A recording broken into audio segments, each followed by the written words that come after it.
Good morning and welcome everybody to Sales Seminar B. My name is Jeff and I'm going to kick this thing off. We got a lot to cover and we're just going to run through some basics of how it's going to work. We are at Sales and Communication Seminar B and it's how to motivate people. So we're going to be talking about how to talk to anybody. We're going to talk about the sources of sales failure. We're going to be talking about objections. The list goes on and on, the sales process, and we have a ton to go through. Now, all of you got the notes, so you can follow along. It'll make your life easier. You don't have to write down what you see on the screen. You're just going to make notes on what you see. That being said, do not flip through your book. Do not advance ahead. Just stay with us. There's nothing ahead that you need to know about, all right? So you've got the notes. We've got some fantastic speakers for you this weekend. We've got Mr. Rushi Trivedi. We got we do have Dr. Rich Salvatore. We've got Mr. Jeff Bloomberg and Mr. Dan Brown.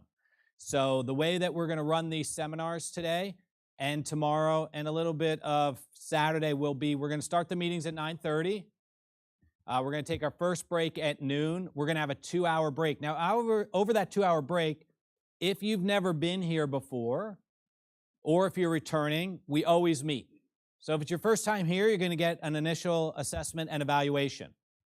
And so we split those up over the 2 hours.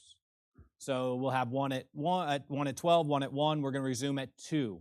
If it's your first time here or you're online, at 1:30, we're going to have you back in the seminar or in the meeting or online for a new client orientation.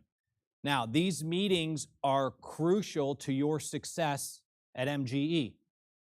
We are a training and coaching company. So you're going to get a lot of training over these 3 days, and the follow-up of that is meeting with you and making sure you're implementing and debugging any problems that are occurring, okay? So those meetings are important to your success. So do not miss them. There are many of you and few of us, and we have set this up to meet with all of you, okay? So if you get a slip, and you will get a slip, usually 15 minutes or 20 minutes before the end of the seminar of what time you're meeting and who you're meeting with, you must make it, okay? Good? Yeah, okay, good. Everyone going to make it to the meeting? Yes, okay, good. All right. So then we're going to resume at 2. We're going to take another break at 3:30 for a half hour. Resume at 4. We're going to end at 5:30. We're going to do that Thursday and Friday. Saturday, if we're online, we're going to end a little bit early at noon, and in person 3:30. Okay. So, any questions on that? No? Good. All right. So. Oh, and by the way, if anybody needs anything at all, online, in the room, Alana is your person. Say hi to Alana. Hey, Alana. Yeah, great. Yeah, everyone should give Alana a hand. She sets this whole thing up and makes it all go right. So, but if you need anything, Alana can answer it, okay? You can put it in the chat. Make sure that chat's working. By the way, everybody online, please make sure that chat's working. Everybody should type in who you are, where you're from, so we can see that that's working in case you have a question. All right. So we're going to get started. And my favorite way to get started is to start with things that are going well.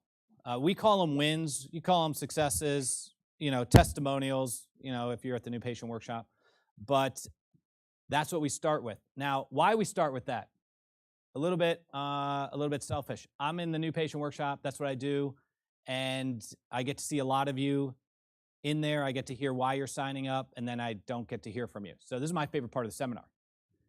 But another reason why we do it is because I did sit here, just like all of you sat here, and we started doing $50,000 a month, and we were heavy insurance, and we didn't think we could ever be fee for service, let alone do $1 million practice. So it's important to hear what other people are doing. You must know what goals are achievable. So we start with wins. And the win is completely subjective. It's really up to you. So I like to hear what's going on, what's changed, what you've implemented, and how it's impacted or improved your practice. So I always start on the right side of the room. So anybody who's had a win on the right side of the room, you can raise your hand. Dr. Mansfield, yeah. I would like you to take the microphone, introduce yourself, who you are, where you're from, and your win. Good morning.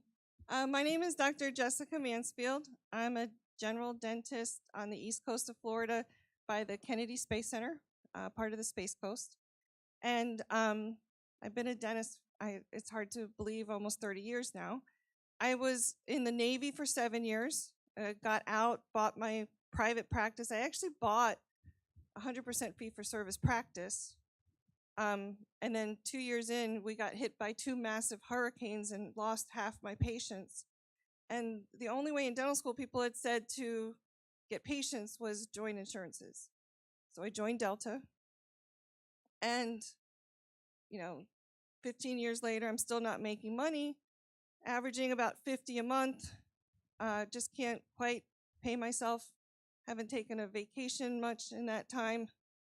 And reached out for help, went to a free seminar that Jeff put off in Orlando on scheduling. Signed up for the ABCs. That was November of 2017, and I was averaging about 50 a month. My goals now for 2024 are 197 a month. Wow. Yeah, that's a very specific number because that gets us to our yearly goal at the end of the year. Okay, and yeah, we can round up to 200 if you want, which is a completely doable number that completely, that 5 years ago, that would have blown my mind. That's insane, that's crazy. I have an associate now, so now I can take vacations. I had a really nice holiday where we closed for a few days, and we did not go out of business. These were all the dreams from 5 years ago, and I've gotten there, and I did the ABCs, I did sign up for Power Program, and I've implemented. This year was actually a tough year for us. We lost hygienists, had 4 months with no hygienist. Staffing has been hard this year, and even if you've been on the Power Program, staffing can be hard. But with the tools I've learned on Power Program, I knew what to do to overcome that. And by the end of the year, even with 4 months with no hygienists and production suffering, by the end of the year, we still managed to collect this year, in 2023, more than we did in 2022. Wow. So that is a huge win for me. That's fantastic. Well done. 50 all insurances. Now you're almost quadruple. Oh, yeah. We dropped Delta Dental in August. Yeah, even better. Yeah. All right. Awesome. Thank you, Dr. Mansfield. All right. Who else do we have on this right side? Okay, there we go. Hand Hi. up. Oh, wait. Sorry. Oh, wait. Sorry. We already got somebody. Great. Who Sorry. are you? Where are you from? I'm Christine, and I am with Dr. Sim's office from Hamilton, Ontario, Canada. Yay. Brought 10 staff down this time. We've been on the Power Program, I think, since 2016. First office we had, we were doing about 120 a month when I started with Dr. Sims. And happily, we just finished, we have 4 offices now in the area, and we did 10 million last year. Whoa. So we started with this staff. When I started with Dr. Sims, I think there was like 5 of us, and I'm managing a staff of over 50 now between the 4 offices. Wow. So the program works. I've done it. Dr. Sims has done it. A lot of our managers have done it. And if you implement the right things happen for you. Awesome. Well done. So from 1.4 to 10 million. That's fantastic. All right. So another hand. Who are you? Where are you from? And Hi, I'm Dr. Doshi. I'm from New Jersey. I was right here last year at the same time for Seminar B. That was my first time being here. And then I did C, did A, and then I was like, okay, this is it for me. I want to see how things go, if it's going to help me or not. And I really did not implement anything. That was the biggest mistake that I made. But then MGE was constantly in touch with me. That was the biggest, I feel that's the best thing they can do for you. They are constantly pushing you. They are in touch with you. And they brought me back here, pushed me, and I believe from October I started implementing. So I'm a year and a half old office. I was collecting anywhere between 15 to 25,000 a month. I closed November at 62, right? Wow. 62,000, and December, close to it. I don't remember the numbers, but I believe it's 58 or something. And I just started implementing in October. I started doing my Power Program in October seriously. So this is my 4th month, I would say I'm here, and I already see a lot of difference. But one thing, like everybody says, implement, keep coming here because they're a powerhouse of energy, positive energy. That's awesome. And they keep motivating you. So yeah, I think it's really, it's worked well for me so far, and I'm hoping it's gonna keep working for everybody. Awesome. Well done. I love that. Those are my favorites from like 15, 20 to 60. Like those are 3x numbers, guys. That's absolutely insane. Okay, so I forgot this whole side is almost Sims, so that was a win. Okay, good. So now we're gonna get out in the middle here. Anybody I know this. Even though I know you, I made the mistake last time. Why don't you introduce yourself and tell everybody where you're from and your win? Yeah, so my name is Dr. Charles White. I'm from Washington, D.C. I've actually got my entire team here. I've been with the Power Program, actually I started with Seminar B. This is actually my favorite seminar, and I speak very highly of the seminar, even to my team in the office. I've actually just purchased my practice about a year. At this point, it's been a year and a half. And it was a practice. It was they took a couple of insurances, but it was a lot of it was fee for service, but there were still some insurances that they took, like Delta and Cigna. And I remember, because there was not the practice itself did not have a lot of patients when I first purchased it. And so, just kind of like what Jessica was saying is like, sort of the thing that you would typically say would be, okay, well, let me go ahead and get all these insurances in place. Let me get in network with all these guys and get a lot more patient flow. But I remember the decision that we made to actually not to join any practice, join any insurances. I remember I was actually talking to Dennis, and we were just kind of talking about the numbers. It's like, it just doesn't really make a lot of sense at this point. And so I remember that Thursday evening, I was sitting in the office by myself. Everyone else had gone home, and I was just like, okay, I gotta make a decision right here, right now, whether or not I'm actually going to join all these different insurances and to increase our patient flow. Because I think at that point we only had like maybe 350, 400 patients or so in the practice. So it's kind of scary when you're like a new business owner and you don't really have any patients.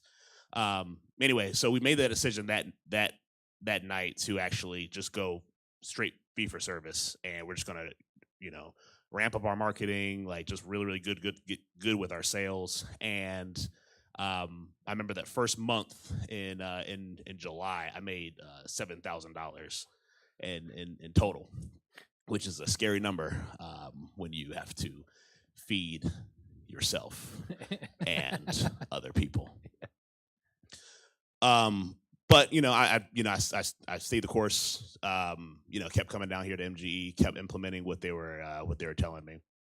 And when I first bought the practice, it was first doing about 600,000 or so in the a year.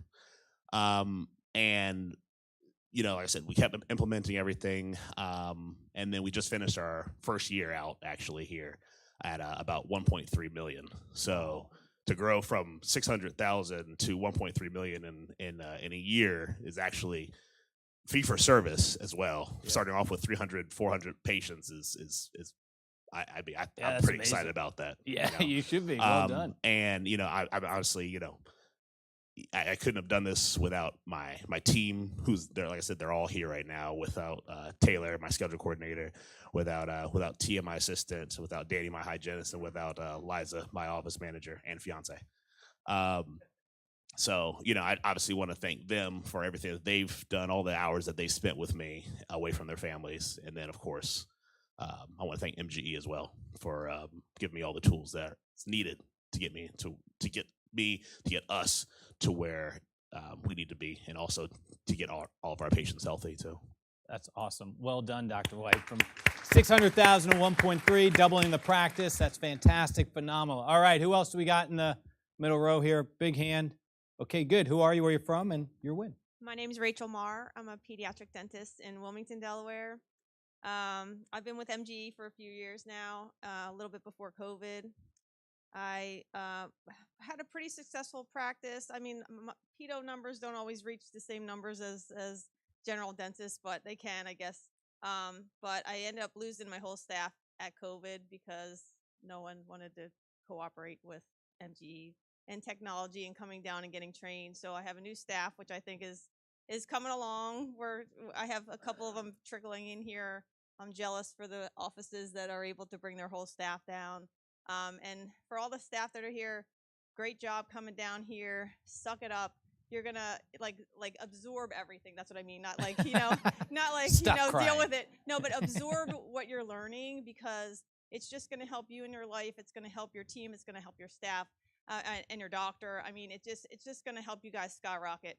And I'm still having a little bit of trouble implementing, but I guess it's because I'm the only dentist producer. I have 3 hygienists, but it's hard for me because I'm working all day, working to get everything implemented. So take what you learn each time you're here and implement, because it's just same thing. It's just going to speed up your process to get where you need to go as a person, as a team.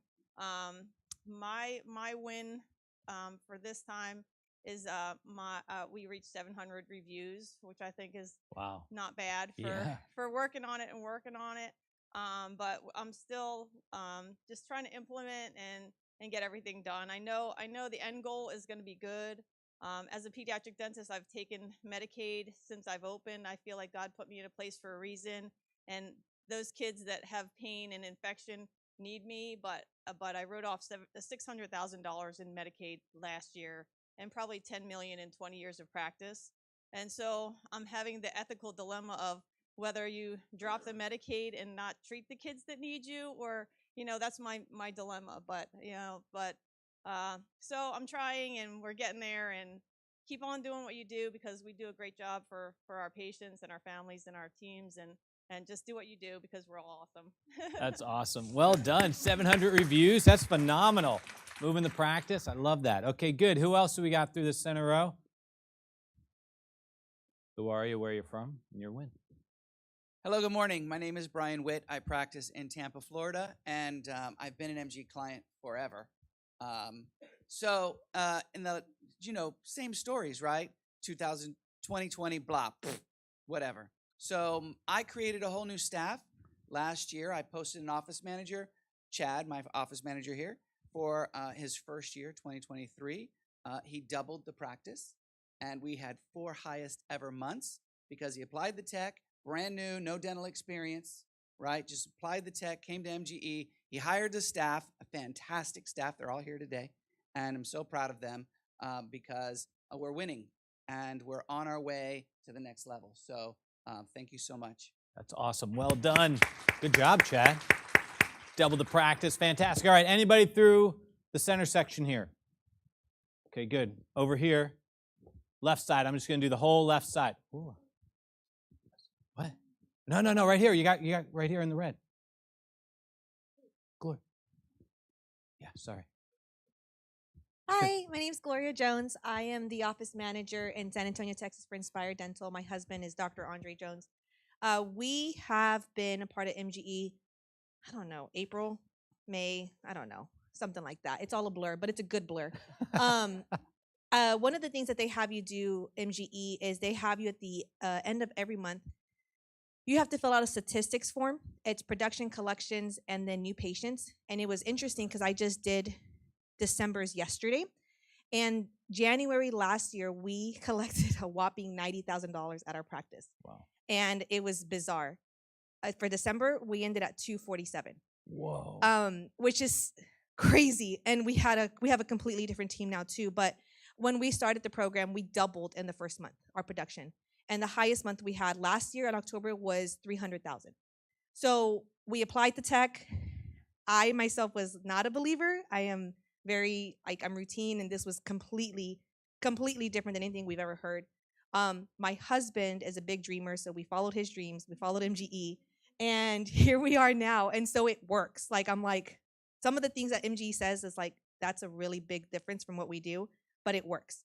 And we took the leap, we took the jump, we did it, we're still doing it. We have a completely different team now, and they are amazing. I have one of my newest employees here too, excited for her to learn.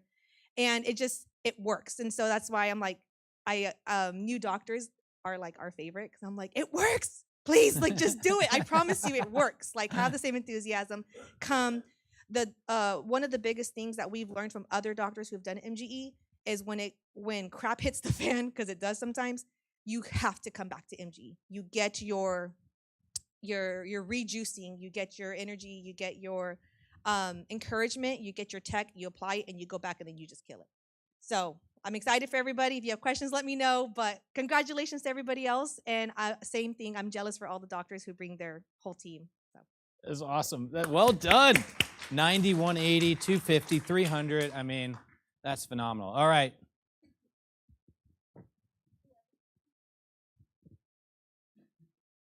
Hi, Jeff. Hey, Dr. My Krauser. name is Dr. Jack Krauser.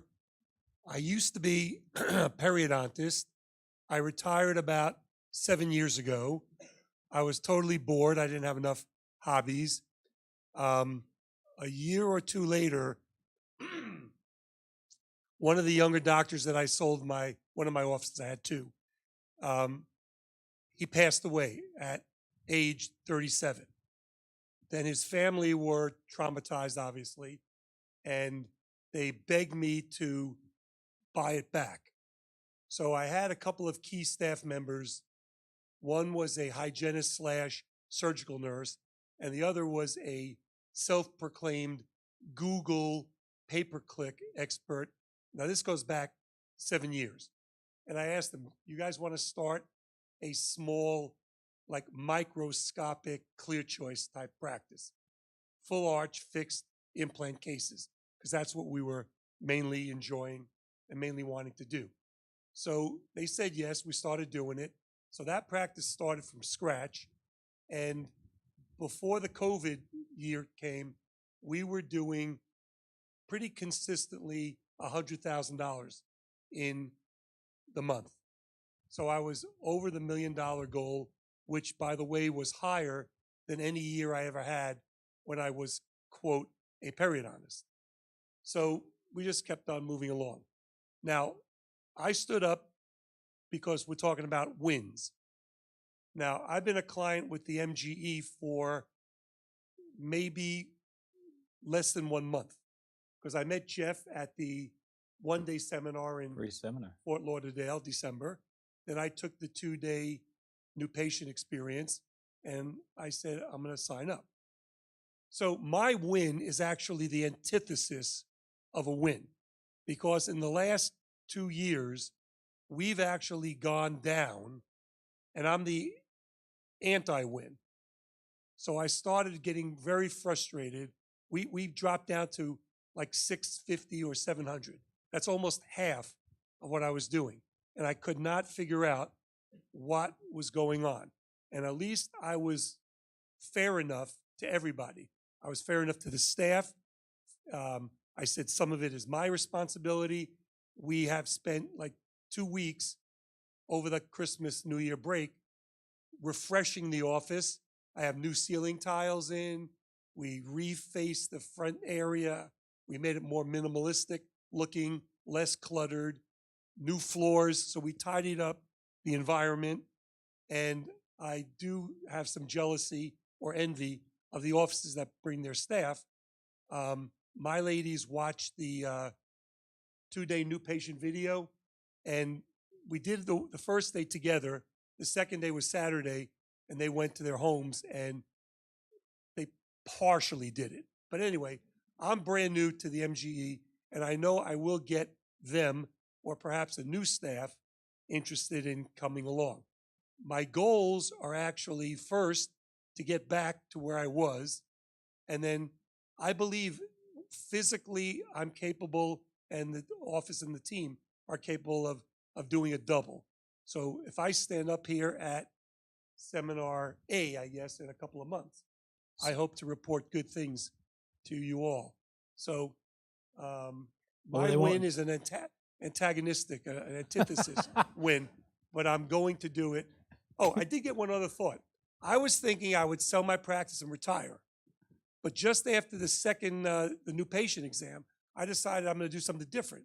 I'm going to always stay in the practice, maybe do 1 or 2 days of interesting cases, and have 1 or 2 proteges to learn what I could teach them, which is a whole lot of good stuff. Yeah. So I hope to see you guys and gals down the road. And I guess that's my story. Thank you, Jeff. Dr. Jack Krauser, for your anti-win. We love it. It's good to see you. And let's see, I saw another hand. There we go, please. Good morning, everyone. How's everybody doing this morning? Good. Fantastic. My name is Samantha Singh. I am a hygienist / OM for a practice in Miami. I was born and raised in Toronto, Canada. So shout out to my Canadians over there, but I relocated down to Miami about 30 years ago and been a hygienist there. I know. But you know what? Yeah, it works. Yeah. I get to go back and flourish in the snow and then go home. Yeah. So anyway, we joined MGE. It was my doc coming up to us and saying, hey, to me, and I was a hygienist at the time, our financial coordinator, said, let's go for a weekend. Let's go and have some good food and good drinks and learn a little. We're like, okay. So we go and we come here. It was Seminar C that we showed up for, and we're like, oh, what is all of this? All of a sudden, the doc and his wife, they kept on leaving throughout the seminar. I was like, what is going on? So me and Michelle, we were just like, okay, we're enjoying the seminar. Then lunchtime on the second day, he puts down this receipt. We're like, did you buy a house? Like, what's up? And he goes, nope, we're going to learn. So that's what started. Fast forward now, this has been 18 months. My personal win is that I can unofficially say that last month I finished my internship. Wow. And my doc is in course room. And my team win is that I have part of my team here. We have 2 associates now that are part of our practice. We started our practice before MGE under $1 million. 2022, we went to 1.4. And last year we did 2.176. Whoa. So the tech works, everything works. And the biggest takeaway that I can give all you OMs, doctor owners, even employees, is for me personally, the one thing that I learned, and it was a big light bulb for me, before anything else, get out of your own way. That was my thing. The thing that was holding me back was not anybody else in my office, not my family, not the staff, not the owner. It was myself.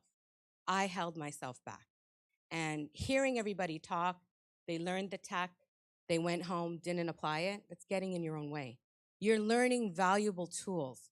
And my doc are learning right now that we have everything in our hands, and we are becoming so comfortable and so fluid with everything now, and we're just doing it. And as we make these changes, and unfortunately, some staff does have to go, and some staff has to either learn to, come along for the ride. But once you get that staff that's in, and for those of you that haven't brought your team, this is the first time after 18 months that I'm able to bring my team. So sometimes it takes a little longer. We have to work on ourselves first. But once you got you, then the team is guaranteed. And that's all I can say. Awesome. So congratulations and Happy New Year to everyone. Well, I know who's This practicing. is my doc. Yeah. They called me in for the win, but she's shared some of it.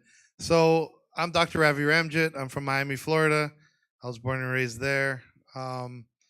So to add on to her, when I started this practice, we started from scratch, and we were going up, I think, maybe 30% every year because, we were a new practice. So 4 years out, we went up 30% every year. I thought that was great, Then I signed up for MGE. We had just closed the year it was actually 1.1 million that year. And then we did half a year of training. We went up to 1.4. So I was still doing my 30%. I wasn't 100% convinced. This last year, we got a lot more organized. The power program started working for us. We started implementing the org board, which is, that large board that you walk in and see that shows everyone's hats and what they're supposed to produce. Like I said, we just got more organized. This year, I took off about 3 months in total, and 2 months of planned vacation, and then, leaving for a Wednesday, Thursday here and there. And we closed out at 2.17. So that being said, is something I never thought of. When I came to MGE, I met with Dennis. He said, "What do you want?" I said, "Well, I did 1.1 million this last year. We just had a killer month. I'm fine. I don't need anything. What I was working way too hard. I was the only doctor there, and I said if I had it my way, I would go down to like 2 days a week. So this is what MGE gave me. It gave me the flexibility to have a staff that can control the office, run the office. When I'm not there, we still make money. And then now I've scheduled myself for this upcoming year only 3 days a week. So I'm going down to 3 days a week, and my goal for 2025 is 2 days a week. So we're working our way there. So that's my win. If you guys have any questions, I'll be very happy to share my personal experiences with any of you. I really believe in the tech that we're learning. I think that not only has it influenced my business life, it's also influenced my personal life, all my relationships, because it teaches you how to communicate, teaches you how to be hard sell, which you'll hear a lot of. And what that means is caring about people to get what you want out of it, and caring enough to get them what they need. And so with my family, I don't give up anymore. I keep pushing through for the right reasons. And like I said, it helped in so many different ways of my life. So Awesome. Thank you so much. What a win, guys. Work-life balance, doubling the practice, handicap down to a +2. It's all those positive things. Anybody who plays golf would understand that reference, but Dr. Ramji definitely does. Okay, good. So we got one more? Yep. Okay, one I'll more. be quick. My name is Dr. Marta Rudet, and I'm from Tustin, California, originally from Russia, and I purchased my practice a year and a half ago. It was a Denti-Cal practice. It was kind of looked like it ran itself, was as a non-profit. I thought, oh, well, maybe I'll treat it as a startup. And I did so, work very hard for a year and a half with sometimes no pain myself at all. And at some point, my husband said, why, I'm not even sure why you're doing that. You were an associate, you were working 3 days a week, taking care of kids and, making a good money for the family. So, why don't you just wrap it up?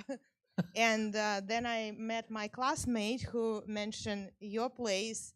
I started with a new patient workshop, and I've been in a program just 2 months. And if we, before that, our kind of average was 50, 60,000, with kind of sometimes no salary to me with that, right? So we did 89 in November, which would look abnormal to me, and 100,000 this month in December when we didn't even work that much. And to me, what's most amazing is that I see people come in, they agree, and they want to do the treatment that I now finally present. And before that, I was just like, whatever insurance covers, or here's a treatment plan, goodbye, sad, you're not going to do that, obviously. So they come in, they bring their family, they choose to do the full mouth veneers, and they bring their, wife and said, hey, do the, orthodontic treatment. And it just feels so good, not even the money part, but just the fact that, I feel like I'm now making a difference. So I'm excited. I'm all for it. I'm very hopeful. And no matter how it goes, I just feel good about it. Awesome. So thank you so much. Yeah, well done, Dr. Rudak. Great job. 60 to 100, getting people to do treatment. That's fantastic. We love it. And we are going to get started. So I'm sorry if anybody still had a win, but we got to get moving. These wins are fantastic. We could spend all day doing it, but we need to start learning things. Now, just so you know, if you've been to some of the meetings before, there's always a reset in the morning, like a different viewpoint of it. But we got a lot of new people here. We got a lot of new people online. And so we have to get into some basic tools that we're going to expand on throughout the days. So there might be some stuff that you've seen. But the first barrier to learning anything is thinking that you know it all. So see it from a different point of view. You're going to hear it from a different speaker at least, and he'll have a different point of view. With that being said, I am going to welcome up our first speaker. So everyone give a hand to Mr. Rushi Trivedi.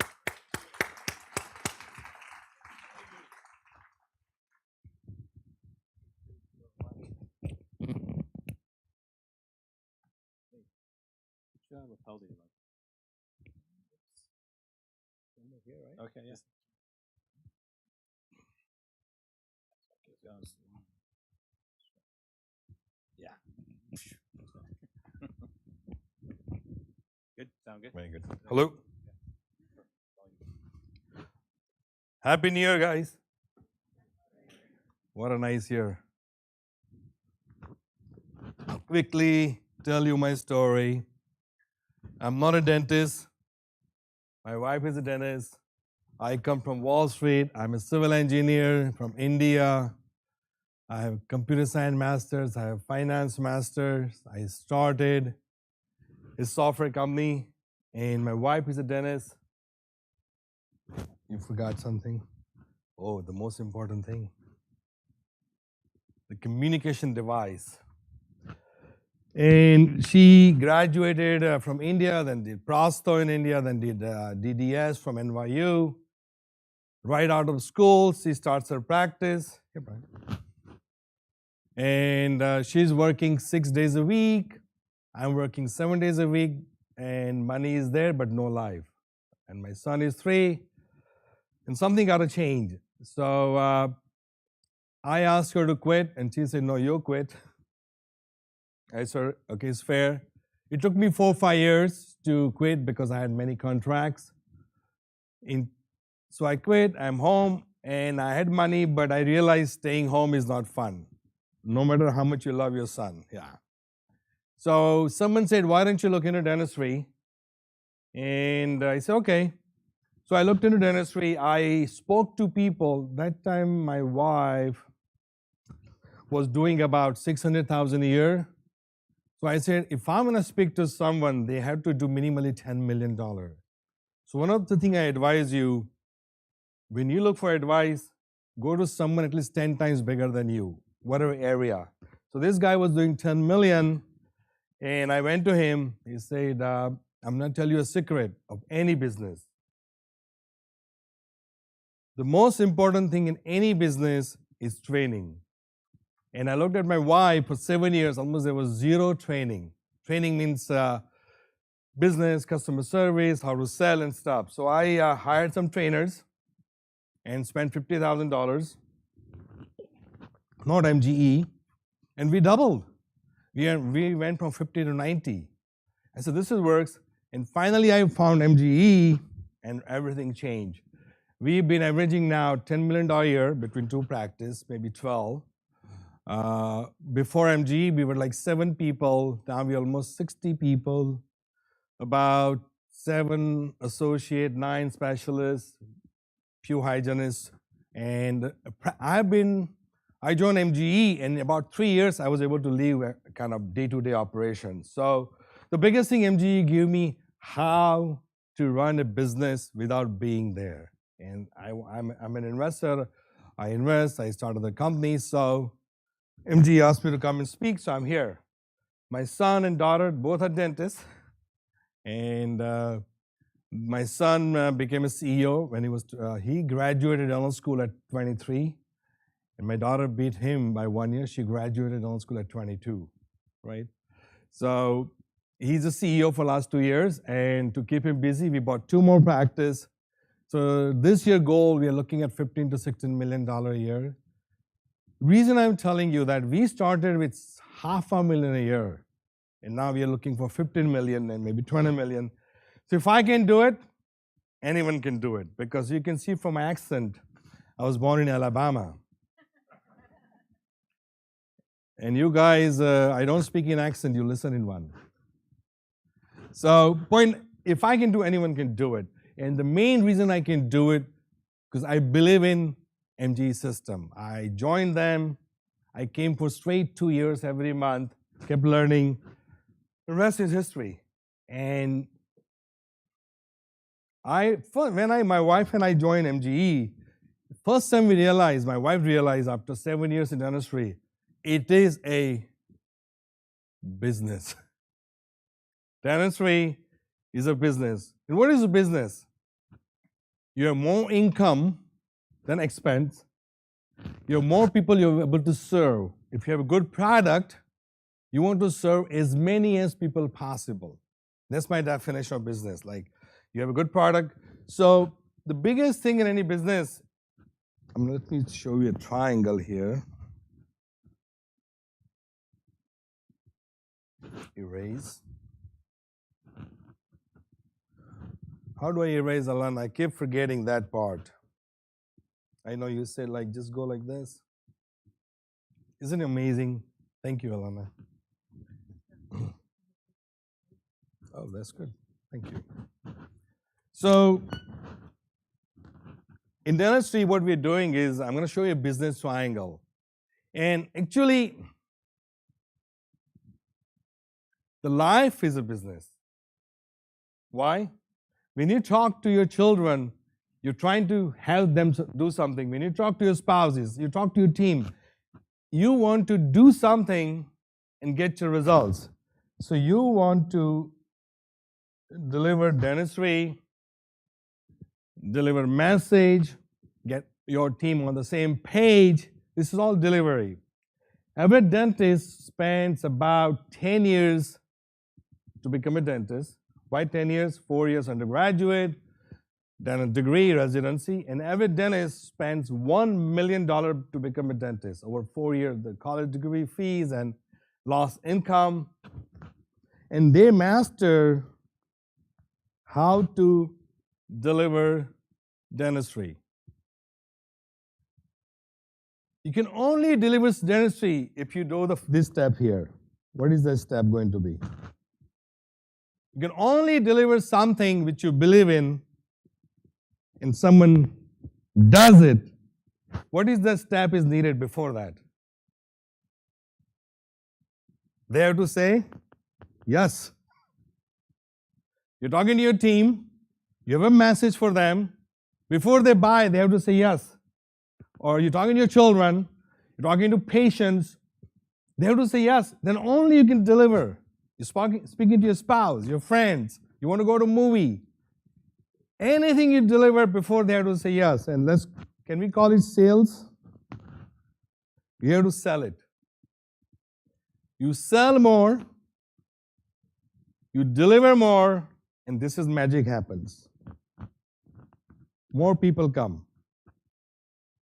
Because if you do treatment for 10 people, only 10 people are talking about. If you do treatment for 100 people, hundreds are talking about. So the most important part of any business, any life. Yes, Alana? He's just making it wrong.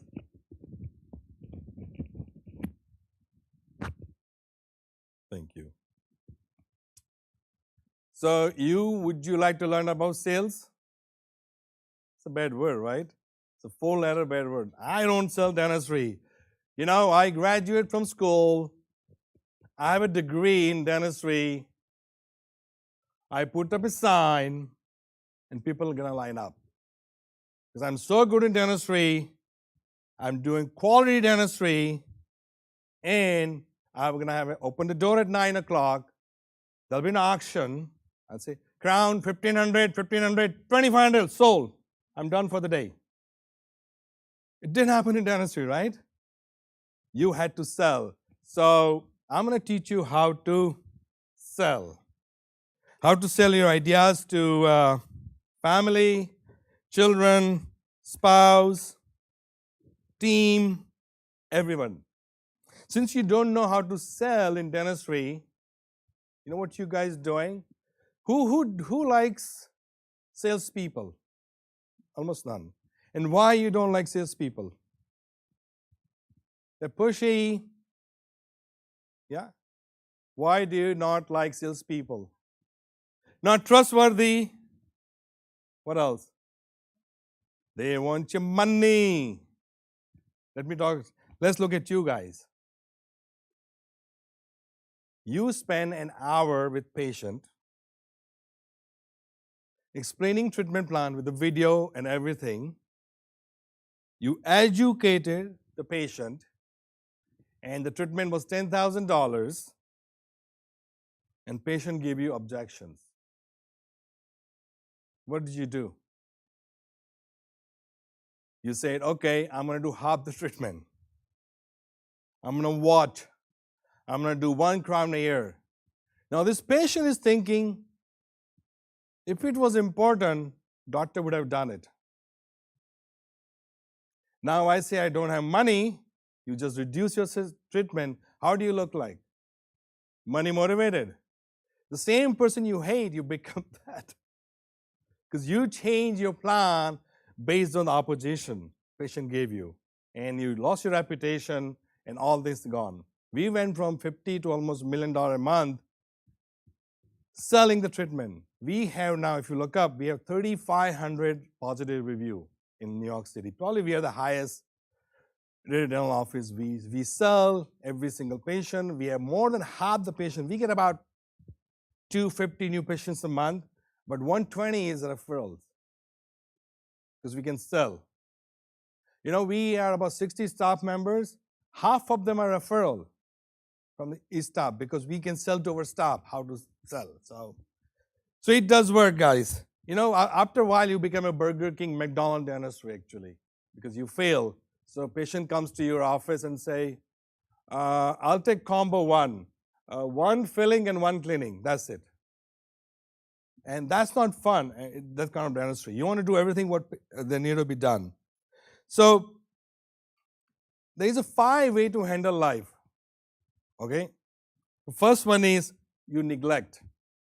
You say, you know what? That's fine. I can't sell. My office is not growing. My team not on the same page. My children not listening. Yeah, it's fine. It's fine. I'm living my life. Or you avoid. You avoid your team members. You avoid selling. You avoid your family. Or you succumb. Sign up with Medicaid. You succumb. You just give up. Or you run away. You sell your practice or you quit your job. And none of these 4 will get you anywhere. The only way to handle anything is attack. There's an issue, and you attack. What does attack means? You handle it forever. If you can't sell, you learn how to sell. You can't get your idea across, learn how to do it. So attack is the only way to handle it.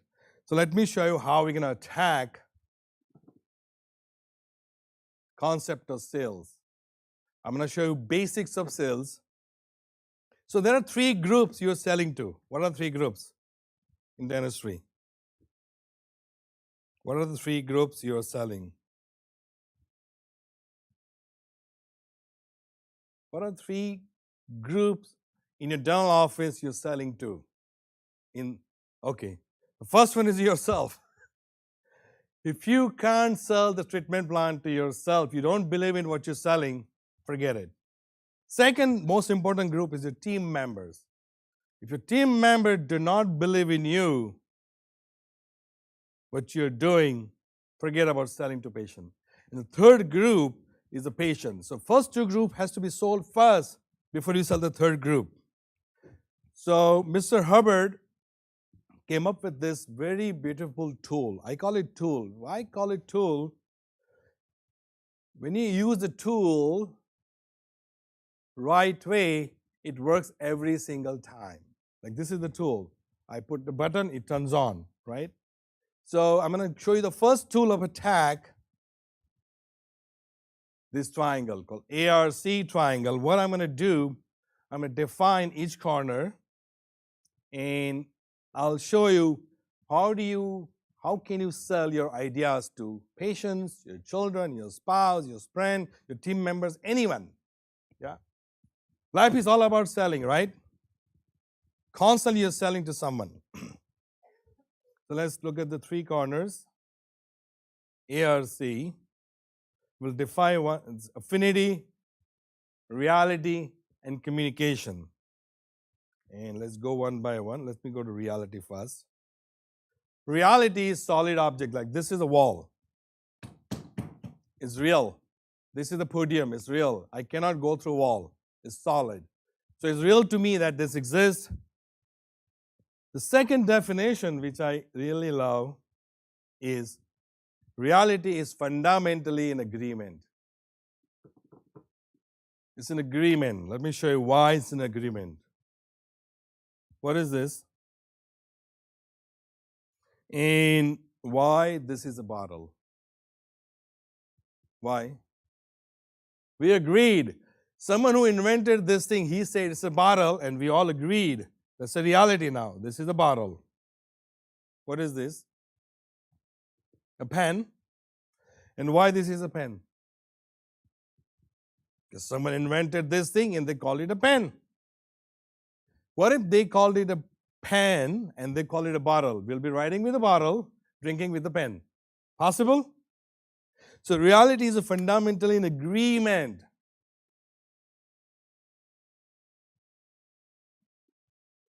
It is not written in the stone. You get this idea, you can win. When patient says, I don't have money, what we take it as is written in stone. That's his agreement. What is your agreement? It's different than his. So let's go break it up, this thing. When you get this, man, life is ARC, you will find out. Everything you do in life is ARC. And I'm going to prove it to you. So what was your reality when you started dental school? I'm going to do high quality dentistry, correct? Patient will accept my treatment plan, correct? Patient will line up for you. An auction will happen, correct? Expansion, great life. I will retire by 50. I'll play golf. All these things happen when you graduated dental school. That was your reality. It happened? Yes or no? Didn't happen, right? The way you expected your reality, it didn't happen. So you see what happened? All things you could have gotten it, what I just said. A practice booming, you retired, or you're working, you have a lot of income. The reason it didn't happen because you could not sell your reality to patients. You know why you could not sell your reality to patients? Huh? That's true. Let's assume, that's a good question. He said you couldn't sell to yourself. Let's say you believed in yourself and patient did not sign up for treatment. Your reality. Because it's only one reason. My wife has only one reason. They did not understand. If they understood, they would have bought it. So I'm going to show you how can you make someone understand your reality and have them sign up. So what happened to you? You had a different one reality and patient brought their own reality. You said you need to do this treatment plan. And what patient's reality was? Can you give me some? You presented this $10,000 treatment plan. Patient said no money. What else patient said? I will think about it. What else they said? I had to ask my husband. Okay. Who else? What else? Going on vacation. What else? They don't have time. What else? Doesn't hurt. What did someone said here something? Same thing, yeah. So my insurance is everything. I get true free clinics a year. It's like my Bible, my 10 verses, and I stick to my Bible. They come to your office with this Bible. I'm here because you are in my book. I know your reviews are 3.5, but it's fine. Patients choose a dentist based on you're in their book, and they don't care about the reviews. It's not hurting. Dentistry is expensive. I do not have time. I may need it, but do not want it. I'm going on vacation. I don't have money. My whole family has dentures. So I'm going to do dentures. Can you patch it up? Have you heard that? Can you give me antibiotics? Painkillers? Oh, I know this. I have a family doctor. We know him very well. And we always ask our family doctor. His name is Dr. Google. And he advises us. I'm looking for him. Yeah, I go to Mexico, exactly. And the worst of all this is about patient reality toward dentistry. All dentists are same. That's what they think of you. All dentists are same. So how do you handle that? That's the reality. You had this reality now. When you graduate, I'm going to help many, many patients. You work for 2-3 years. They give you opposition. They objected you. They gave objections. And this is your new reality now. In almost many dentists operate on this new reality after they failed to get the reality across. And this is in life too. When you cannot get your idea across your children, you'll come up with the new reality. You say, teenagers, what are you going to do? That's not true. You can handle anyone. So your new reality is patients do not have dental IQ. Now, when you talk to people, what are you talking to? The patient or the label now? The label. So you have all the patients who don't have dental IQ. You stop talking to patients, now you're talking to labels. I cannot be pushy. If patient doesn't want it, I can't do anything. That's your new reality. I'll watch, I'll do treatment in phases, and I'll do whatever insurance covers. That's your new reality. After all, it's their mouth. I'll just do what they want. That's irresponsible. It is a big mistake to become a dentist. It's a new reality. I'll start some other business. I'm going to sell my practice. See, you got an opposition from people and you switch your reality. But reality is a fundamental agreement. It's not written in stone.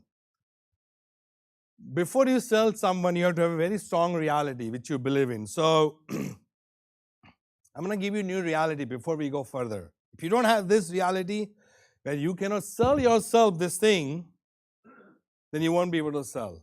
So, are we ready for new reality? Sure? Okay, I wrote it down.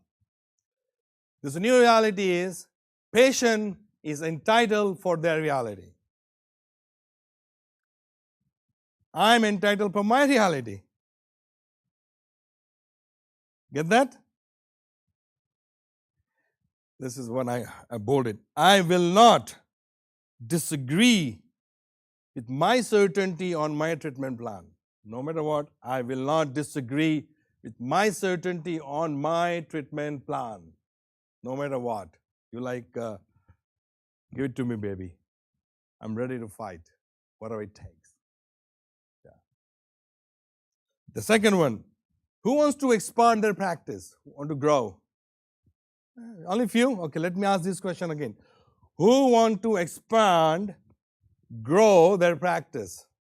Okay, I need more response before I speak. Actually, you should do a fast hand. Who wants to, like that. Before I ask you, who wants to grow their practice? Yeah, baby. Amen. This is the reality. I will not disagree with my certainty on my expansion plan. I will not disagree with my certainty on my expansion plan. If I have a team member and I have to plead to my team member about my plan, he or she is out. I'm like a cowboy with guns and bullets and head. Yeah. So this is what, if you see, how can I have so many team members, so many doctors? Because I totally disagree with anyone. I'm going to expand, I'm going to grow. If you stop me, you are out. Yeah. So last one. I will learn to sell my reality regardless of any opposition to my reality. I will learn to sell my reality regardless of any opposition to my reality. Isn't it amazing rules you can make up? And the last one, I'm going to have everybody say it loud. My reality is my certainty. My reality is my reality is my? Okay, so I'm going to have, because this is the most important part of this triangle. So I'm going to have you stand up, all of you.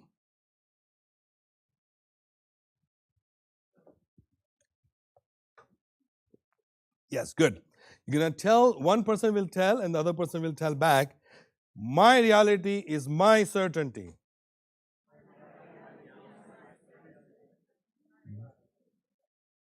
Don't mess with me. Don't you ever think about messing with me. I like this. Please have a seat. Thank you so much.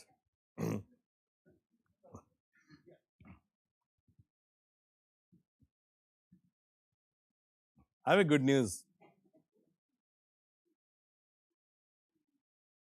When you want to expand your practice, there's only two options you have: a good control or no control. There is no bad control. It's only one. Either you're controlling it or, it's not in between. It's it's a binary. It's 1 and 0. Either I'm controlling it or not controlling it. There's no in between option, right? And only way you can control something, you're willing to be controlled. So you guys, everyone stood up. That means you are willing to be controlled. And since you're willing to be controlled, then only you can control. The control is like two. It's like, are you willing to be controlled? Someone says sit down, you sit down, then you can control. So good news. Well done. Okay, so where am I? You know what patients buys from you guys? Do they buy your walls, location, carpet, paint colors, the equipment? What do they buy from you? Your dentistry, your quality of dentistry? What do they buy? They only buy one thing, your certainty and your confidence. They only buy one thing from you, your certainty and your confidence. It's your nicest wall, nicest location. We have two large locations, one in Queens, one in Manhattan. It's a big location. Like Flushing is 4-story office, Manhattan is 2-story. I just had two large offices. And my goal is to do 20 million between these two offices, which I will get. I will do it because I made a decision. Yeah. Patient buys confidence and certainty from you. You don't mess with my reality kind of viewpoint. So let's say you tell patients, hey, listen, you need 3 crowns. And that will be $6,000. And patient says, do I really need to do it? And you say, it's a good idea, but you should do it, but we can do filling, but you can wait, but I think you should do it. How certain do you sound? They're not going to buy from you. Now, let's say you're certain. Patient says, I can't do it. I don't have money. And you say, listen, I get it, but still you have to do it. But I'm going on vacation. I totally get it, but you still have to do it. I don't have money, still have to do it. You're certain. You won't say like this. I'm going to show you how to do it. But you don't change your reality. Hey guys, how many people came from Toronto? 11 people. Well done. The Dr. Sims has this reality. I'm going to apply this technology in my office. You must go. Does that happen? What if you say no? You'll be fired, right? Probably. In my office, I'll fire. If you know the training, you're out. Yeah. So first you got that reality part. Will you change your reality? Yes or no? No. Done. The second corner is this.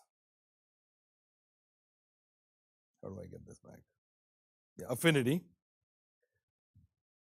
Now we know that we're going to not change our reality. Second corner is affinity. Let's define affinity. Affinity, it says here, liking, love, or any other emotional attitude. So I like driving. My son likes to have nice cars. My daughter likes to go to rave parties. So this is the affinity she has. I'm going to give you a few more definitions of affinity. Affinity here, willing to occupy same space. Willing to occupy same space. That's affinity. Now let's say I want to sell to Dr. Brian something here, Dr. Witt, and I like him very much, okay? He's an awesome dude. But let's say I don't like him for some reason. And I walk up to him. I don't want to occupy same physical space with him. which is not having affinity. I have a certainty on my reality. Can I sell my reality to someone whom I don't like? Can I? Yes or no? I cannot sell my reality to someone with whom I do not want to occupy same space. Get the idea? So before I go to Dr. Wade, I had to make a decision. I'm willing to occupy same space with him. It's a decision you make. And then I can sell something. He can feel my vibration. So that's the first one, willingness to occupy same space. The second definition, I wrote it down, an acceptance or rejection of relationship. It's an acceptance of rejection of relationships. Now let's say you have this patient on schedule and you don't like the patient. You don't accept the relationship. Has it ever happened to you that you did not like a patient? Yeah, that list is growing, right? Every morning you go, well, there's one more patient. That list is growing, but my wife has this viewpoint. She will never sell to anyone she doesn't like, period. Because she says, I feel very small when I sell to someone I don't like. But she has a corollary, opposite of this. She says, I can always find something to like about someone. That's an opposite of viewpoint. She said, I will find a button or something that's nice, or maybe strand of a hair. Oh, that's a nice.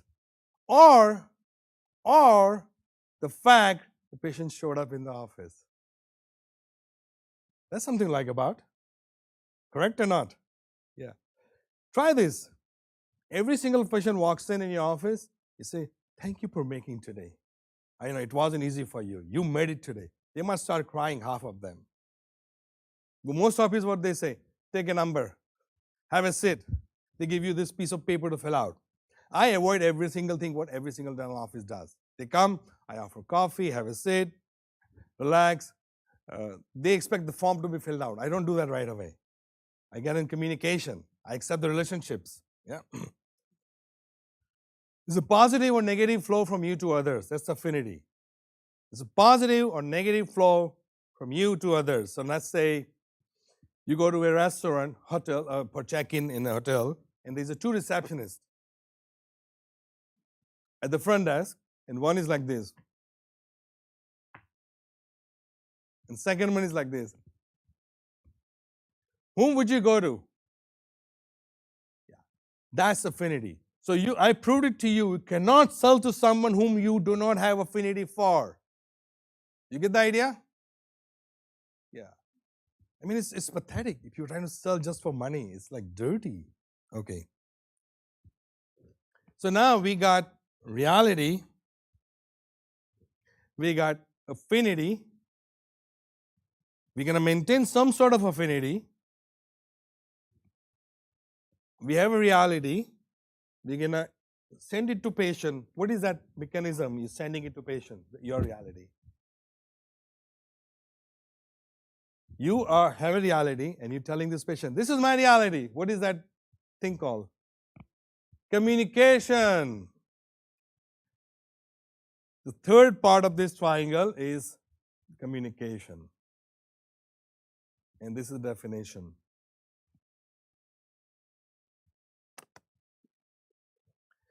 Communication is interchange of ideas between two people. It's an interchange. It's an what does interchange means? I speak, then you speak. Then I speak, then you speak. Does this happen in office? What does doctors do? Education. Yeah. They speak to patient for 30, 40 minutes. That's not communication. That's an education. It's a back and forth. We're going to show you later on. Majority parents, when they speak to a child, it's education. It's never a communication. That's why children don't like to stay in the house. They want to go run away from the house. There's only one reason, because they never got a communication. They always got education in advice, something like that. Yeah. If you go back down to any divorce, will be this is the root cause. There was no communication. There was just one is forcing his idea or her idea to each other. It's just education. Okay. So now if you have enough affinity, I say enough, you don't have to have tremendous affinity. You have enough affinity, you can communicate your ideas, your reality to someone, and they can talk back to you. There's always going to be understanding. Some sort of understanding. It's a law. It's a law. If this is an item in my hand, if I drop it, what will happen, guys? It will fall. And what is it called? Law of gravity. What if someone else drops it? It's going to go down? It's going to go down, right? It's a law. ARC equals understanding is a law. It's a law. It is a law. If your child doesn't listen to you, what do you know? They did not understand. If your spouse doesn't listen to you, what do you know? They didn't understand. If your patient doesn't buy treatment, what do you know? If your team not want to be same page as you, what do you know? They don't understand. So this is so magical. It's like, if you look at, Mr. Hubbard says, life equals understanding. Life equals understanding. Every single problem you had in life, something was out. Okay, so let's follow more here. Are you having fun so far? Not fun. Are you learning? Good. My wife has a one law. How can she sell so much treatment plan? She never ever blames patient. She never says, oh, patient didn't have money, insurance. She says, patient did not understand my treatment. If he understood, he would have bought it. So she's always on the cause viewpoint. She never goes on effect. She's the cause. She's the queen.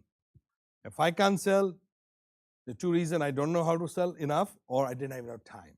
So she always takes responsibility on her. She looks very healthy all the time. Why? You can only look unhealthy when you blame, shame, regret.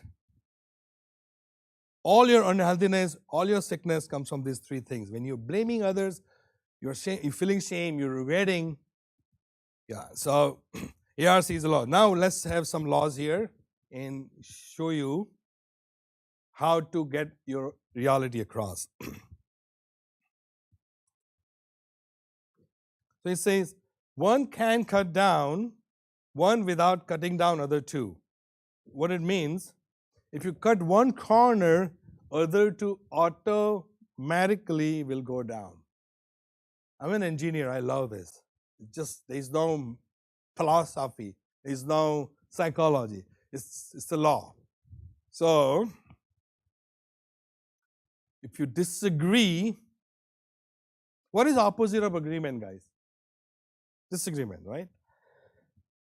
So if you disagree with someone, their desire to communicate with you will go down. Their affinity for you will go down. Think of something happened in your life where you liked someone so much and they disagreed with you. Would you like to speak to them more? No? Your affinity will be reduced with them. So this is law. So how do we apply in our office? See this triangle, ARC, every single team member in your office needs to know. Why? It's called sales line. The person picks up the phone, let's say your new patient marketing or recall or scheduler. She messes up, patient doesn't show up in your office. Second, reception. She messes up, you don't get the patient. Dental assistant, she messes up, you can't sell. Actually, as a dentist, you're the last person on the line, on the sales line. And there are many, many chances to mess up on this line. So everyone has to be trained. Like I have ABC seminar I have done at least 6 times myself, right? My team has done, every single person has to do ABC seminar in my office. I've grown so big, so I have a training center now. I have a trainer, like you have a supervisor here. I have my own supervisor. Every single team gets 4 hours of study time every week. There's a scheduled study time. Every single week, we close office for 2 hours for every single team members, and we deliver seminar. Now my son does it.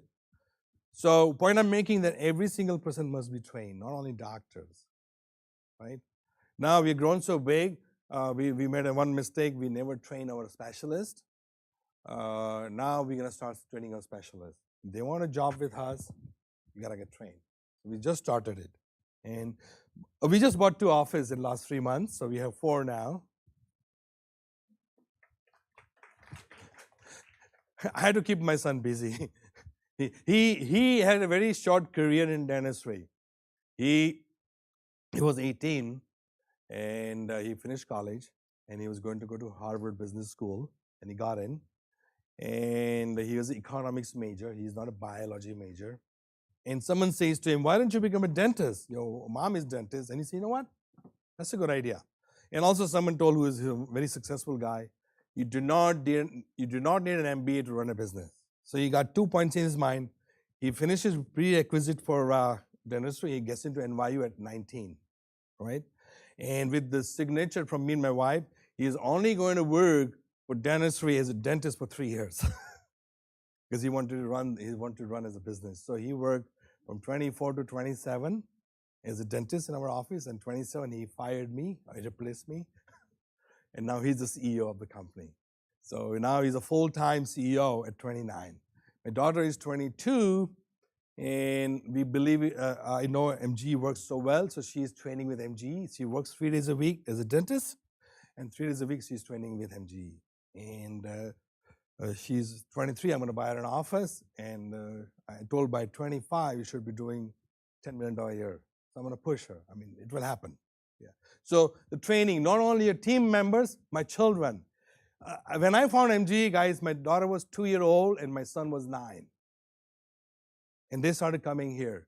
My son's summer, my daughter's summer went in MGE. They know ARC, they know all these things. So if you have children, get them to come here. Okay, so I told you about sales line, right? Patient calls, new patient, and you spend a lot of money. You know, before a patient calls your office, if you're doing marketing, an average cost is $300 to $500. If you take the amount of money you make and the appointments you make, it's $300 to $500, maybe $1,000. Before even they come, they're costing you. So now they say, do you take my insurance? Medicaid, for example. And the receptionist says politely, no, sir, we do not take. Is it an agreement or disagreement? Does that patient want to talk to you anymore? What is his affinity for you, for your office? Down.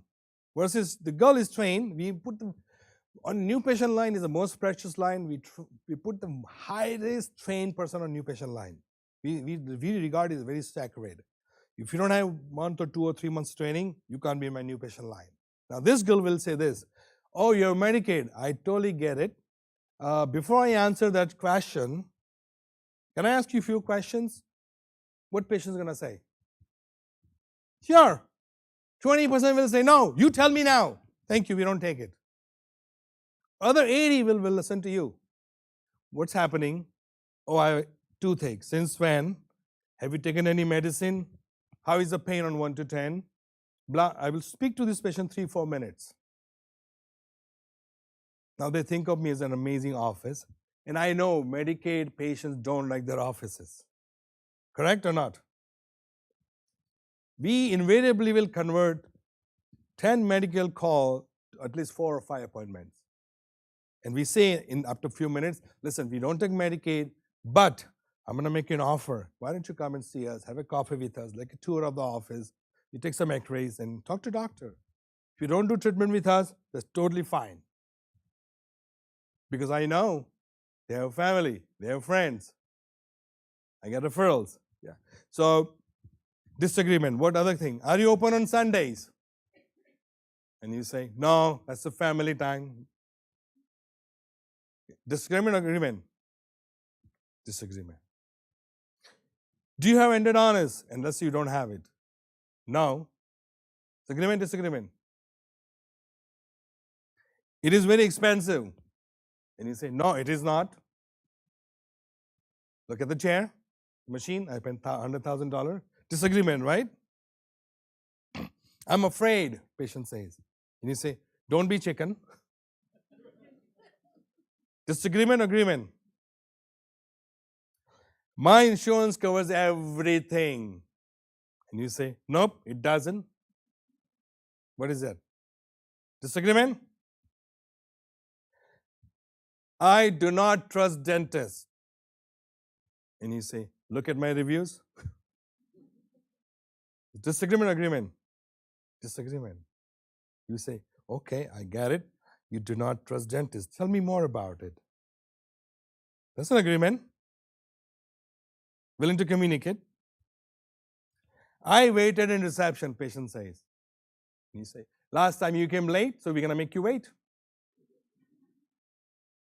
Disagreement. Agreement would be, I also hate to wait in reception. That's not fun. Agreement. Yeah. So a tiniest disagreement will lessen A and C. The child comes, Mama, I want to go out. And you say, nope, it's cold outside. What is that? Disagreement. His affinity for you will go down. He doesn't want to talk to you. What if he says, you know what? You want to go out? I get it. Let's check it out. He goes out. It's cold. It's cold. He said, thank you very much. Who found out? He found out. What a relationship will you have with a child when you let them find out? The most fun part of growing up is them finding out. I never told my son it's hot or something. They touch it. Oh, it's hot. Oh, thank you. If you grow your children like that, you become friends. I have a 29-year-old boy and 22-year-old girl. They still stay with me because there's tremendous ARC. They can both afford to have any apartment, anything they want to have it. Yes.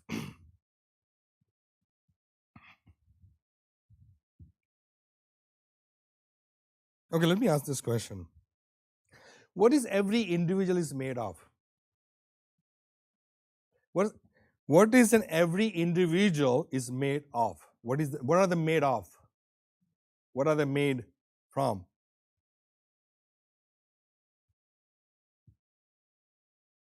If you talk to someone, they're made of something. Beliefs, agreements, their reality. Every single individual talked is made from their beingness, or who they are, is their beliefs. Correct or not? And you say, I don't believe in you. When you say, I don't have money. No, I don't believe in you. What are you telling this person? I don't see you. Getting this point here? When you disagree with someone which they're made of, you say, I don't see you. You don't exist for me. How could you sell to someone who doesn't exist for you? You cannot. You cannot sell to someone who doesn't exist for you, okay? Oh man, this is very...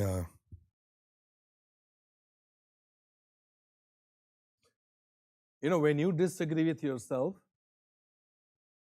you know what happens to you? Your affinity for you goes down. The reason you stop going to dental office, or you want to leave at 3 o'clock, or you want to waiting for Friday, the reason because you don't want to be in the same area because you constantly allow yourself to disagree with people. Be a patient, or a team, or spouse, or children. You become small. Yeah. That was a bonus. So now let's see. What is your affinity for your dental treatment plan? What is your, let's say 1 to 10. What is your affinity for the treatment plan you are presenting to patient on 1 to 10. 10, I'm glad you said 10. Because my reality is my certainty, right? My reality. What is patient's affinity for your dental office? It's a new patient. Not zero. I mean, yeah, it sounds like zero. At least one. They showed up. They're willing to occupy the same space, right? Definition, willing to occupy. Now, this is what happens in dental office.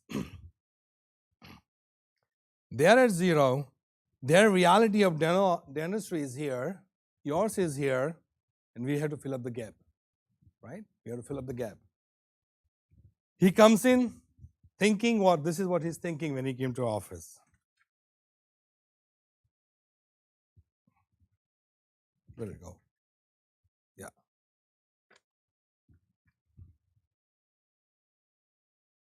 He comes in with this reality that I am fine, nothing is wrong with me. Is correct or not? Right? So how do you fix it? He has a disagreement with whatever you're going to say. You need treatment plan? He's going to say, nope, I don't need it. You say something, he's going to say no. So you have to figure this out. How do you do this? This is the way you do it. One cannot rehabilitate one without rehabilitating the other two. That means you either increase some affinity or communication. In this case, I increase my communication and I get my affinity back. So whatever reality you want to transfer to patient,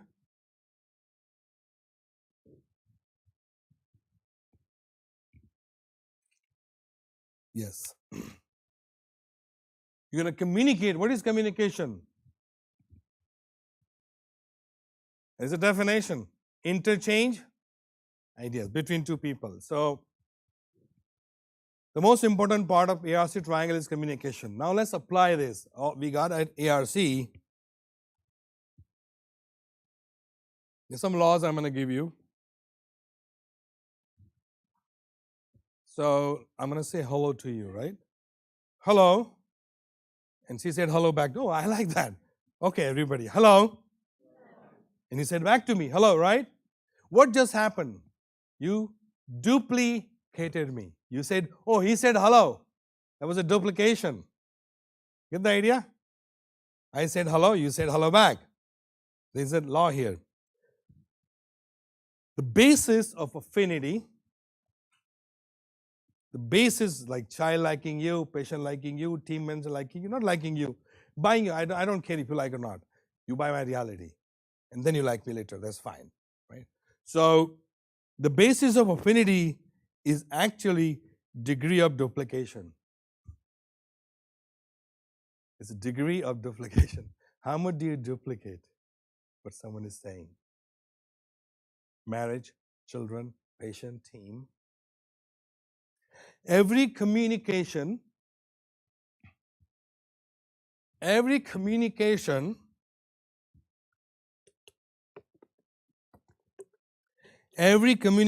is as accurate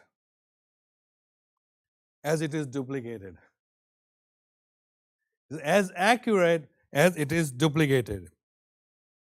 It is as perfect as duplicated. Patient said, I don't have money. What would you say? I totally get it. You don't have money. You duplicated. Child says, I want to go out. I see you want to go out. Wife says, I don't want to go on vacation. I totally see why you don't want to go on vacation.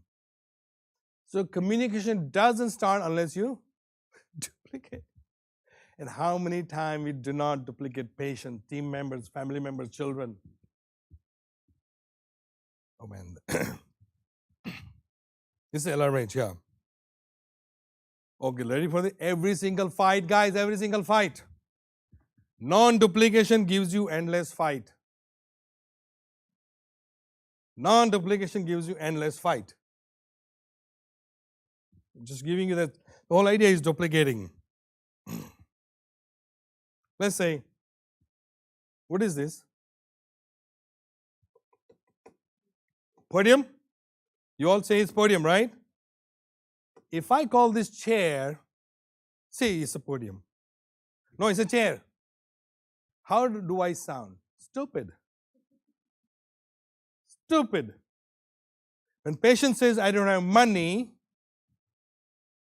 and you say, no, your health is important. He says, it's a podium. You say, no, it's a chair. You get the idea? You didn't duplicate. Patient says, I don't have money. What do you say? I get it. It's a tough time. People don't have money. Yeah. Or child says, I'm scared. And what parent says? No, be a brave boy. Be a brave boy. That's non-duplication. What does child say? I'm scared. What do you say? Oh, it is scary. I understand. Oh, mom, I love you. Okay. I just put a little enough emphasis on this.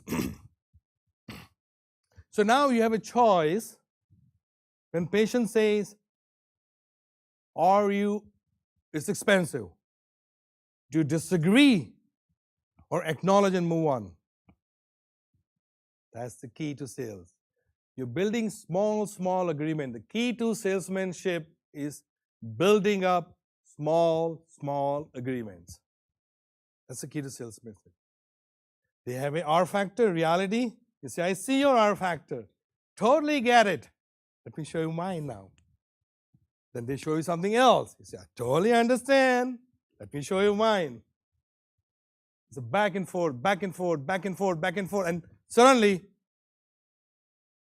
there's an understanding. They sign up. They follow you. They listen to you. Now, patient came thinking he just needs cleaning, he needs insurance covers everything. Last dentist did not tell me. It is not hurting. I do not need it. And you present a treatment plan which costs money. What happens? The patient feels a huge disagreement with you. It's a very tricky situation now. He feels huge loss because everything was fine just before meeting you. It's a loss. It's a degradation of being. Yeah? ARC goes down every single time. And where does patient disagreement come from, guys? When patients disagree with you, where does it come from? Non-understanding, lack of information, misinformation, bad experience. What's that? Their own reality. And where does their own reality come from? 3 sources: lack of information, misinformation, or bad experience. Whose job is to provide right information? Yours, the dentist. And that is exchange of ideas between back and forth.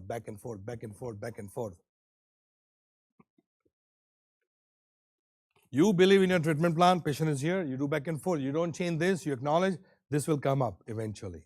It's magical.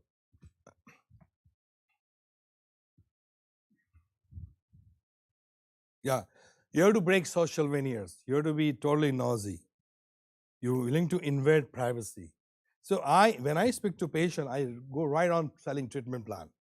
I don't go on selling social things. I say, good morning, I have a news for you. I don't go, show me your grandchildren's picture, let me show you my grandchildren's pictures. You can do that, but I'm here to sell treatment. I'm not here to make friends. Of course, when I sell and do well, they become friends, but my product is never making a friend or patient or a team member. I'm here to sell my ideas. You like it, we'll become friends later on. You can ask this question, if they have, I hate dentists, how did you come to that conclusion? How did you feel about that? Tell me more about it. Yeah, I hear that a lot, blah, blah, blah. But you communicate your reality. You never give up your reality. This, I love it, this one. Do you want to keep your teeth? I asked that. And the guy says, my whole family has a soft teeth, so I'm going to get a denture. I know it's going to be a tough case now. He doesn't have any reality on dentistry and keeping teeth. Or one says, oh no, I want to keep my teeth. I know it's going to be an easy case. I want to qualify in the beginning, do you want to keep your teeth? And you should ask this question. Your job is to raise the value of treatment in patient's eye. That's your job, okay? So, we got this part, A, R, C. What happens if you disagree? What goes down? A and C goes down. What do? You communicate, find another reality, maintain affinity, and triangle gets bigger and bigger and bigger and bigger. Is a high ARC, is a low ARC, there's an ARC break, means cut in reality.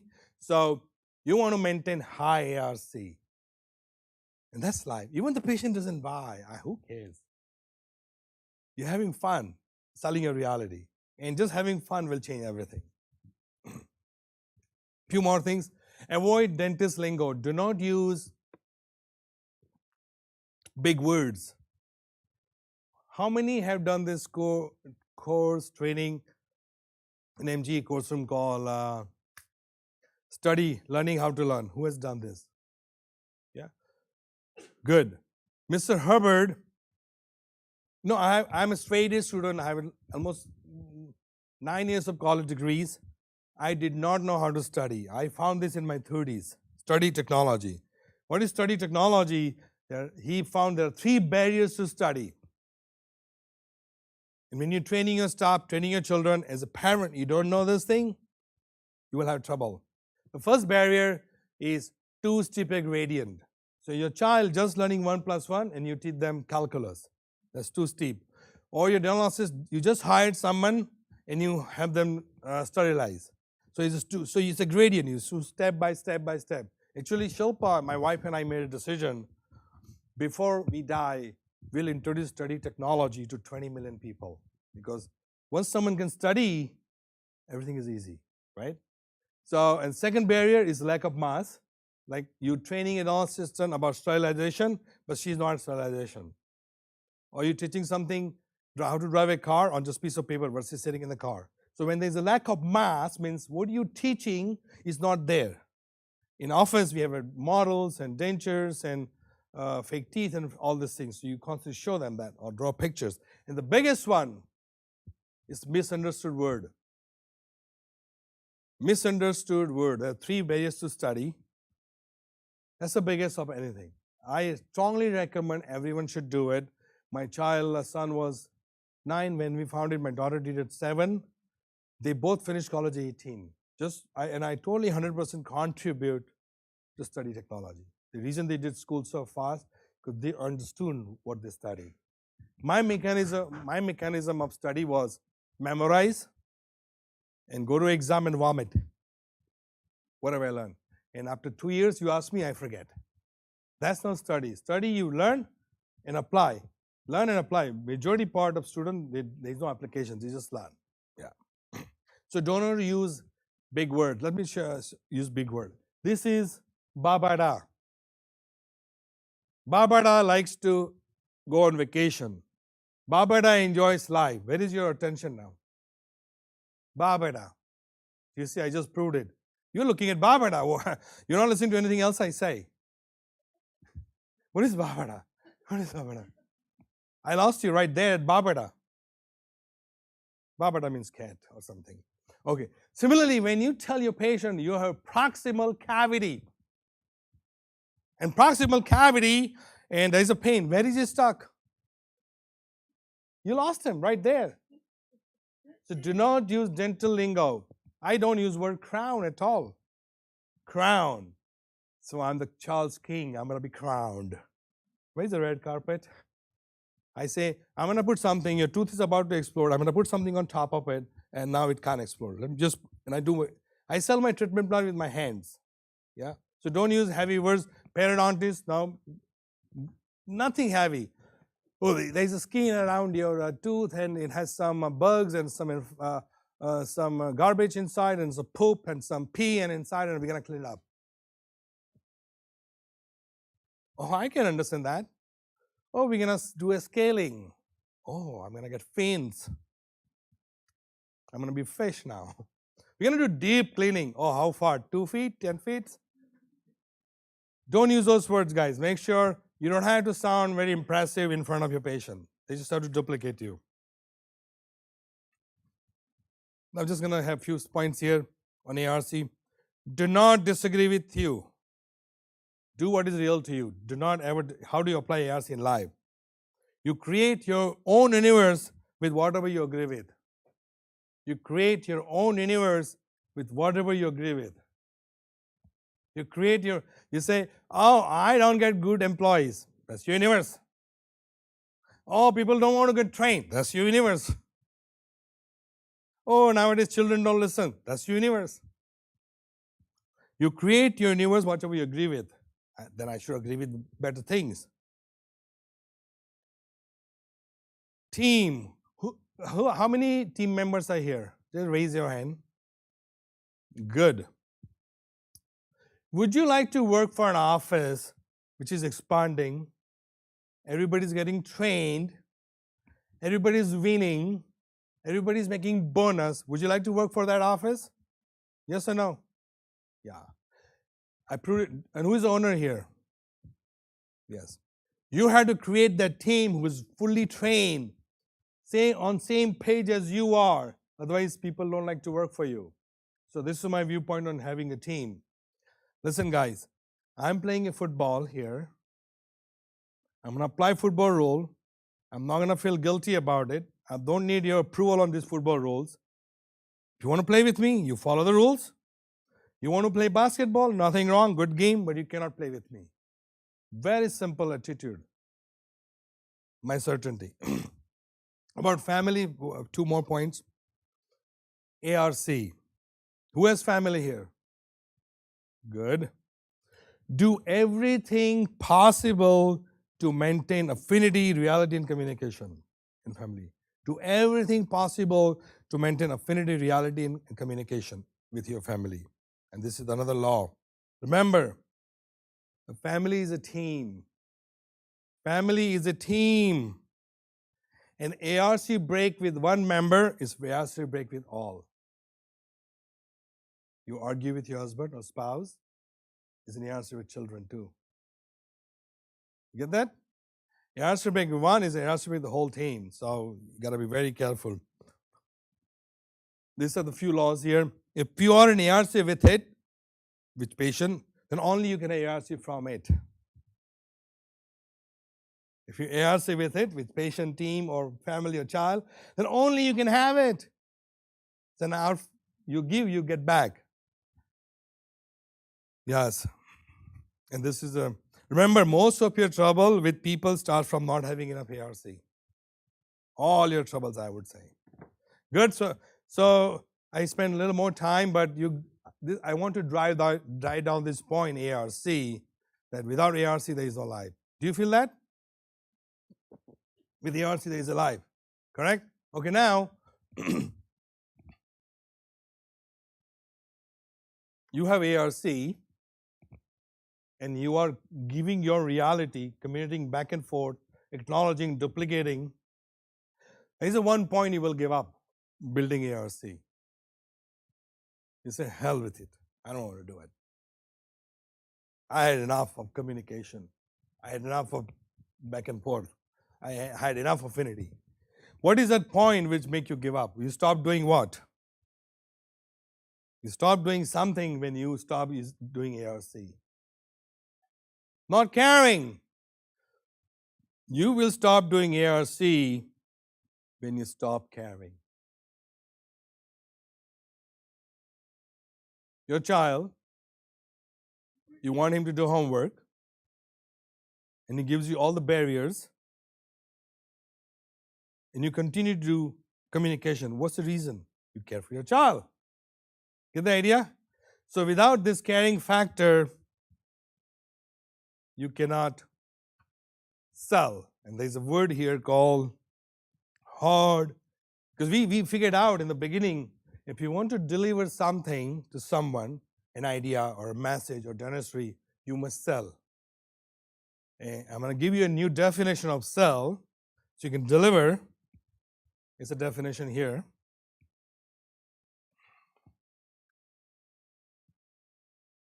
Hard sell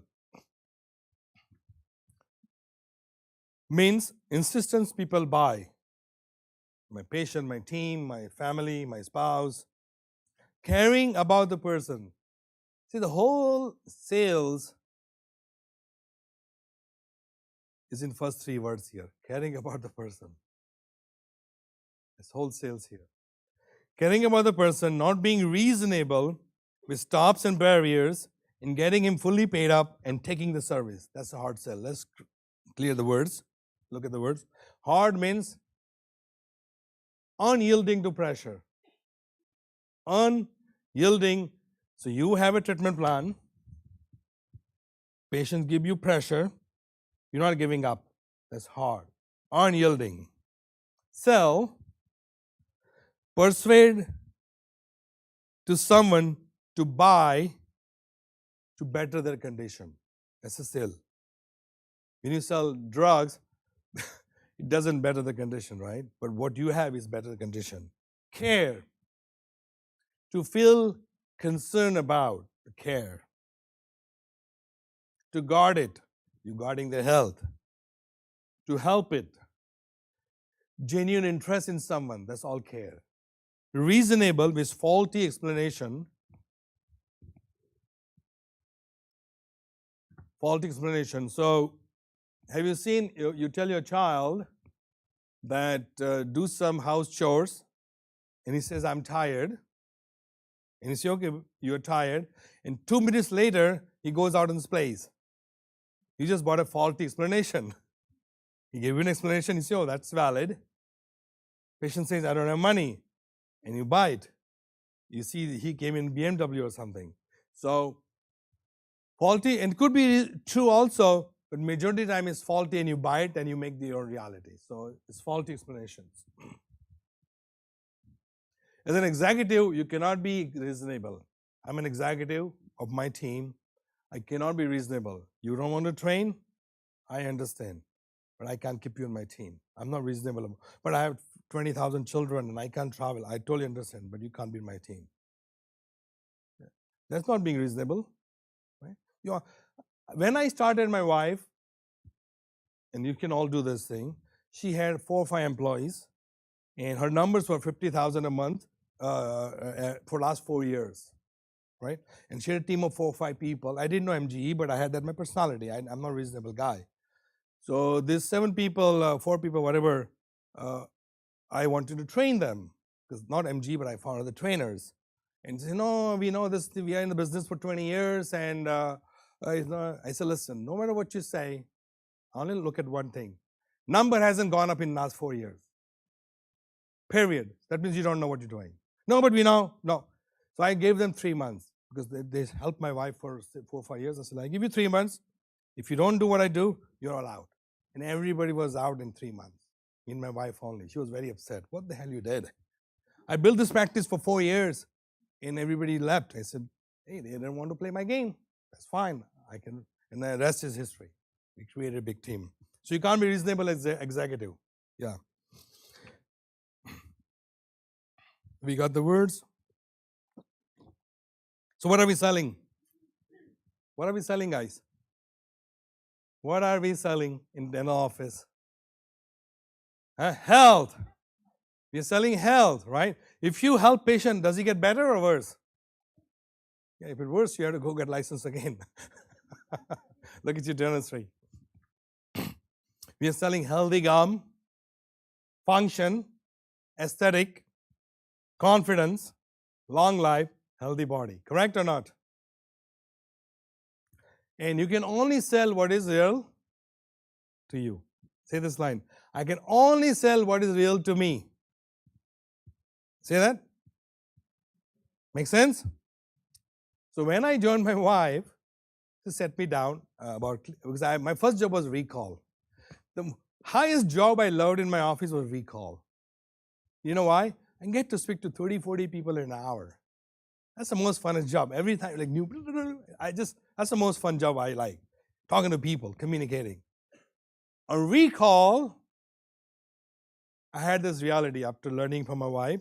If you do not do cleaning, you will die. She explained me heart disease, other things from what comes from the bugs in your mouth. And I really bought it. It was so real. Nobody has ever beat me in recall appointments so far in the last 20 years. I made the highest recall appointment. You give me a list, I make the highest appointment. And if that same list, someone else says, oh, nobody wants to make an appointment. From the same list, I make the highest appointment because it's real to me that if you don't do cleaning, you die. Get the idea? Yeah. It's so much fun to sell something you believe in. So since you're selling health, you're selling aesthetic, you're selling function, and you have it in you, in your office. So what is not carrying then? What will be not carrying?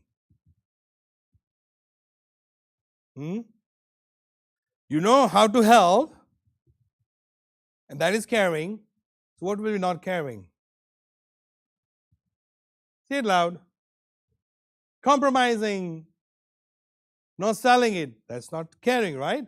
Since you know it's going to help your child, or help your spouse, or help your friend, or help the patient, or help the team member. If you don't do that, that's not caring. Caring is you treat others like your family. Wouldn't that be fun? Why do I have to wait for weekends to have 5 hours with my children? Why can't I make everybody my family? Why can't I do that? You get the idea? It's so much fun when you, like, I'm talking to you, I don't have to come and speak to you guys. Like, I came yesterday, I'm going to fly back today. I just love when I hear stories and people's life change. It's so much fun. Nothing will stop. I travel so much around the world. I make sure whenever I am, I come back on Tuesday night to New York so I can speak to you guys. Like, I'm going to India next week, a week after. I'll be back on Tuesday night so I can be here Thursday. It's fun. Caring. Yeah, what is caring? Getting patient to do needed treatment, not Burger King. Combo one filling, one cleaning. No. You make them do needed treatment using ARC. That's caring. Caring requires action. I care for you. I care for you. No, that's required action. I'm going to just show it to you. I did the last time. It was fun. So let's say I'm a small child, toddler, and this is a big cliff here, right? There's a big, imagine there's a big mountain, and I'm going to fall down and die, right? And you will sit there, don't get up, and you're going to say, I care for you, stop. I care for you, stop, okay? And I'm going to die.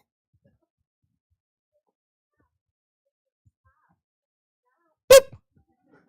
I'm dead. Is it caring? Now you're going to run to me, huh?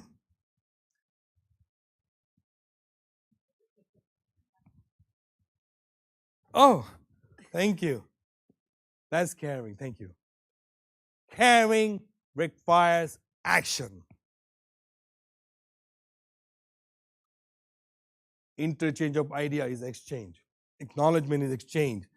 Duplication exchange. Back and forth, back and forth. Caring requires action. You have to do something about it. ARC triangle, right? Do you like it so far? I have 80 people in my family and friends know ARC triangle. That's caring. That's caring. They come to my office, I do seminars. It requires action. Oh, here's my friend. Happy birthday, WhatsApp, happy birthday. No, action. I'm just.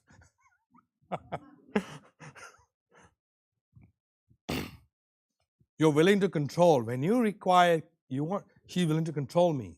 I'm willing to control my friends, my children, my family, my team, my patients. I'm willing to control. It's like controlling a car. You have to control. Controlling your child toward gainful life. That's a control. You know, when you care, that's the most beautiful thing, okay? Forget it. Patient buy or not buy. I don't give a damn.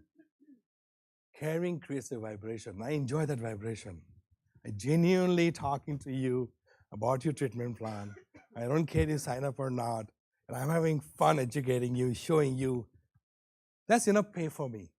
And she pays, I'm more happier. Caring is a vibration, man, guys. It makes you very healthy. When you care, your heart is doing well, your blood is doing well, your skin is doing well, everything's doing well. You know how old I am? Well, I won't tell you. But my whole energy comes from the caring factors. Yeah. When you care, you'll naturally hard sell. When you care, you naturally hard sell. You get the idea? When you care, it's natural. You will speak to strangers. I go to strangers and I have them talk about MGE and then talk about ARC triangle and all these things on the plane. I travel so much. And they say, oh, I want to know more about it. Yeah. You feel alive and healthy when you care. Who likes to be alive and healthy? Yeah, you don't need gym, you don't need protein, you need this or anything. You just start caring. 24/7, like your heart, constantly pumping. Like same, you constantly care. It's so much fun. Can you care for all though? No. I mean, it's ideal scene, but you can't. That 20% people you can't care. We'll show you this seminar and seminar A. And the only reason you stop caring for other people because you fail caring for this 20%. So you need to learn how to identify those 20%, which I'm going to show you. But you cannot care for all. I mean, it's really good, but when does barrier comes up now? When you ask for money. When you ask to make a decision. So I like to find out in the beginning of my treatment planning, let's say when I was treatment TC and it's $10,000 treatment plan, I said, listen, your gums are messed up, it's a pus and bacteria and this thing, you have big holes here, and you have this tooth is not there, so we need to put a fake tooth. See, I'm not using any words, okay? And then this your tooth will move if you. I explain in journal in like 5-10 minutes back and forth. It's going to cost you $10,000. I don't wait for whole presentation to ask for money. So I ask this question, which is uncomfortable. How would you like to pay? I don't know. I might say here's a credit card, or admit longer. I want to know right away, because then when you ask to make a decision, a real person comes out. I was here.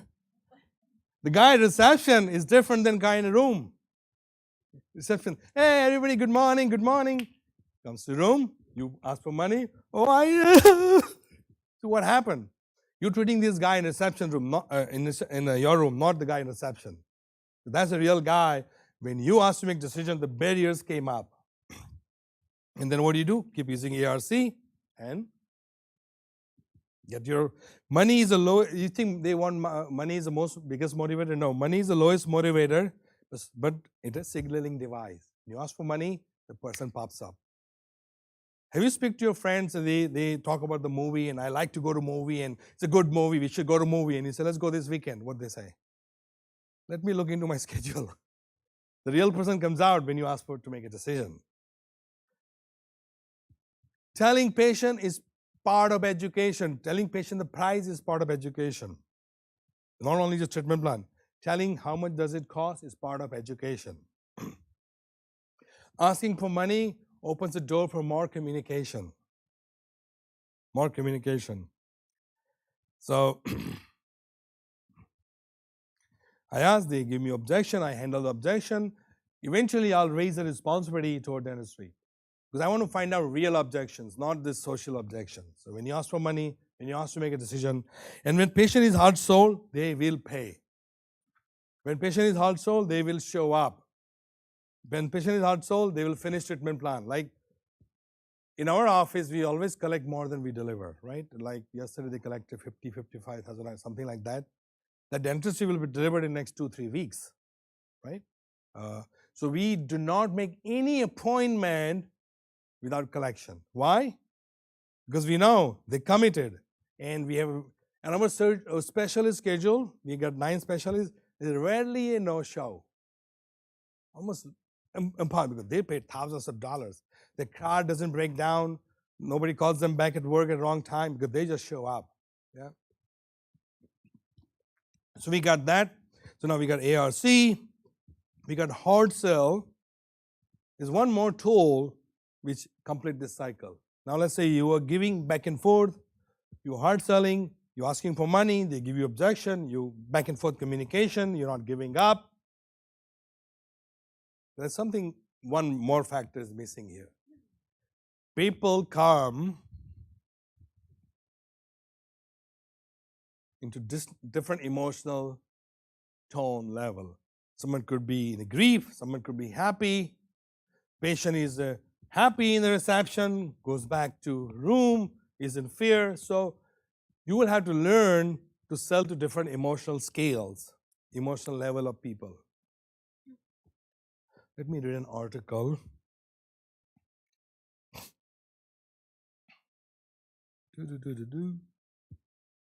Okay. So I'm going to read an article from Mr. Hubbard on tone scale. I don't know when was it written, in 60s.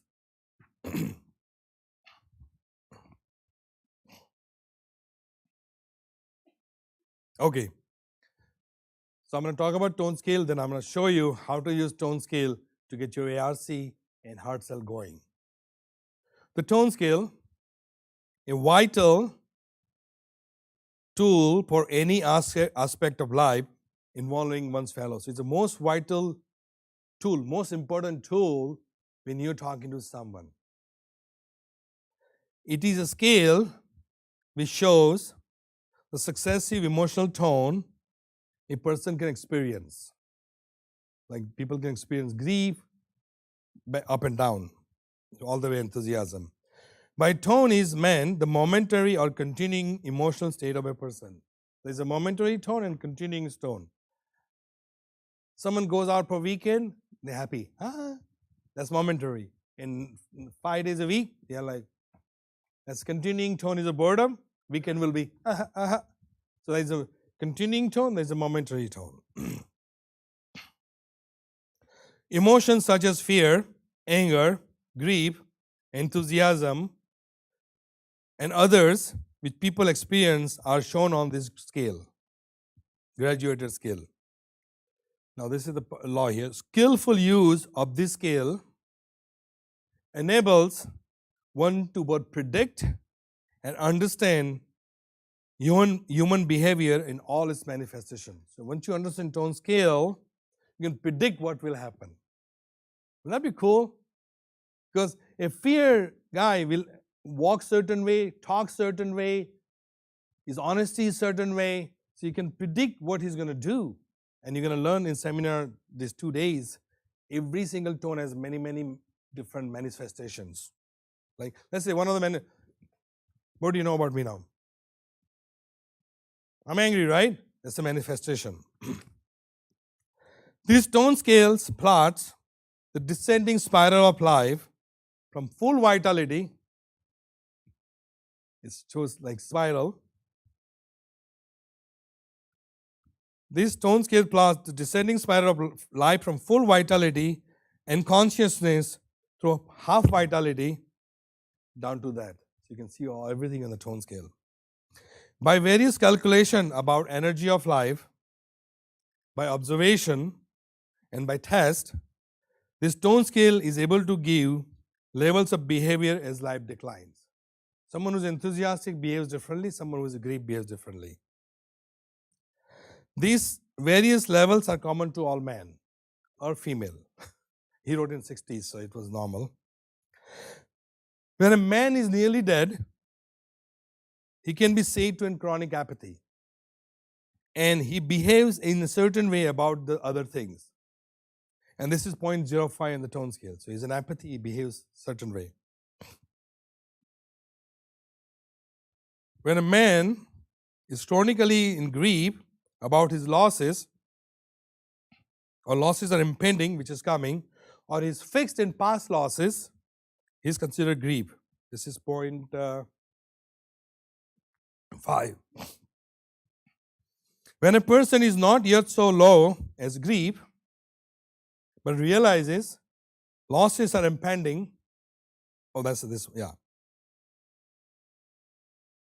and fixed chronically at past loss, that's called 1.0, is fear. Like either loss will occur or he's stuck in a past losses. That's fear. You know, that someone said, only thing to fear about fear is fear itself. There's nothing to fear. An individual who is fighting against threatened loss, an individual who is fighting against threatened loss is in anger, and he manifests other aspect of behavior. This is 1.5. So angry person is a threatened losses. He thinks something's going to go wrong. He's angry. Is this cool? Yeah. The person who is merely suspicious that loss may take place or who becomes fixed at this level is resentful. He can be said to antagonism. This is 2.0. So what he's saying, a loss might take place, like someone will upset me or something will go wrong. He's antagonist. He's resenting it. Above antagonism, now this is good. Above antagonism, the situation of a person is not good that he is enthusiastic, he is not antagonistic. Not bad that he is resentful. He has lost some goals and cannot immediately locate other goals. He's said to be in boredom. That's 2.5. So he's not winning, he's not losing, he's bored. As many of the doctors after 10, 15 years in practice, they're bored. You're not winning, you're not losing. Whatever. At 3.0 on the scale, a person has a conservative, cautious aspect towards life. But he's reaching his goal. It's 3.0. He's like taking time to decide. 4.0, individual is enthusiastic, happy and vital. Happy and vital, that's 4.0. Now this is the statement he made in 1960s. A few people are naturally 4.0. Naturally. A charitable average is 2.8, a little above boredom. This is 60s. What do you think the tone of society now? Lower. Last 3 years, what was the tone of society? Fear. My God. Okay. Now you may have seen this. Tone, you graduated in school, you were enthusiastic. I will conquer the world. Patient will line up. You in practice for 2-3 years, you lost, right? It didn't happen. You go to boredom. And after 20 years, you go apathy. Every time you lose, you go down the tone scale. So let me show you. You have watched this scale in operation before now. Have you ever seen a child trying to acquire, let's say, nickel? Nickel was a big thing. In 60s, you can buy a soda, sandwich. Have you ever seen a child trying to acquire, let's say, nickel? At first, he's happy. I want nickel. He simply wants a nickel. If you refuse, then he explains why he wants it. The first is 4.0. I want it.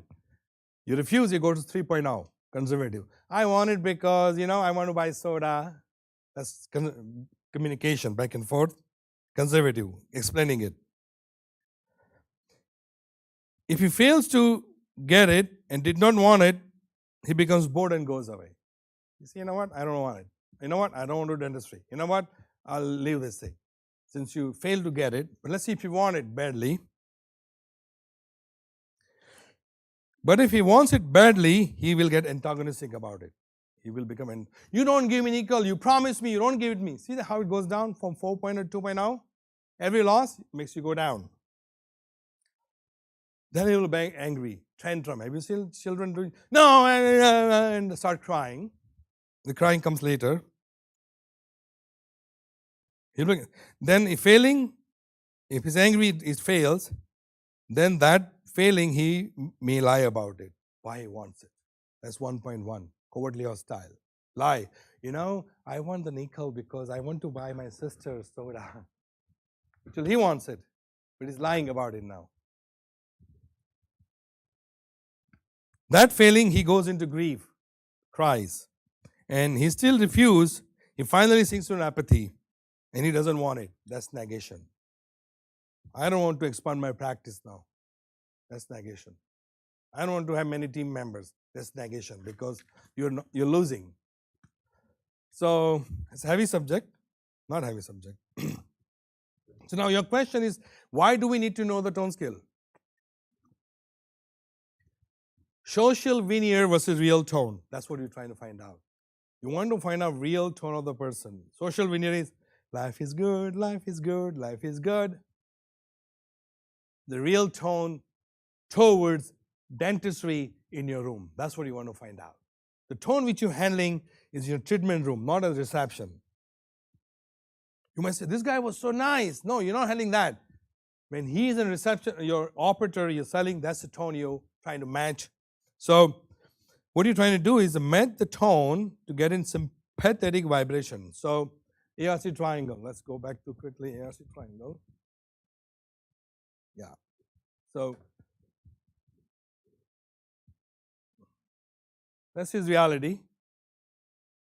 could be at anger, could be in apathy, but he has the same reality at different tone level. Get the idea? So what we're looking, trying to match the tone so we are real to him. For example, an angry patient who comes to your office, how do you match the tone? He comes, he's angry about the denture. I hate when you make bad dentures. I don't like you guys. Now you can do just a few things. You could be enthusiastic. Don't worry, we have a lab technician and have a coffee and we'll help you out. You're too unreal to the patient. He's in anger, you're trying to be enthusiastic and nice. Nothing works. Or you could be in fear. Why don't you handle that patient? I can't handle because he scares me. That doesn't work too. So you spotted the guy's anger, you're going to be angry about what he's angry about. The denture is not working. You look at the dentures. My receptionist, she does this. We treat 80 patients a day in each office, right? They back and forth. So we have to be fast. She'll look at the denture. I hate it when that happens. Let's fix it. Guy says, okay. Because she was angry about the same exact thing what patient is angry about. See, he met the tone, he duplicated the patient, the guy, and that's matching the tone. That's why, because people buy the fact at their own tone level. He's angry, he's going to buy his fact at the exact same tone level. And we met the tone in society, naturally we do it. Let's say you call your friend enthusiastically and say, let's go to a movie. And he said, I just got in an accident. What will be your tone now? You won't say, that's fine your car, but let's go to a movie. You won't do that. What tone you will drop to? Sympathy. And say, oh no, I'm so sorry it happened to you. It's a sympathy. So we naturally do this in life, but when it comes to patients, we don't do it. And we have to practice it, spotting a tone, matching a tone, and people will go into agreement at their own tone. But they are not impressed with their own tone, so you have to be higher than them, half a point above. So if they're angry, you get angry about this thing, let's fix it, and then you get bored. Why don't you ever sit? You raise the patient tone from 2.0, 1.5 to 2.0 to 2.5. So as long as you met the tone and you're half a point above, they get impressed by you. And you will learn in next 2 days how to spot and how to match tone. Right? But this I'm just giving you there's a little thing here. Higher the tone, they're able to handle life well. They're more survival. They're more truthful, more success, honest, organized, moves fast, decide fast. Lower the tone, lesser ability to handle, less survival, less truth, more lie, less success, more losses, lesser honesty, more dishonesty, less organized, messier, move slower and slower. So higher the tone is better. Lower the tone is not good. So I'm going to quickly show you, I'm going to do a drill. I got a few minutes. I'm going to show you each tone. I'm going to do a movie drill. What's your first name? Michelle. And Michelle is going to ask me this question. Rushi, would you like to go to a movie? And I'm going to answer in a tone I'm describing. Right? So you can just see how the tone looks like. So the lowest is apathy here because you're not going to movie with dead people. So ask me a question, I'm going to reply in apathy, then we go up, yeah? Thank you, Alana. So the same question you're going to ask me, Rushi, would you like to go to a movie? Rushi, would you like to go to a movie? Now in apathy, there is no eye contact. Below 2.0, there is no eye contact. Apathy is hopelessness, I'm not going to talk anything.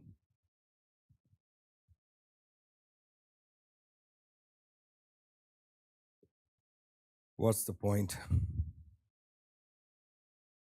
That's apathy. Patient could be in apathy. When you present treatment plan, they could be in apathy. What's the point? And you say, I know, I get it. What's the point? I mean, I know the treatment costs $10,000, but you can die tomorrow. We never know. But if you do the treatment, it may work, it may not work. I think we should try it, give it, and patient says, okay, let's try it. It can happen. So you're matching the tone, going a little bit above. Next one we're going to try is grief is a loss. Patient don't come crying, but if they're griefy, you're going to match the tone and go a little higher. The next one is sympathy. Sympathy is, see big guy petting a small guy. So I'm going to be sympathetic, right? I'm feeling bad about you, kind of view. Okay. Yeah, same question every time. Rushi, let's go to the movies.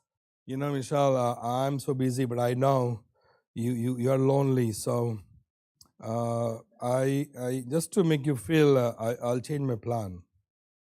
Okay. That's sympathy. Like I'm feeling bad about her. We thought sympathy was a good tone. It's not a good tone. It's close to death. You're killing the person. Did you feel good about when I speak to you like this? You feel worse. So that's sympathy.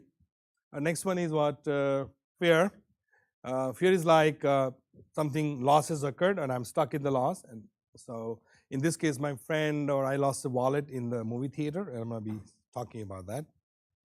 Rushi, let's go to the movies. No, Michelle, last time I went to movie, someone stole my wallet. So, and no movies for me because it's kind of scary, you know, nowadays movies. No, thank you. It's fear. When you present treatment plan, patient could be in fear. No, it's expensive, or you're going to give me needle or something like that. My wife always, when patients fear, she will does a small procedure about dentistry, charges whatever money has to be charged, and patients say, wow, it's not difficult. So that's fear.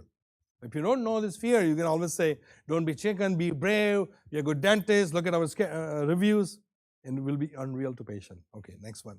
Will be covert hostility. Oh, let me describe that. See the guy? He has something knife or something, and he's hiding it, and he's smiling. It's covertly hostile, but you don't know about it. It's covert means covered, hostility. So, Rushi, let's go to the movies. Michelle, of course, anytime with you. Wear something nice this time.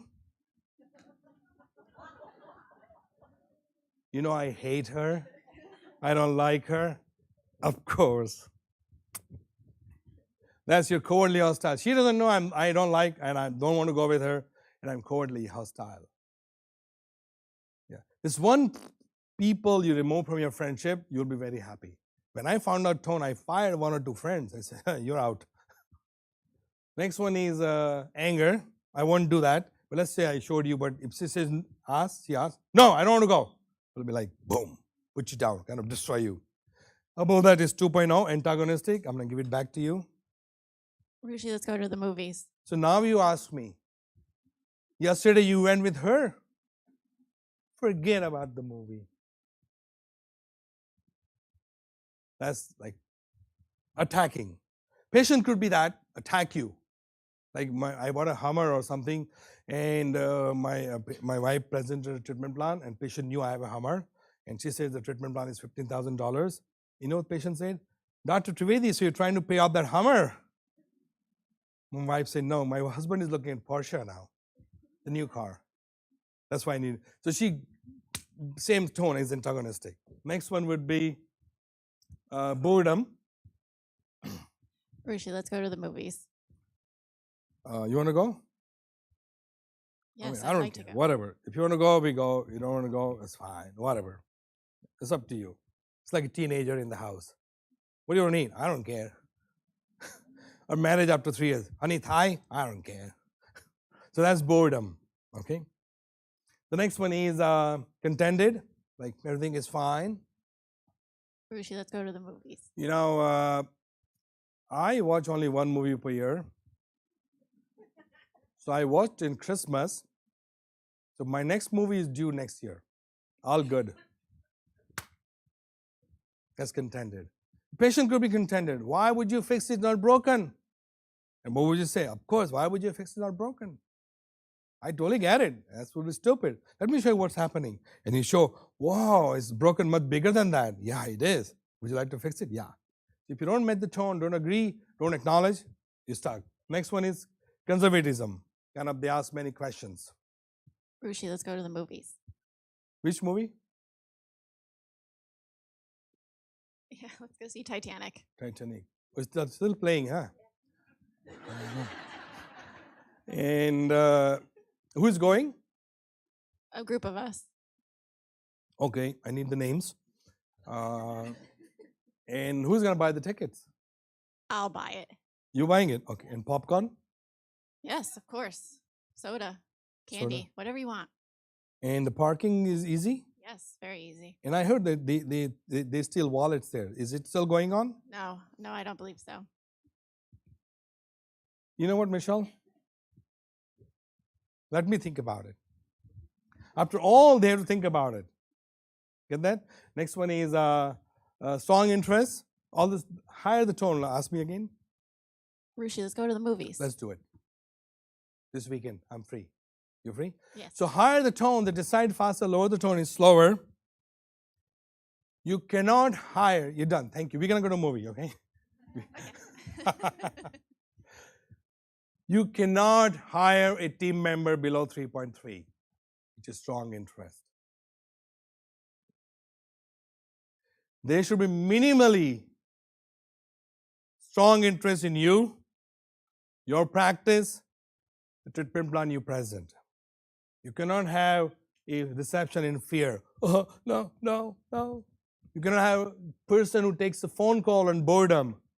Okay, you want to cancel? That's fine. Call us back when you're ready. You can't have that. You cannot have the contented team members. You know, we did last week good, last month, so why should we do more this month? You want strong interest in your practice.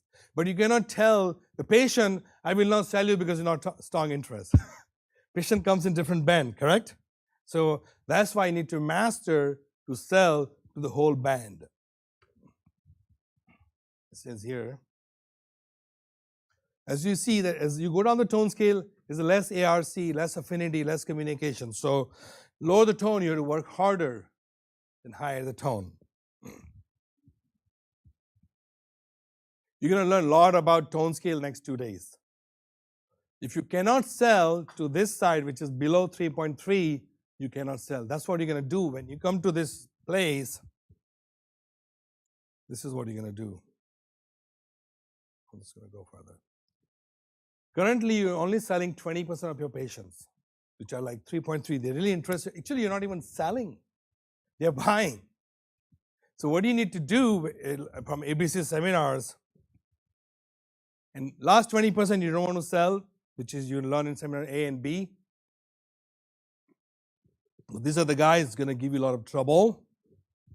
What you're doing is mastering your skill level, sharpening to sell in the middle 60%. Right? That's how people double, triple, quadruple, eight poodle or whatever in their practice. If you can sell to the middle 60, you can win.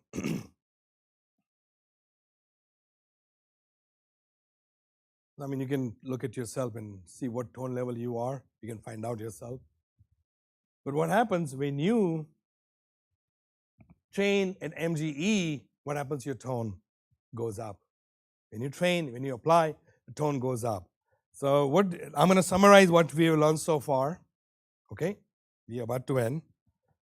So next week, can you sell your reality? Can you sell your reality next week? Next Monday? Yes or no? Okay, I need bigger yes. I'm going to ask again. Every time, everything I ask, I need a bigger yes, okay? Like big, enthusiastic, not yes. Big one. Yeah, I know, my God. Hired. Who is that? I love it. See, we got one live person alive. Enthusiastic 4.0. I think higher than 12.0. Are you willing to sell your reality? Yes. Are you willing to break social veneer? Yes. Ask questions. What questions? Do you want to keep your? How would you like to? Pay. Okay. Who wants you to have an extreme marketing, good marketing? This is the law, this is the base of marketing. Increase ARC with team and patient will increase your marketing. Hire the tone people you hire, that's a good marketing. Yeah. Good? So far so good? Are we going to disagree with your reality or agree with it? My reality is my? Love it. So before I end, you will have, who got the notes so far? Make sure you meet because it's a very fixed time we have. And there is new client orientation at 1:30 today, 1:30 to 2 p.m. And this is the end, man. Thank you so much, guys. End of seminar. Thank you. Thank you. Thank you. Great audience. Thank you. Hello,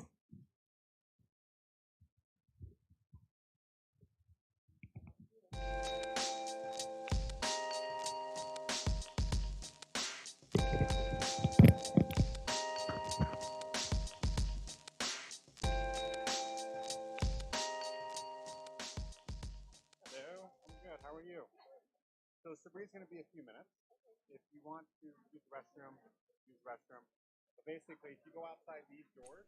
Okay, here we are, Dan Brown, Senior Service Consultant of MGE, and I'm back with another client testimonial. And this one's special. This one's special to me because this is a client who I'm going to let him tell his story, where he came from and where he is today. And that's Dr. Ken Circa. Dr. Ken Circa, welcome, and thank you for taking time talking to other dentists about your experience with the MGE Power Program.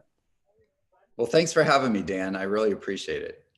Yeah, if I could just encourage some of these dentists to just move a little faster, be a little stronger, and enjoy dentistry a little bit more, I would love to tell them my story and let them know what I've been doing. You know, I joined MGE a long time ago, and when I first started with MGE, I was only seeing about 10 new patients a month, and we were collecting about $17,000 a month. And it was a real struggle. You know, right out of dental school, I worked at a practice that was like a factory. I was seeing, you know, so many patients a day working out of 6 chairs.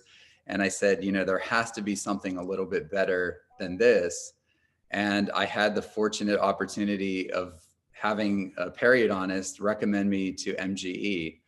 And when I ended up going to MGE and I took a couple courses, I said, there's something about this that's special and different than other management courses that I've done. I was collecting $17,000 a month, and I went to $53,000 within a 2-month period of doing some courses, some lectures, and implementing what I was taught at MGE. And I was in a building of about 30 dentists in downtown Philadelphia. So being in a high-rise building with 30 dentists was a challenge in the beginning. You know, getting 5 to 10 new patients a month was difficult to pay the bills. You know, going to MGE and learning how to deal with patients, how to market properly, how to budget everything from the marketing that you do to how much do you spend on dental supplies and office supplies, and really having a solid plan was what I was taught at MGE, and I was able to implement. You know, fast forwarding now, many, many years later, I've been with MGE about 15 years. What's unique about me is I've really stepped away from doing the day-to-day dentistry. I have 20 full-time staff members. I am in Center City, Philadelphia, and I've been awarded the largest dental practice of Philadelphia. And it's because we've been able to grow by implementing the systems that MGE has taught us. With absolute certainty, I know if we do this type of marketing, we're going to get this type of result. And, you know, even from the beginning where I went in and I was spending money on trying every type of marketing and wasting marketing dollars and not knowing where to go next and where to grow the practice. I was taught really how to focus, how to work with my marketing person in the office to find those type of patients that we wanted more patients like that. And we were able to streamline our marketing efforts. We reduced our marketing spend now under 3% in the practice, and we're still getting on average 137 new patients a month. We've been able to maintain that 137 new patients a month for the past 8 years. So we have grown, we have gone up more than 25-fold from how we started at MGE. So there's a lot to be said incredible. What you can learn at MGE. Wow, just incredible. And Dr. Circa, let's lay the landscape a little bit, just so people understand how dense downtown Philadelphia is with dentists, other dentists. So not only were you in, 13th floor of a 15-story building with over 30 other dentists, which I understand is there's even more in that same building now, isn't that right? It's really about the Almost 40? same. What's happened though is we're finding since COVID happened, there's about 20% of the offices that have never reopened or have actually sold their practices. Our building, which was at 100% capacity for many, many years, is now 20% vacant. And what's sad is in downtown Philadelphia, about 40% of the businesses have never reopened. So, you know, having that foot traffic, having the patients that were living outside of the city and commuting downtown Philadelphia where our practice is, it's reduced about 70% because people are working from home. So what did we need to do? We needed to reach out to every single patient that was in our marketing list and constantly let them know that the safety protocols that we've implemented are following CDC guidelines. And we have done things that were above and beyond what we had done in the past. So we wanted to create a very safe environment for not only our patients, but our staff members as well. Wow, I had no idea of that impact. So it's devastating, but so well done for being in a position for you to have survived. So you know, I think maybe we could also tell doctors now, and just to confirm, I'm not compensating you for this. You're not being financially incentivized. You're doing this out of the love of dentistry and out of the true understanding that others like you that were in your same spot could do better. Can you confirm that? Yes, that's correct. I think what happens is, you know, you look on Facebook, you look on Instagram, you see blogs, you see what people are saying about how difficult things are. Well, yes, you know, you have less income if you've agreed to have less income. If you've decided, you know, my patients are going decreasing, so how do you react to that? Instead of waiting till the income is lower than it was before COVID, what can you actually be doing? So in our office, we've decided every single patient that comes in, we educate them that the healthier their mouth is, the more resistant they are to getting COVID or any other respiratory diseases. Flu season is upon us. So, you know, just being as healthy as we can possibly be. And then we ask them, do you have anyone at home that may need to see a dentist? If they do, then we call them when we schedule an appointment right there when their roommate or partner is in the office. Because you have to take care of full households, especially at this time. We have to, you know, protect our staff from making sure that the patients are coming in. We're able to get them as healthy as we possibly can to extend their lives or make them more resistant to whatever is going on. In doing that, we've actually had an increase. You know, our increase is up about 30% from where it was 12 months ago. So what do we attribute that to? You know, we attribute that to spending more on marketing dollars, especially through Facebook ads, believe it or not, and Instagram ads. That's what we've been doing. We've had an increase of 37% in patients accepting cosmetics, which is sort of surprising during this time. But we're doing usually an Invisalign start each week, if not 2 starts per week. And we're also doing 1 or 2 full veneer cases per week. That wasn't the case a year ago. So I think that patients are willing to spend money on what they care about. During this time, patients are unable to go shopping like we were to high-end stores. They're also not able to take vacations. So if you reach out to them and say, you know, you might be in a situation now where we can do some dentistry for you to make you look better, to make restorations last longer, and that we guarantee that you won't have any chips, cracks, or breaks. That is one thing that we offer in our office that covers every restoration for 1 year, and we cover veneers for a 5-year period. So that might be something that we do a little differently than other practices. And we've had patients that have reached out. They do trust us because we post a lot of before and after photos. And we do a full consultation where we're sitting with the patient to find out what their needs and wants actually are before we take the handpiece to their tooth. So it's very important to have communication with your patients and your staff about where you want to go and about how you want to do it safely. Wow, well, I think that's incredible. I mean, you've really touched on some things of like, what are you doing right now to make it through it? And it sounds like you're actually expanding through this, whereas so many others are contracting. So hats off again on that. And, you know, I want to touch on this. So, you know, when you were just talking there, I'm thinking to myself, yes, he's obviously a skilled practitioner. I know you have awards for your cosmetic dentistry, but up and over that, I guess somebody who understands business. Now, was that always the case? Did you always kind of have a natural knack for business?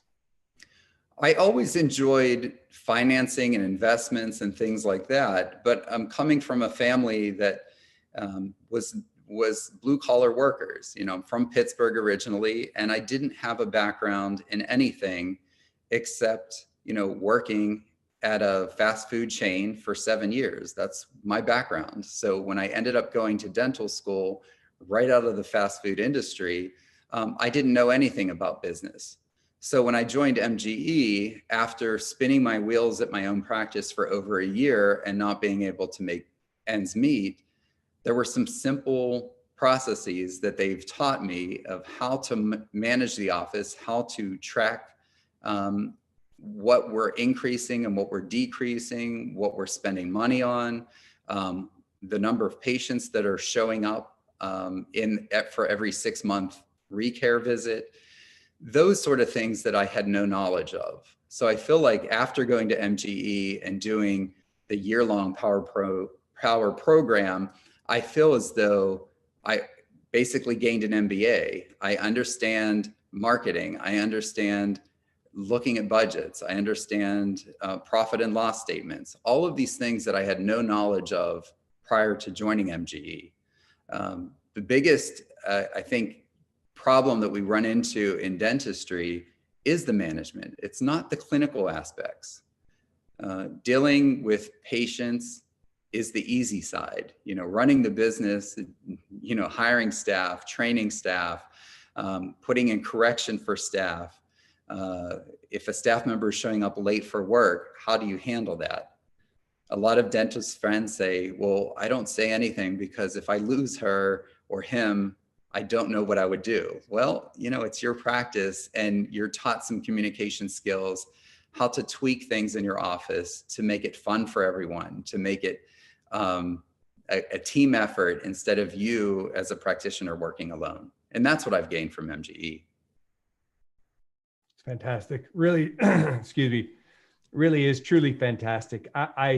You know, and I think I kind of want to round things up with what you just covered there, because you know, you have a great staff, you have a great internal culture, and I've gotten to meet them and work with them. So I know you guys are having fun, and you're working and you're doing amazing numbers, but you're having fun. And on top of that, maybe you could also share not only about the internal office culture and what the program, being a Power Program graduate, has done for you and internally in the office, but maybe give people a little glimpse of what it's like now. We have a picture of the before. What is it like now? How often are you in the office? How much do you work? How have you set things up? And how much is that tied to the MGE Power Program?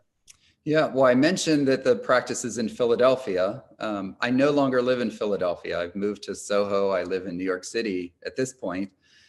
What I get from the practice is a report that shows me every Friday any metrics that I'm tracking in the office, and I'm able to remotely determine what's going on in the office just by having data.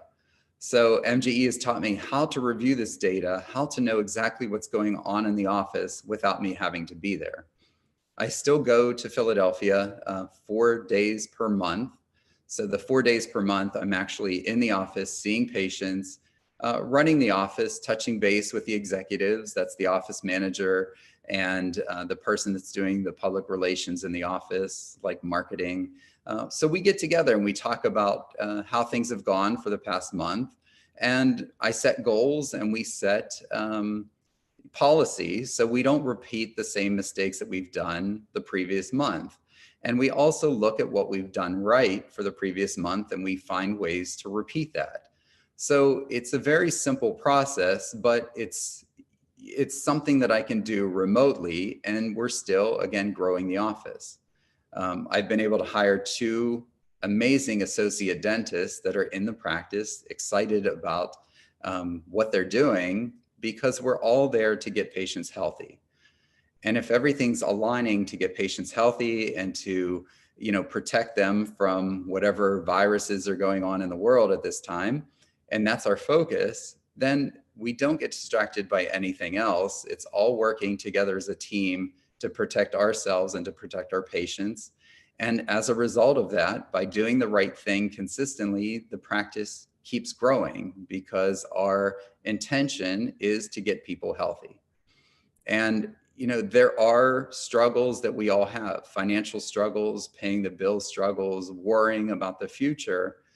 But if you spend a little bit more time talking with your staff and finding out what their concerns are, so you're all working on the same page, and then reassuring them that, we are doing something amazing for patients, and their responsibility level, if you can increase it a little bit to show them that we're not, a 9-to-5 job where we're just coming in and flipping burgers, we're there to get patients healthy and extend their lives.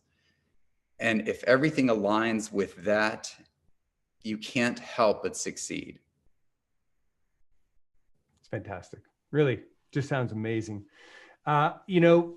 In addition, I follow you on Facebook, so I get to see your excursions to Paris and other countries, and so you're traveling, obviously living in Soho. So you're reaping the benefits of your success and hard work, and really truly hard investment. I mean, this didn't come easy. You had to work hard to learn how to be an amazing manager and remotely manage. So I don't think there's any factor of luck involved. But outside of the financial benefits that you've seen from having graduated the Power Program, can you tell me what learning this has done to your office and life, and how has it impacted outside of just financial improvements? Well, I think taking on the responsibility of making sure that not only is the office doing fine, but I've been more connected with my staff members and their families, and making sure that they're more comfortable at home and their kids are taken care of, especially now during these times when you have a single mother that's working in the office and her child's at home. You have to be sensitive to those concerns that she may have, and what can you do to help her is one thing that I've done, is looking at my staff and seeing what are their needs inside and outside of the office and trying to help out.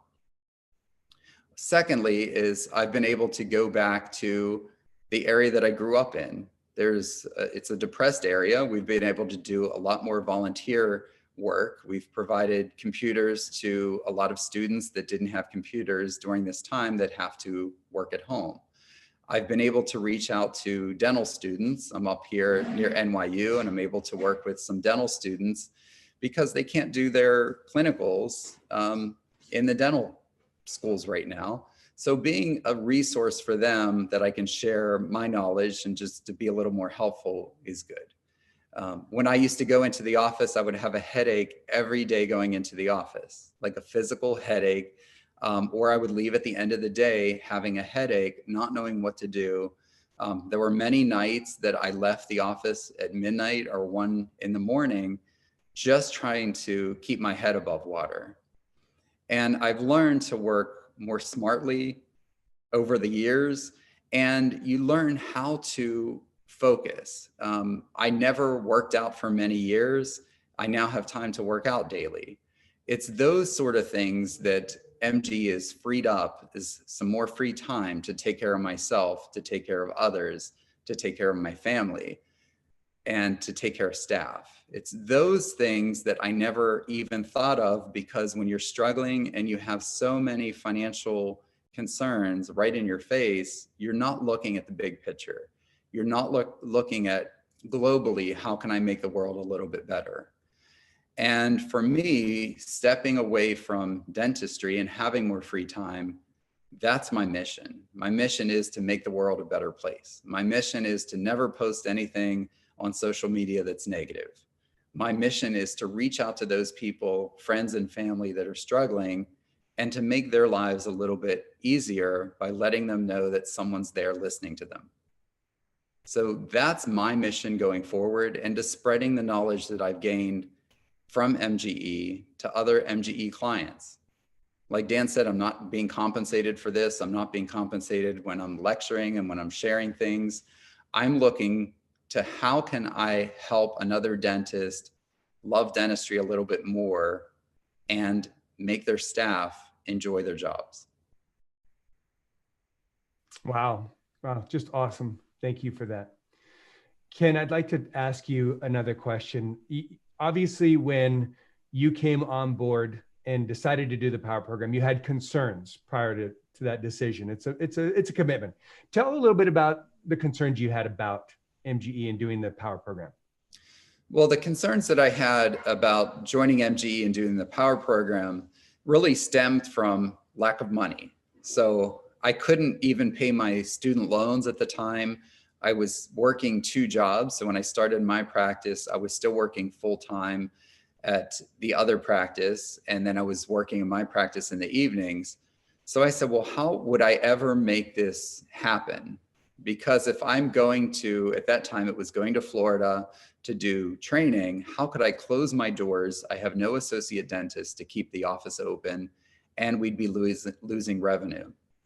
So I decided, why don't I jump on the plane with my office manager, which again, I would encourage anyone, if you're doing any type of training at MGE, I would do it with someone else. When I ended up going to MGE, I was able to learn things and together with my office manager, go back and implement them. So the concern I had, it was financial. How am I going to pay bills and how am I going to take away time from the office, fly down to MGE and actually do learning? So that was my biggest concern. I know a lot of other people have kids and have to leave their families to go down to MGE. But I understand now a lot of the training is now online. If it's online, you can do it during your time that you have available. If you carve it out and do it every day or every week at the same time, I think it's amazing. And I would encourage everyone to do as much as you possibly can remotely and get through the Power Program quickly and then finish up in person at MGE. If I had that opportunity back then, I think I would have gotten through the Power Program much more quickly and been able to implement things better. But the systems that MGE has put together during this time is amazing, to have so much content available online. Awesome. Awesome. And then I just want to touch on one point. You have trained a number of your staff on the Power Program. And I don't know if I've kept an accurate count, but it'd be somewhere between, my understanding, about 10 to 14 people that you've put onto the Power Program now. So some of these people have lives and they move on and their husbands move away and such, but you know, that was all remote training where they had to come to MGE and participate in Florida and such. Tell me what impact that has had to take advantage of kind of like the all-you-can-eat program of training that MGE has to offer, and having put so many people, not just on the Power Program, but on extended training lineups. Well, there's a few things that come to mind, one of which is staff members that have done training and have gone through the Power Program in my office. Some of them are executives, some of them are my dental assistants, and some are my hygienists. So even my dental assistants have done the entire Power Program. So I know that if there's a disagreement, we handle it before we leave at the end of the day. I know if there's something that doesn't go right during the day, and if we need a policy written, the dental assistant will speak up and say, hey, we need a policy written, so we're all doing this the same way. It's having the staff on board so they're taking responsibility for their area. So you as the owner or the dentist, you're not doing everything in the office all day long. So our staff have really learned who does what in the office and how does that interrelate with the other positions in the office. For example, how does the dental assistant running on time help the receptionist or help the scheduler? So it's how we are working together as a team to grow the office. You know, in my practice, you know, I've been with MGE for many years. So over the years, I've trained two office managers, one of which is now in LA, and he's working with two large dental practices. And he's utilizing the information that he gained at MGE so many years ago. And both of the practices are full MGE client practices now. And they too have gone up about 40% during this time of COVID. So when you see that and you hear it, you know, again, I'm in Pennsylvania and they're in California, and you see that other practices that are implementing what they've learned at MGE, it's not just one site specific area that this works in. It can work in the rural towns, it can work in large cities. And when you see successes like that and you tie it back to MGE and the training that we received so many years ago, and I'm talking about it 15 years later, it's because I believe in the system and I know that the system works because it's almost like a cookbook. You know, you do step by step and you will get this result. And I've seen it time and time again over the years. And I know that the implementation of what's trained through the Power program works consistently and every time. Fantastic. Fantastic. And then would you say that your ability to operate remotely from the practice is tied together with the extensive training you've done with your other staff? Because you said you've put your assistants through the Power program, many other staff through the Power program. How relevant and important is that factor of them having also done that training and you being able to leave the practice? It's invaluable to have your staff members do training. I can't stress it enough. If you're an island and you're the only person getting the training, implementing it is near impossible. But the more staff members that you focus on, you spend time with, you work with them, you get them through the training at MGE, and you put together an actual implementation plan, and you have staff members working with you, so you're not all doing it by yourself, you will find that things can't help but grow because you're in communication. All of a sudden you're working together as a team, whereas previous to MGE, I felt like most of us were working by ourselves. And all of a sudden now you have goals that you're setting, we're working together, you're excited because you're accomplishing things together as a team. That's the biggest thing. For me to know that my staff members love doing what they're doing in the office because they're all working together, even though I'm not there, and I go back and I actually see every review that we get posted through Google. Those reviews get emailed to me every day, straight through Google. You can set that up. So you see the reviews that are coming in. We do have a quota, which is getting 1 review per day. So, you know, at this point, we have about 1,000 Google reviews on our site.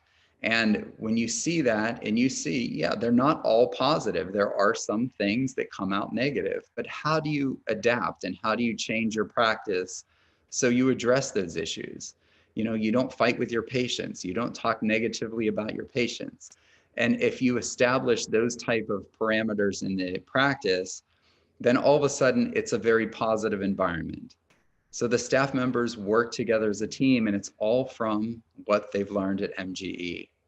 It's not what I've taught them. You just don't have enough time in the day to sit and to train them on every piece of communication and how to do their job. But if you're having some sort of training through MGE or another party that really pairs up with you and works together, your staff members can succeed amazingly. And for me, it was MGE. I had done other consulting firms prior to working with MGE. I had done other organizational firms prior to joining MGE. And yes, I received some results, but the amount that I had to put in to receive those results was excessive. all of a sudden everything is streamlined through MGE. And what I was taught and what my staff was taught has created a very tight group that we work together great.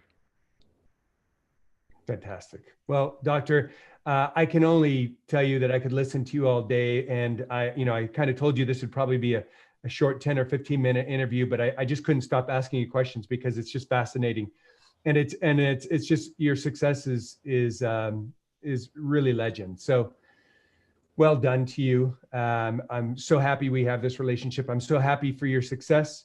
And if we'd wrap it up, what would be the one thing that you would say from your heart to other dentists who are considering this power program and possibly, doing this training? Just a short summary of how you would address it to them.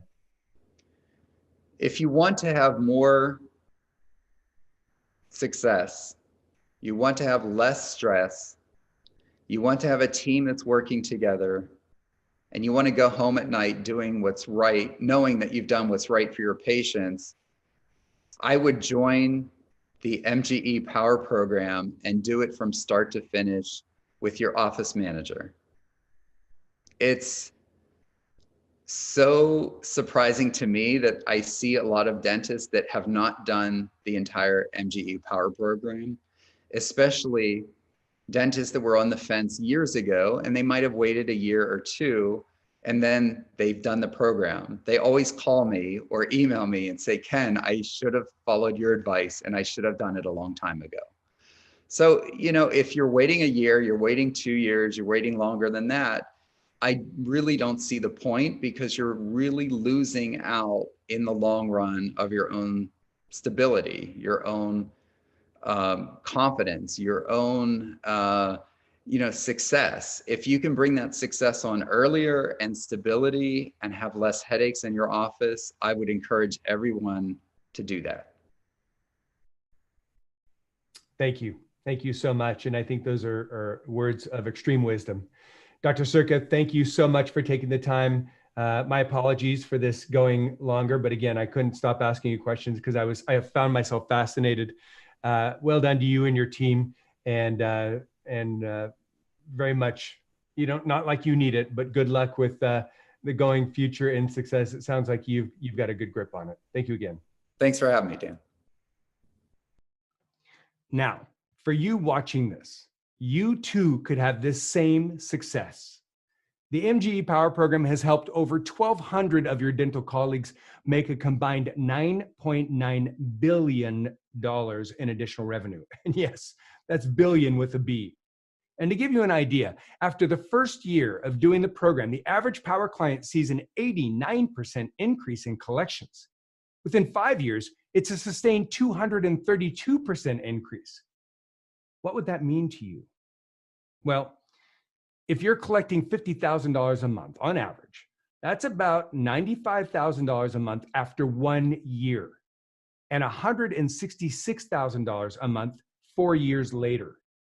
Even better, these doctors are doing these numbers while focusing on patient care, doing the type of dentistry they love to do, not just what the insurance covers, having a great team and enjoying coming to work in the morning, assuming control of their practice and schedule, being able to take time off and not working excessive hours, being able to sleep at night because they feel secure about the future of their practice, and knowing that they always have unlimited access to a top MGE consultant to get help and solve problems together. And what makes this all possible? Revolutionary education and coaching on practice management systems that not only work, but that continue to work again and again as their practices grow. It's truly a case where some extra work now makes your life and the rest of your career far more rewarding.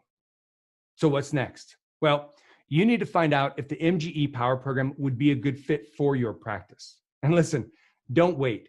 Enrollment for this year is limited. So go to mgeonline.com/power program and fill out the form today to learn more. Or call us now at 1-800-640-1140.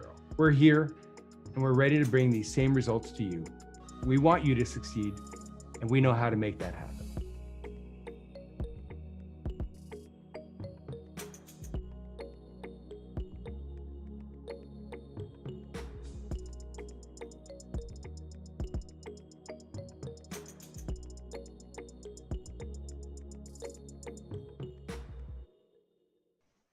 All right, it's Dan Brown here from MGE Management Experts, and we're going to talk to a client who is a Power Program graduate. And with me today is Dr. Mercado. Dr. Mercado, if you would be so kind as to kind of introduce yourself and who you are and where you're located, and tell us a little bit about what the Power Program did for you. Sure. So I'm Gerardo Mercado. I'm out of Los Angeles. My practice is in the city of Los Angeles. I started with MGE about 3 years ago. I went on 4 years now, this December. And that's it. Fantastic. Good. And tell me a little bit about what things were like prior to becoming a Power client and the training that you had at MGE. Definitely. Before MGE, I worked as a sole proprietor. I was my owner of my practice, but I always felt like I was the associate. I took over the practice from the previous owner, and it just sort of stayed that way. I just came into work, the staff took care of the things. There was no real control.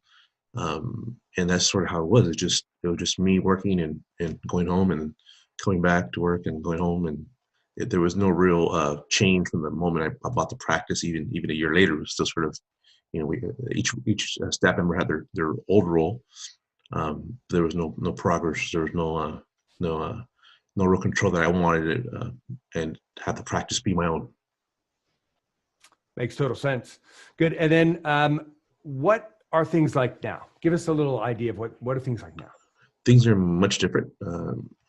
Night and day would be sort of an understatement.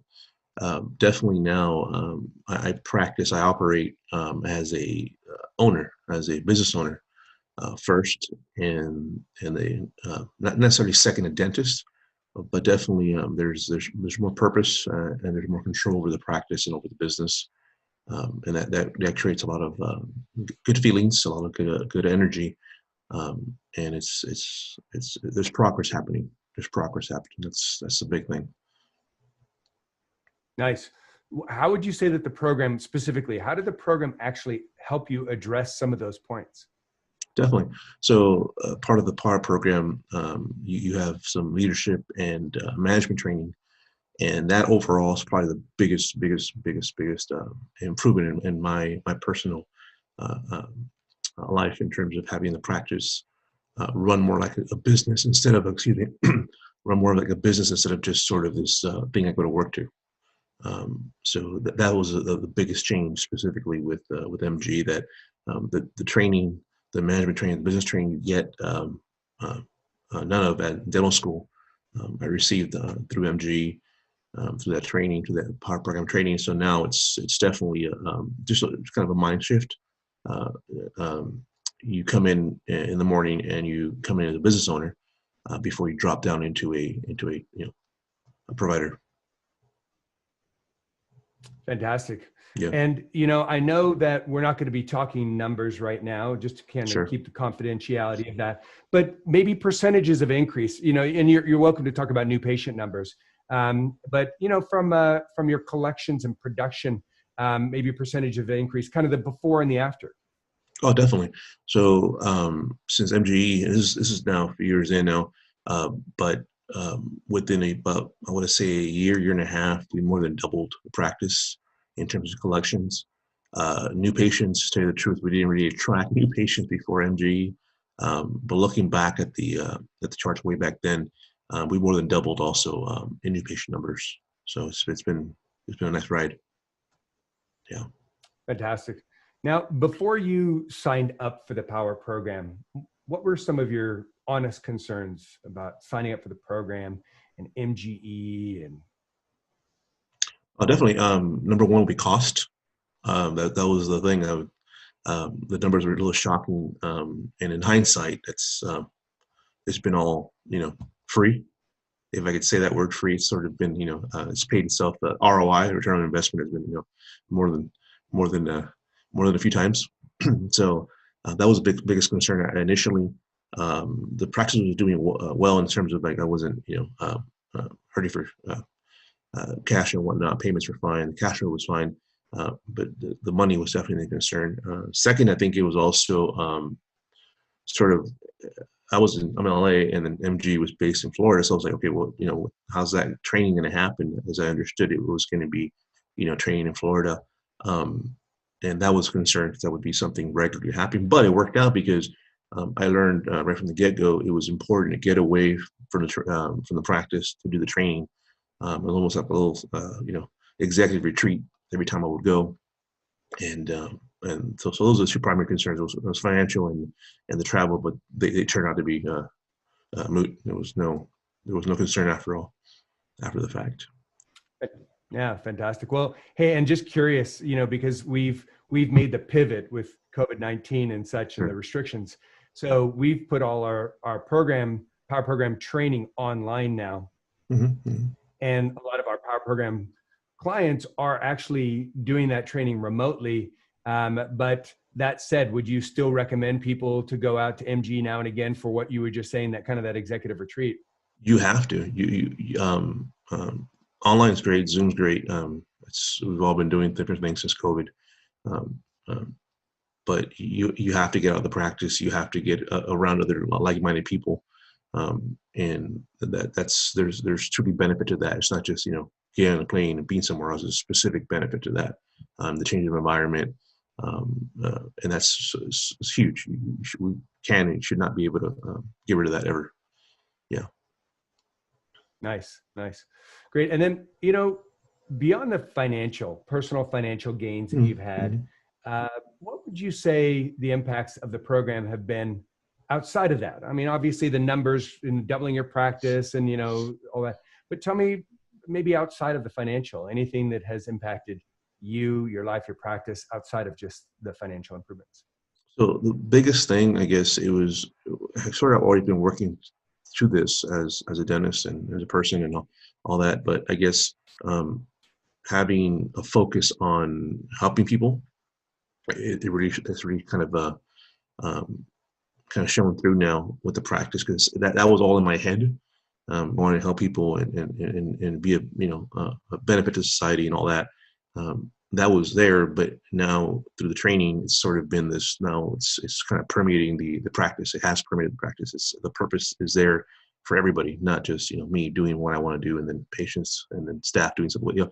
That's big and the biggest shift, and that makes me feel better as a business owner, as a dentist, and that's what kind of permeates throughout my life, because I walk around with the sense that I'm helping, in a very real sense, I'm helping people. And I'm helping my little part of the world, my community.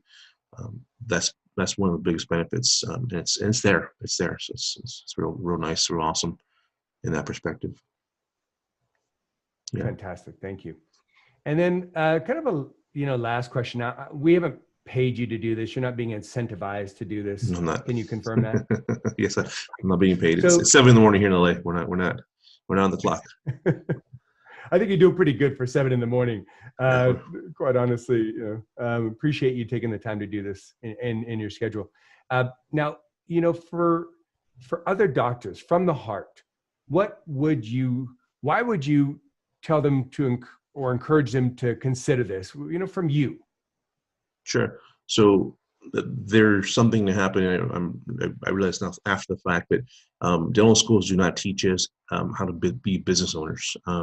And that may rub some people wrong. Like, I want to be a dentist, I don't want to be a business owner.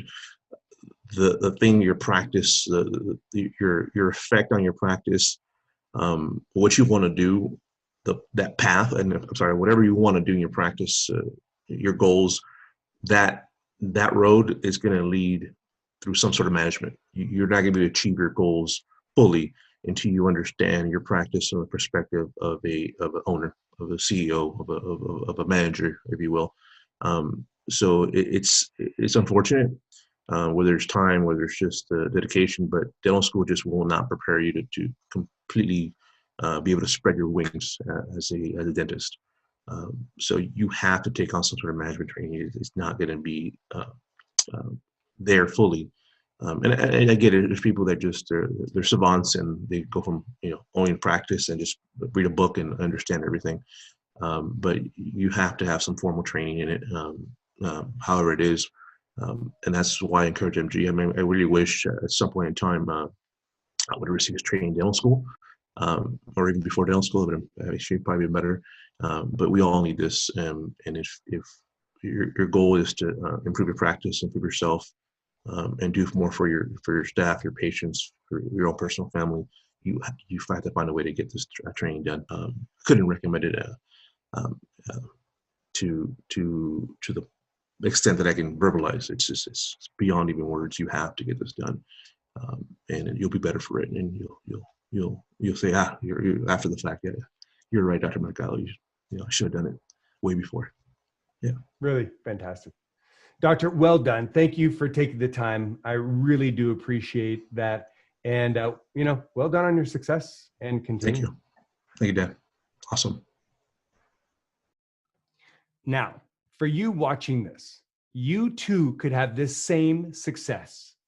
The MGE Power Program has helped over 1,200 of your dental colleagues make a combined $9.9 billion in additional revenue. And yes, that's billion with a B.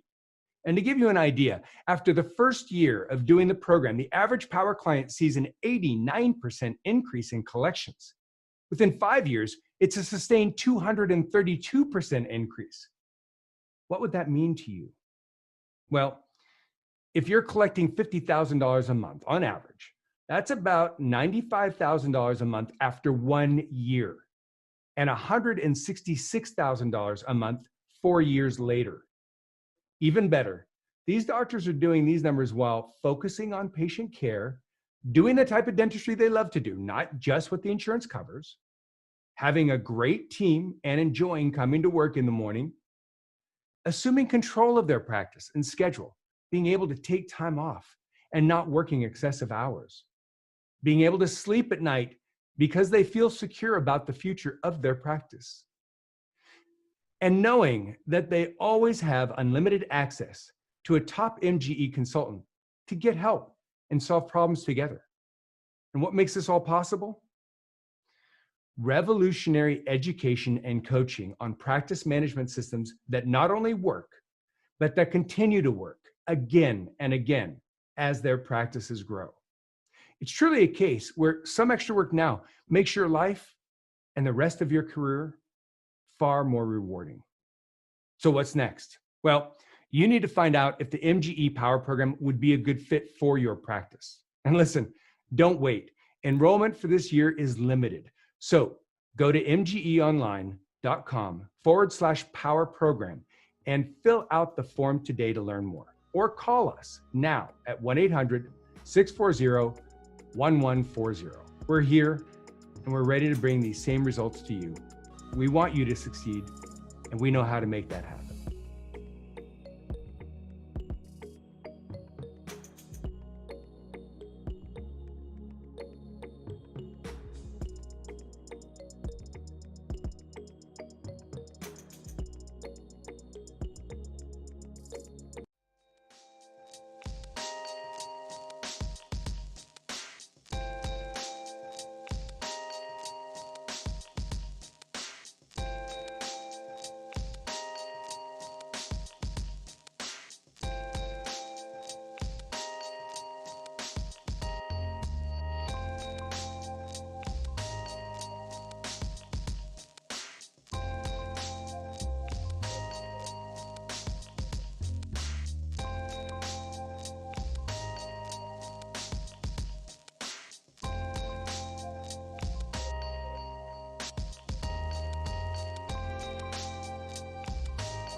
Well, hello, it's Dan Brown, Senior Service Consultant here at MGE Management Experts. And I'm sitting here with two Power Program clients. And this is Dr. Sarah Saba and Dr. Cyrus Alafi. Dr. Alafi and Dr. Saba, thank you for taking time to share your experience, and welcome to a Zoom testimonial. Thank you. Thank you for inviting us. Good. So I'm just going to ask you a couple questions. First of all, you know, people today, they don't want to hear from a business about a business. They want to hear from people who've been to that business. And so as Power Program client graduates, can you confirm that I'm not paying you or incentivizing you, and this is not rehearsed or scripted? Yes, definitely. Absolutely. It's not rehearsed. Okay. This is from our heart. Listen, it's after a day at the practice and you're taking time out of your family life. So first of all, I really just appreciate you guys taking this time and sharing. Now, tell me why, and you've spoken to other doctors about the Power Program. Why would you even be impelled to take time out of your family life and your busy schedule to talk to other doctors about the MGE Power Program? So, I mean, it really changed the way that we live. Before, both of us were working full-time, trying to, you know, get a business working. And now, like, we have so much more time to be able to spend, you know, with our children and still, you know, get the business going. We have our Fantastic. And it looks like there's evidence of your child right there. we have our future dentist right here, 3.5-year-old. Awesome. So she came across right as we were starting MGE. Well, I remember, Sarah, when you came down to MGE and you were pregnant, and this is your beautiful girl. Oh my gosh. So we took a big risk coming to, you know, to MGE. We invested a lot of money, a lot of time while we were, you know, pregnant. There was a lot of stress going on, you know, medically and stuff like that. And so, you know, we took a gamble, and, you know, it worked out great for us there too. And, you know, going through this type of program allowed us to have a lifestyle that, you know, I could have 2 days off. She actually has 3 days off. So one of us is always home with the kids. Now we have 2 of them. The other one's asleep. She should be asleep. Good luck on that one, right? And, you know, we're trying to get to a state where we could even have more flexibility and stuff like that there too. Wow. Well, when you came to us, you had one practice. Give me a little of the landscape of what things were like with that one practice. How was, you know, and we're not going to mention financial numbers, just so that, you know, this is patient proof. So we're not, you know, just discussing your business that maybe one of your patients sees, but percentages, you know, what was it like and what's it like now? But more than even just the numbers and the profitability, just maybe describe a little bit about how life was. Well, we bought a dead practice back in 2013, and we were built it up. I mean, we thought we were doing good. I was associating out somewhere while she was there kind of full time, and eventually I was cutting back my days. And, you know, we thought we were doing good, but at the same time, we were working full time back and forth. And, you know, then she comes along. So we knew something had to change there too. And we had to figure out a way, because if one of us would stop working, we're cutting our income in half. And that would not work well. But our numbers increased tremendously there too, you know, since coming on with MGE. We started around 50 when we signed up for the ABC program. By the time we finished with the ABC program, we got to in the 70s or 80s. You know, the most recent number was 210. So you just wow, said that's just. Oh, sorry, we said not said numbers. Well, I'm comfortable if you're comfortable with it. I'm comfortable if you're comfortable with it. And that was one practice. And now, from what you just told me, I knew that you were looking for a second practice, and you had acquired a second practice. And so you just mentioned to me now you have a third practice? Yes, we acquired a third practice in July. This was a father of a classmate of mine that's basically giving up, you know, dentistry because of COVID. And so we took over the practice, and we're starting it back up. We're building out a whole new location, and it's very promising for us. Wow. Wow, guys, that is just amazing. Congratulations. You know, starting a family and 3 practices and doing it part-time, really, really impressive. Tell me a little bit about how the MGE Power Program helped you manage and solve some of these earlier problems and get through some of this expansion. Sure. So, I mean, And maybe she can tell us too, yeah. because she Before, I feel like we were doing a lot of the managing, and now with MGE, you know, we've put so many of our staff through the Power Program as well, and you know, they are kind of managing themselves. Obviously, we still need to be there to make sure that everything is going well, but you know, we have OMs that know, you know, how we want things to be run. So it kind of takes a lot of the pressure off of us. Um, Wow. they've kind of done the same program as we have, so they know what to expect and what we're looking for. And I mean, you guys do a great job in teaching them that stuff. So Fantastic. Fantastic. Tell me a little bit about what your concerns were prior to coming to MGE and doing the Power Program. You know, anything that was sitting there of like, oh, I was worried about this and I didn't know if that was the right decision at the time. What were the concerns prior to committing to the Power Program? So I mean, I guess the biggest concern for us to commit to the Power Program was the financials. Like we were like, oh my gosh, that's so much money. But I mean, you kind of have to spend money to make money, right? So we had talked to so many other people at MGE, other dentists, and you know, we hear their success stories. And at first, when you hear their success stories, you're like, oh my gosh, you know, is that possible? Is that real? But then, like, you know, going, you know, year, like month to month, you're like, next time I'm gonna be this person who says I did XYZ. Because like, really, if you put out those positive postulates, like anything is possible. So it's, you just Fantastic. don't try to, like, I don't know, put like a glass ceiling for yourself. You know, you should really know that the sky is the limit and anything is Wow. Wow. Just awesome. Awesome. And then beyond the financial aspect, obviously you've increased your numbers, profitability. Now you have 3 practices. So it's obviously impacted your life and enabled you to do things that maybe financially you weren't able to and such. But beyond that, how has this impacted your life and practice outside of finances? So I mean, I think we get to travel. I mean, besides COVID, but we were traveling maybe once a month. You know, going to different places, but we wouldn't have been able to do that because we wouldn't, at that point, we didn't have an associate. So if we closed off the practice, there would be no income. We also didn't have hygienists back then. We were actually doing our own hygiene.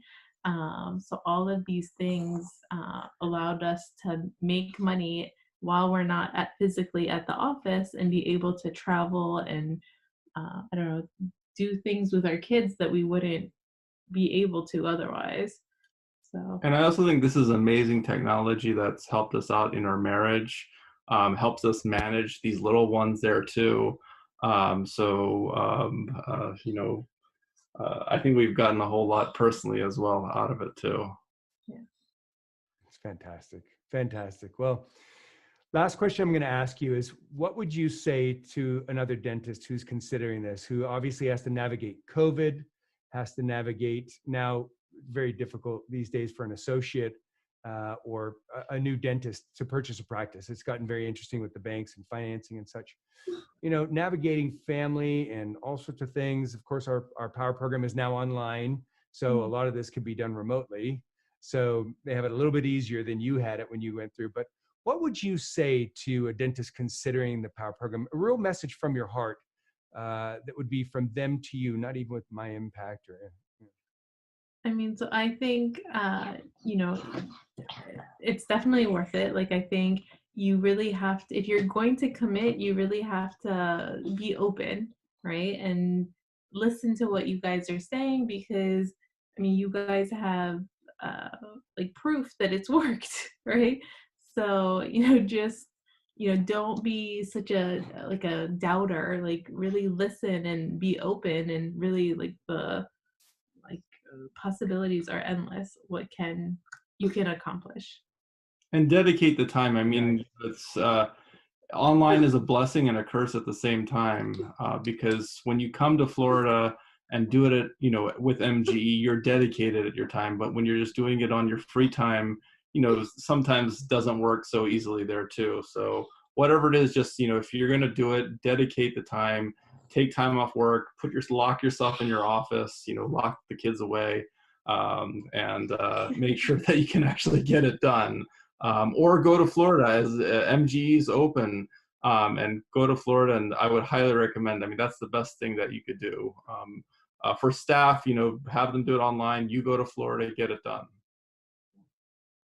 Yeah. Did you guys find that when you came to Florida, that was a nice break, that it was actually helpful in removing yourself from the practice to get an external view of the practice? Were there benefits in that regard? Oh yeah, definitely. And also the other benefit was that you would meet other people who are struggling with the same things you are. So they are like, well, we tried this and it helped. And then you get all these ideas from other dentists to be like, try this, or like everyone is really trying to like help each other. Me and Cyrus always called it like a mini mastermind group, because everyone is trying to help each other succeed, because we're not competing with the dentist in Utah or some other, everyone is really trying to, be there for your best interest. So it's been wow. Well, great. fantastic. Yeah. Fantastic. Well, guys, I really appreciate you sharing this. I really appreciate seeing your beautiful daughter. It's just mind-boggling to think that, she was, at MGE with us, but she was in your tummy, and here she is, it's just fantastic. Congratulations on your success. Congratulations on your family. Congratulations on your expansion and your future plans. I'm just curious, what's next? These practices, what is next? What are you guys going to be when you grow up? I think we haven't decided ultimately, but we'll probably get to 5 and then figure out what our next plans are there too. Good. And what did she have to say about that? I heard a whisper. I want to know. What did you say? What? She said she wants to be the trash man. That is so cool. That is so cool. Be on the back of a trash truck, riding around without a seatbelt. I love it. Guys, thank you again for taking time out of your family life. Again, congratulations. And so well done. Just so well done. Thank you. Thanks for all your help. Now, for you watching this, you too could have this same success. The MGE Power Program has helped over 1,200 of your dental colleagues make a combined $9.9 billion in additional revenue. And yes, that's billion with a B. And to give you an idea, after the first year of doing the program, the average Power client sees an 89% increase in collections. Within 5 years, it's a sustained 232% increase. What would that mean to you? Well, if you're collecting $50,000 a month on average, that's about $95,000 a month after 1 year, and $166,000 a month 4 years later. Even better, these doctors are doing these numbers while focusing on patient care, doing the type of dentistry they love to do, not just what the insurance covers, having a great team and enjoying coming to work in the morning, assuming control of their practice and schedule, being able to take time off and not working excessive hours, being able to sleep at night because they feel secure about the future of their practice, and knowing that they always have unlimited access to a top MGE consultant to get help and solve problems together. And what makes this all possible? Revolutionary education and coaching on practice management systems that not only work, but that continue to work again and again as their practices grow. It's truly a case where some extra work now makes your life and the rest of your career far more rewarding. So what's next? Well, you need to find out if the MGE Power Program would be a good fit for your practice. And listen, don't wait. Enrollment for this year is limited. So go to mgeonline.com/power program and fill out the form today to learn more. Or call us now at 640-1140. We're here and we're ready to bring these same results to you. We want you to succeed, and we know how to make that happen.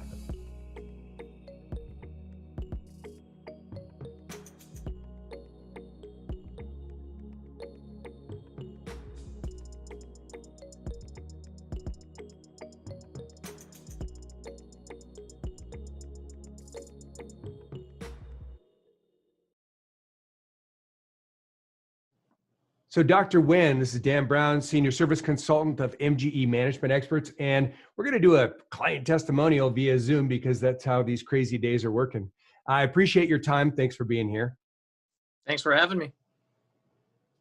Good. So Doctor, people today, they want to hear from actual customers and to confirm you're not being paid to do this, you're not being incentivized to do this. In fact, why would you be talking to other doctors about the MGE Power Program? Just out of curiosity, why would you take your time to talk to other doctors about that? Because of what MGE's done for me, I feel like they've got me to a level of success that I would never have been able to reach without. So anytime I'm asked for help from MGE, I'm all for it. Fantastic. Well, that's fantastic to hear. What I'd love to hear is a little bit of the before picture, before MGE and the Power Program. What were things like in the practice? And we don't want to mention numbers just in case, your patients are watching this, but maybe, new patient numbers are fine, but, no dollar values on your collections, but maybe percentage wise, what you saw as an increase and stuff. But paint the before picture a little bit. No direction, stressful, no control of things, where things just felt like, man, I can't seem to improve things. I'm trying to take CE. Nothing's changing with numbers. And just getting to the point where really, I did get to the point where I felt like I was going to sell my practice. The next steps were, hey, do I get evaluation on my practice and maybe look at going a different route. So really when I found MGE, I was searching for other consultants as well.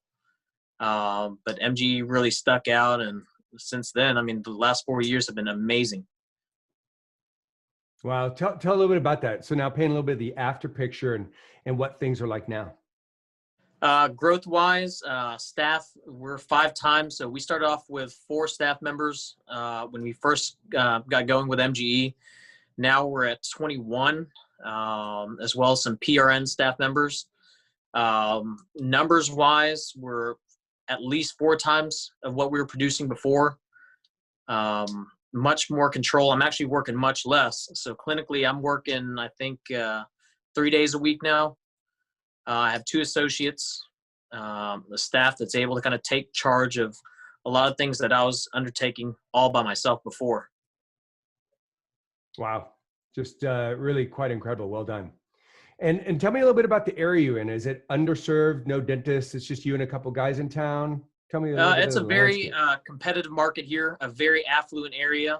I think medium home incomes are about 150,000. So very nice area. And that's where I couldn't quite figure out, why we're struggling so much. We're in a great area, great location, but just things weren't adding up. Right. Excellent. And then, so tell me what area you're in. What is the city? Give me a little. Yeah, we're in Flower Mound, Texas. So just right in between Dallas and Fort Worth, maybe 10 minutes north of DFW Airport. So great area. Fantastic. Okay. And then, so now you probably had some concerns before you came on with MGE about doing the Power Program. Any thoughts about looking back at it now? What were your concerns at the time? Cost. First thing was always, wow, this is a lot of money. What you're asking of me right now is what I'd, probably make in a couple months. So that was the biggest hurdle for me. Looking back, it's a no-brainer. I'd pull a trigger on it in a heartbeat and tell myself, don't even look back. Just sign up and the rest is going to take care of itself. It really will. Fantastic. Outside of just the financial rewards, which it sounds like you've reaped quite some rewards from this program. Tell me a little bit of outside of the finances. What else has been affected in the practice in your life? New patients, marketing, etc. Well, everything's improved, and that's kind of cliche to say, but having more free time to take care of different things. Family is a higher priority for me now. Having a staff that's able to handle a lot of stuff at work without constantly being, called or getting a text, anything like that. So that itself is priceless, I think. But just, again, more stability, especially in a time like this with COVID and everything. We're able to roll with the punches much easier. And I know everyone's out there dealing with staff issues, people getting quarantined, but because of the systems that we've learned and have implemented, we don't really skip a beat. Wow. And how have you weathered with COVID? Maybe you could touch on that a little bit. COVID hit, we've seen practices, non-MGE clients have been really struggling. Tell me a little bit about how things have been on your practice. Well, they've been, I guess, quite amazing. Even looking back, it's still a shocker because, again, February was our best month ever, and then COVID hit. We had to shut down, but then, bouncing right back, we had our next 2 highest evers right after that. So again, I would say without MGE, I don't know. Okay. Well, fortunately, we don't need to think about that. So well Nope. done on that success. Right. And tell me about the staff and you've trained your staff and that being a very key part of MGE's program is you empowering your staff and learning not only how to be an executive and a manager, but getting them trained. How has that impacted your practice? Less stress. Again, we still deal with stresses. That never goes away. There's always something. But having a team that's through organization, having people in the right place, having systems in place so that, again, when those things pop up, because they will, they get handled. Oftentimes without me having to even know. And that's priceless too. Fantastic. Good. And then, from your heart, imagine being a dentist and not knowing about the MGE Power program or knowing about it, but still being hesitant. From your heart, what would you tell another dentist or other dentists about the MGE program? It's scary at first, but again, it's one that if I could go back in time, I would have discovered it much sooner, right when I was opening the practice. And I feel like it was time wasted by not having this information. It really was. Again, if I would have this information right when I started the practice, no doubt I'd probably be retired, multiple businesses, multiple practices, just enjoying life. And I think that's kind of what we all shoot for. It's just we don't know how to get there. Fantastic. And last question for you: what's next? Where are you going from here? What are you going to do with all these skills and all the success? A lot of the management and organization skills that I've developed with MGE. Our next step is expansion into a larger practice. And then from there, using that as a platform to open up multiple other practices, being able to have systems to train people, it's going to make it much easier to open up other practices. Fantastic. Sounds like an amazing adventure in front of you. So well done again, and continue. For you watching this, you too could have this same success. The MGE Power Program has helped over 1,200 of your dental colleagues make a combined $9.9 billion in additional revenue. And yes, that's billion with a B. And to give you an idea, after the first year of doing the program, the average Power client sees an 89% increase in collections. Within 5 years, it's a sustained 232% increase. What would that mean to you? Well, if you're collecting $50,000 a month on average, that's about $95,000 a month after 1 year, and $166,000 a month 4 years later. Even better, these doctors are doing these numbers while focusing on patient care, doing the type of dentistry they love to do, not just what the insurance covers, having a great team and enjoying coming to work in the morning, assuming control of their practice and schedule, being able to take time off and not working excessive hours, being able to sleep at night because they feel secure about the future of their practice. And knowing that they always have unlimited access to a top MGE consultant to get help and solve problems together. And what makes this all possible? Revolutionary education and coaching on practice management systems that not only work, but that continue to work again and again as their practices grow. It's truly a case where some extra work now makes your life and the rest of your career far more rewarding. So what's next? Well, you need to find out if the MGE Power Program would be a good fit for your practice. And listen, don't wait. Enrollment for this year is limited. So go to mgeonline.com/power program and fill out the form today to learn more. Or call us now at 1-800-640-1140. We're here and we're ready to bring these same results to you. We want you to succeed, and we know how to make that happen.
Hello, it's Dan Brown, and I am the Senior Service Consultant of MGE Management Experts, and I am here doing another client testimonial about the Power Program at MGE. Now, we have Power Program graduates, Mr. or Dr. Chris Sims and his wife, Monica, and welcome you two. Hi, Dan. Hi, Thanks thank for having you. us. Great. So tell me a little bit, and I know I got you in the car and you're coming back from a trip. What's happening? Where are we driving from or to? Well, we got a cottage out on Lake Erie, and one of the privileges of living along the lake is a bunch of wind and you know, nature at its best. And we had a large storm that came by, and it knocked down one of our snow fences, and it eroded away about 4 feet of our beach. So we went out there, erected a new snow fence, and we're just driving. It's actually our daughter's 4th birthday today, so we're going to stop and get some pizza before we pick her up from school. So that's what we're on right now. Okay, awesome. The good news is it's Thursday, and I'm here doing this. I'm not at the practice working. There you go. Something to say for that, right? All about that. Dr. Sims, please tell me a little bit about where your practice is and a little bit about who you are, and maybe a little bit about what it was like before you were a Power Program graduate. Sure. I'm from Hamilton, Ontario, as is Monica. I graduated from the University of Toronto in 2007. I associated for about 7 years. I was doing about 60 hours a week. So I got lucky that Monica went along with it, with me working that much at the beginning. We started a family, and with that kind of commitment to the practice, putting chairside hours in, we realized we wouldn't be able to do both well. So along came some growth and development, skill set wise. We knew how to do the dentistry, but Monica and I didn't really know how to run a practice. We saw some marketing come through, asking us some questions we truly didn't know the answers to, and it really stuck, in our brains. And then, as practice owners, we need to know this stuff so we can have the type of practice we always wanted and dreamed of. Went down, heard the seminar, heard some things that were just, very powerful for us. We knew right away that you guys Okay, wanted we're about to get started. Signed up for the ABCs. Audio works. Pretty much before noon. Went down to ABCs, loved it. New Signed up for client that. orientation, First day as well, 1 minute. to do the Power Program, and we've been committed ever since. That I think started in 2015 for our journey. So we're about 5 years in, doing this thing together, and it's been absolutely fantastic. Okay, Alana, on your cue. Wow, fantastic. And tell me some of the barriers that you were running into in the practice, that you were hoping to solve. Oh boy. We didn't have a whole lot of control in the practice. We had taken over. Okay, welcome to the new client orientation. My name's Dan Brown. I'm the Senior Service Consultant here at MGE. We're just going to go over a little orientation. You've heard of MGE. Obviously, you're here. We're going to tell you a little bit about us. You've heard about this Power Program. People ask the question, what is this Power Program? So first, let's get this going. Who is MGE? So this company was founded in 1989. We have clients in 48 of the United States and 5 Canadian provinces. Service roughly 30,000 dental professionals with over 300,000 attendees in our seminars. You are all here sitting in a 55,000 square foot building. You've been around. It's a big building. We've basically got the same footprint right upstairs for big events that we do. Service roughly 600 clients and staff at any one time. Additional office in Anaheim, California. And that's because we have people coming from the West Coast, either in Canada or the West Coast of the United States. And it's a big, long flight. We don't do everything there. That's a satellite office. But we do a lot there. About 80% of our delivery of the Power Program can be done there. The seminars, like the ABCs and our executive seminars, we do here, but we do live stream them. So we're the largest delivery group of the Hubbard Management System in the world. The Hubbard Management System has been around for many, many years and is the single most popular and widely used management system internationally. Hubbard Management System is in use more than any other one single management system. And what MGE did is we took it as a vertical. Okay, dentistry, how does that Hubbard Management System apply to the field of dentistry? And we jumped down that vertical and really learned dentistry, the application of that system. And as such, we have built MGE to be the largest and most successful dental consulting group in North America. Close to 60 staff, that's actually now 85 staff, many with extensive training and experience in running large dental offices. Our focus is on education and not consulting. We do education and coaching. We don't like the word consulting. I'll tell you more about that. Our approach is to teach you to be your own consultant. If you look at what consulting is, anybody in here had a consultant in the past? Raise your hand. Had a consultant in the past? Okay. And we've heard of a number of people who had a very positive experience, but often they say when the consultant leaves or the relationship ends, things go back to an earlier or near earlier spot. We don't want you to have a dependency upon us. So our approach is to turn you into your own consultant so you don't need us. Really, literally do ourselves out of a job. And we do that through the MGE Power program. This is a program that, quick overview of it. It's a proven system to create the practice that you want by giving you the tools that you need to get where you want to go. And you've heard the success stories this morning. Might seem too good to be true. These are not paid actors. We do not tell people what to say. We don't pay them. There's no remuneration. You're welcome to walk up to any Power client and ask them any question you want. This is a program that has proven to get results over and over. And about a third of our clients have English as a second language. All courses we offer are available in English, Spanish, Russian, and Chinese. We teach you to be your own consultant, like I said. Once you know what to do, you don't need us. Now, a number of our clients still come back, and a number of them will cycle their staff through the ABCs newly because they've got new staff. Or you're getting beat up every day by patient objections to going forward with treatment, and you just kind of want to sharpen your tools. Come on back. I'll tell you this, Dr. Winteregg, partner in MGE, and he unfortunately passed away a couple years ago, but some of you knew him. He came on as a client. He had kind of a going nowhere practice in Indiana, came on as a client and was soon semi-retired at the age of 38. He loved the success that he got in such a short period of time. He said, this is what I want to do for the rest of my life. And he did. He came on board as a partner, became a speaker, is recorded in our DDS success content, and had a blast doing it. He'd be the first to tell you don't need to be a genius to do this Power program and understand how to run a practice. If you have done what you've done as a doctor, what you've learned clinically, to go through what you learned clinically, you have all the intelligence you need. All you are lacking is the know-how of how to put a business in place, which is a professional, privately owned dental practice.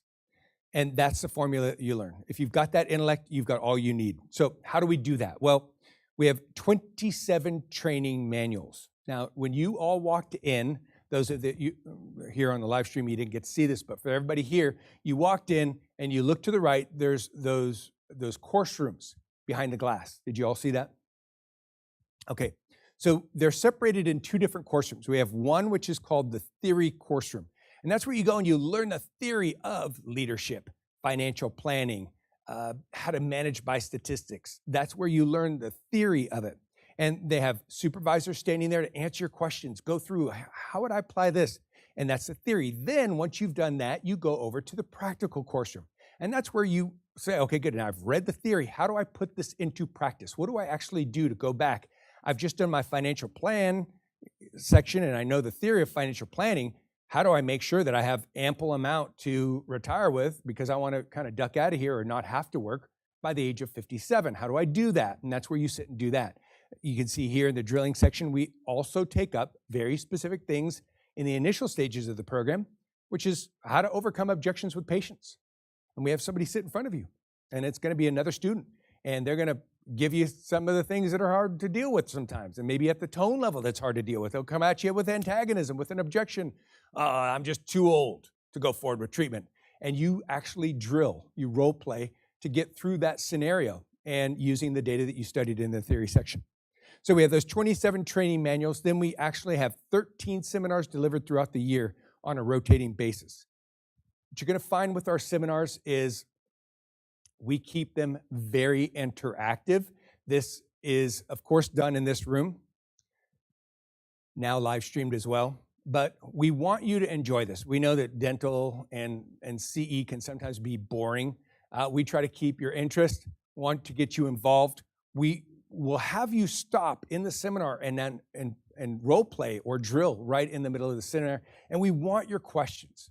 There are no dumb questions at our seminars. If you are going through something and the speaker's bringing something up and you don't totally know how that applies, or it brought up another question in your mind, we want you to raise your hand. We want you on the live stream, we want you to type into the chat, and our seminar in charge, Alana, will pipe up on the microphone and ask that question for you. We want you involved because yes, you're gonna get CE credits from this, but you're here to learn and you're here to actually help these patients get healthier. So 13 seminars delivered throughout the year on a rotating basis.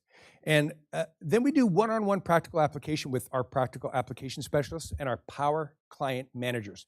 We call them power client managers because we hate the word consultant. We don't agree with the idea of consulting. In our power program, we do lots of consulting, but we don't call it consulting. We call it one-on-one practical application help. We don't charge for it. We don't monitor it. We're not clocking these hours. It's very heavy in the beginning of the power program. We help you as much as you need. And eventually you don't need our help. You got it. You've got the wheel. So we take the wheel with you in the earliest stages and we walk you through. We do that here. This is me before the beard. What do you guys think? Beard or no beard? Beard? Okay. My wife says the same thing. Okay, good. So we do it right here. We also do it on Zoom. We do it on the phone. That's heavy on the one-on-one in the beginning of the power program as much as you need.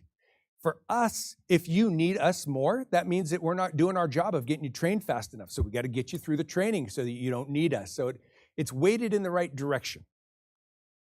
The last thing I want to talk about on this point is 80% of our curriculum now is online. Now, there's different people. Some people are online learners, some people are not. But if you can focus and do some online work, well, you don't necessarily have to come here anymore. And that's part of the COVID-19 pivot that we did. We were a seminar and training company, all in person, come, COVID shutdown. And so we were shut down too, just like you.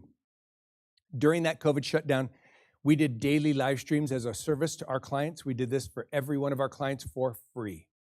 And we had people coming on board giving direction and advice on things like, the CARES Act, PPP, EIDL financing, legal questions and concerns. How do we do this? How do we navigate that? So that was the first thing we did. We did live streaming every day. We had a number of clients taking advantage of those live streams and putting in things and practices and doing training with their staff that they weren't otherwise able to do prior. So that worked out well. Then we took all our seminars online with live streaming. We were literally in this room. We had a film person and Alana back there in this big, massive space.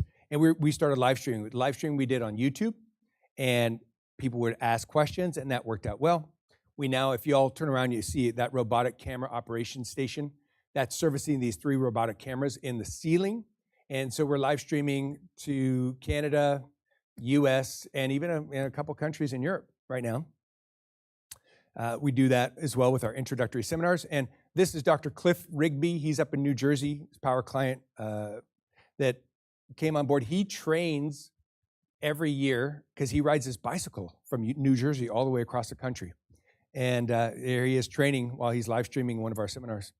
We want you live streamers to make sure that you're asking questions, you're following the chat.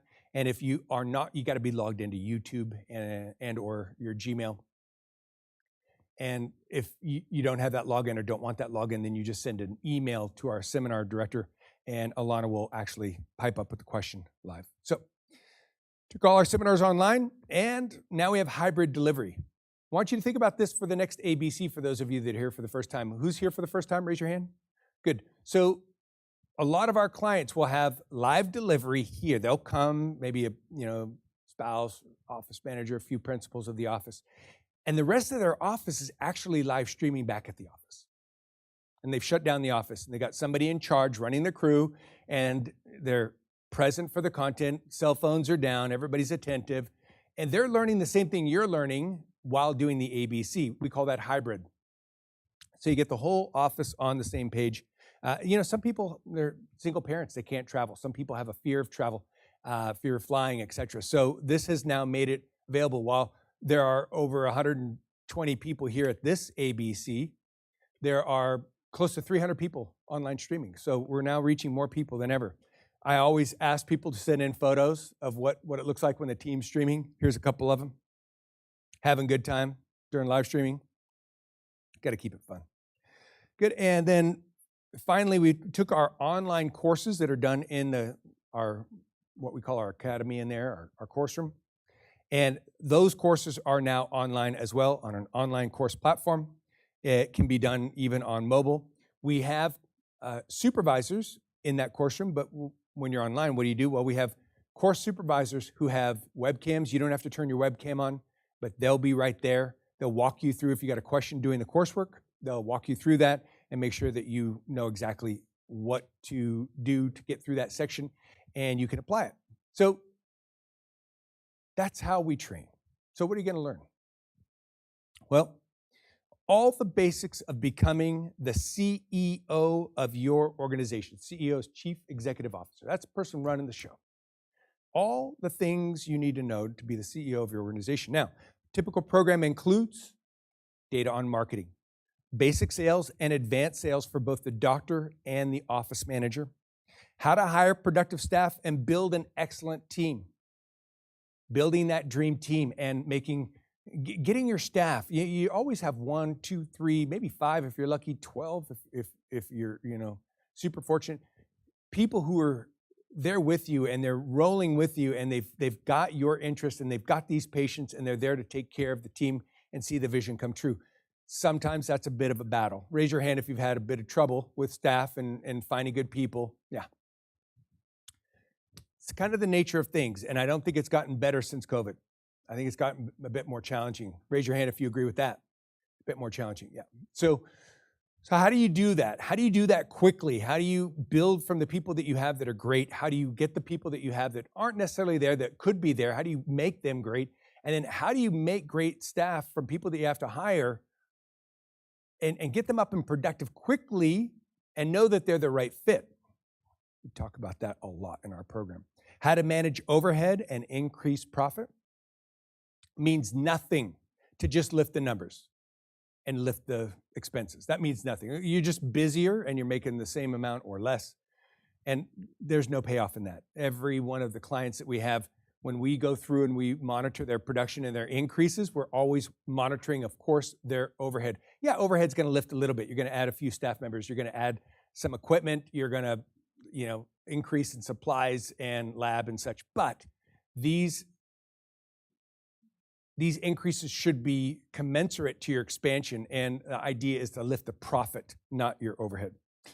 Basics of executive skills and leadership, how to manage by statistics instead of opinion, and really whatever else you need. We tailor-make programs. The emphasis is on your ability to apply the material in your practice for the rest of your life. People say, well, okay, good. So now I've done the program. What else is expected? Well, we do have maintenance. And first thing to know is that every course you do in that course room or on the online course platform is guaranteed for life.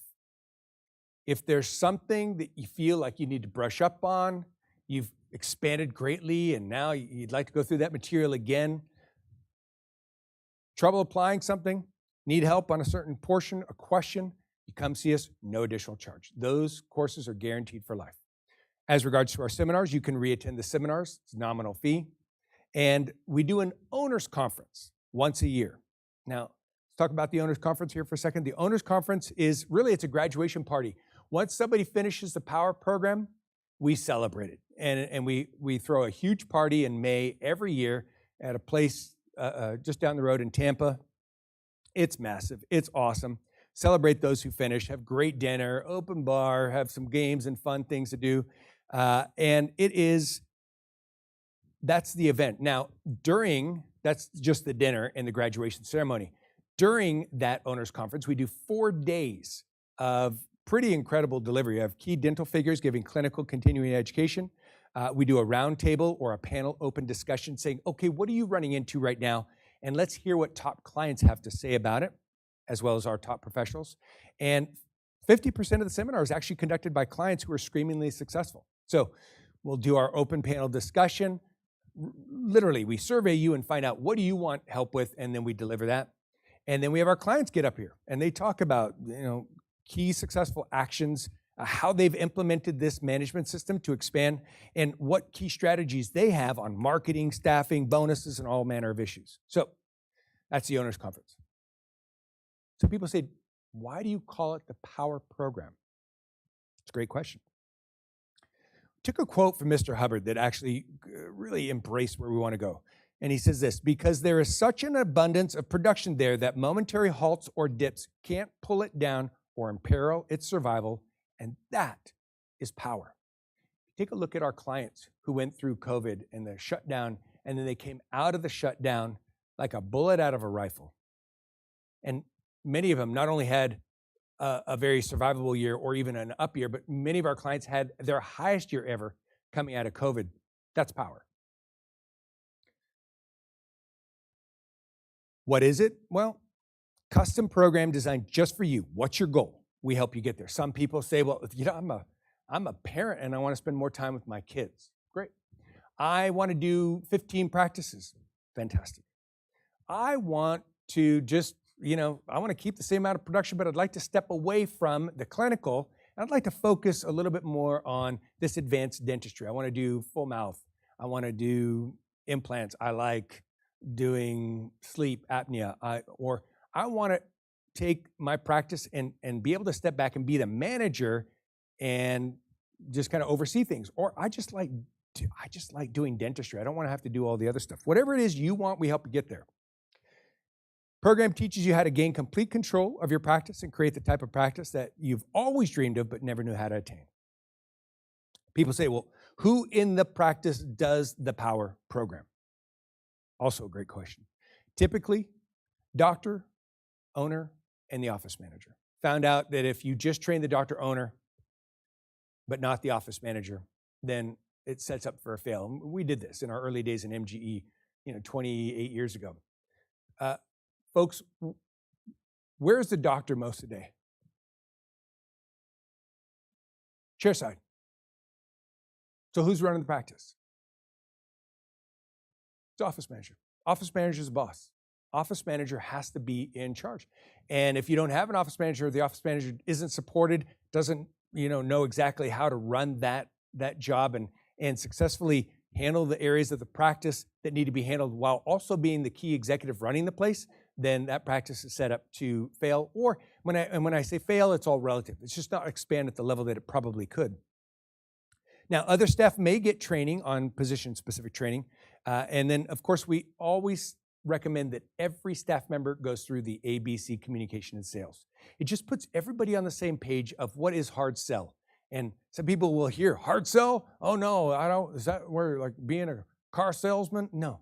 Hard sell is caring enough about the patient to help them through the stops and barriers that are preventing them from getting the treatment they need to be fully healthy and rehabilitated. First word in the definition of hard sell is what? Who can remember what I just said? What's the first word in the definition? Caring. It's the first word, caring. Get your staff to get in the mindset that, listen, these people come in at all different tone levels, all different shapes, sizes, races, colors, creeds, has nothing to do with anything. We're there to help them, and we want to help them get the treatment they need to get on the other side and have great oral health. So ABCs is getting everybody on that same page. So people say, well, how long does it take to do this big power program? Well, a typical program takes about 60 to 70 days spread out over 12 to 18 months. Your schedule is customized by an MGE staff member to fit your practice and life schedule. People say, well, how am I going to take that much time and put that into this? And isn't the practice going to crash? Just watch what happens. Just watch what happens when you get on the power program. You are learning how to work smarter, not harder. Smarter, not longer. Less effort, more reward, less stress, more profit. That is at your fingertips, but you've never been formally trained on how to do that. Just never been formally trained on how to do it. You've been formally trained on how to do clinical dentistry. Well done. But you haven't been formally trained on how to actually manage a practice. And to to look at what you've achieved without that formal training just tells you what your potential is. Because with formal training, game over. It just makes the game so much easier and more fun. People say, well, how much does this thing cost, this power program? Well, varies client to client based on what they want and where they want to go. A typical power program costs about $130,000. Some people, so it seems like a lot of money. No, it's a little bit more than a CEREC and, depends on how equipped you are. But yeah, it's $130,000 typical program. But what we generally ask people to do is say, well, what do you think your potential is? I think we could be doing 70, 80,000 a month. Great. What are you doing right now? About 50,000 a month. We're doing about 90. I think we could be doing about 110. Great. So take that differential, take the profit out of that. So $20,000 differential. Let's say profit-wise, we're sitting at about $12,000. $12,000 every month. 12 times 12 is $144,000 that you are losing. That's the money you are not making that you should be making. And what we often find with our clients is there's so much more that they end up making, notwithstanding the fact that they're living a less stressful life. Their staff are happier. Their staff are more well paid. They're putting bonuses in. It's an easier environment. So now we work with clients to help them get get on the program if they want to do the program, and if they qualify. You have to qualify for the power program. And we have a number of plans and such to help do that. So let's talk about the basis of an organization and how this program works. Mr. Hubbard created a thing called the organization board. The organization board. And it is 7 divisions. Any organization, it includes dentistry, of course, but any organization can be broken down in 7 divisions. The 7th division is in the front because it oversees the entire process. That's the executive division. Communication division is Division 1, Sales Division, Division 2, Finance Division, Division 3, Production Division, Division 4, Quality Control Division, Division 5, and PR and Marketing Division, that's Division 6. Let's look at how this rolls. Over the top of this, you have the doctor owner. Beneath the doctor owner, the person who runs this organization, the day-to-day and oversees it, is the office manager. This person is extremely valuable. This person is the key to the success, and together with the doctor owner, works to bring about the vision and making that possible. How does it work? Well, you get a patient, comes in, calls in first in Division 1 reception, and then comes in, arrives, that's Division 1. They get routed over to Division 2, where they are diagnosed and sold. Okay, their treatment is presented and accepted. Once it's accepted, we work out the money and the logistics around it are taken care of. That's Division 3. Once that's done, it goes over to Division 4, where it gets delivered. All the delivery happens in Division 4. Then we make sure the person's happy, and that's quality control. If you got an associate, you're making sure that the margins are right and everything's good and it's representative of your practice. Then we get that patient to become an ambassador of the practice. That, together with PR and marketing, promotion and marketing, repeats that cycle, and the cycle just repeats and repeats and repeats, and the organization grows and grows and grows. What we do on the power program is we find the holes in yours. The doctor is present in a number of parts, maybe at one time in the future. They're no longer being the treatment coordinator because they've got a treatment coordinator. They're not selling as much. Sometimes they're not doing the clinical dentistry. They've got associates. Fine, we get that person replaced, but we find the holes in the organization. We teach you how to fill those holes. Mr. Hubbard says the following about training. If one knows the technology of how to do something and can do it and uses it, he cannot be the adverse effect of it. And if you think about your clinical dentistry, it's sound. You're comfortable with it. Maybe at first when you came out of school, a little bit shaky, a little bit nervous, but that's not a thing anymore. But if you're nervous or shaky as an administrator, as a leader, as a manager, well, that just simply means you don't have the training yet, and that's it. You just got to get the training. It's not a personality flaw. Hubbard says control equals income.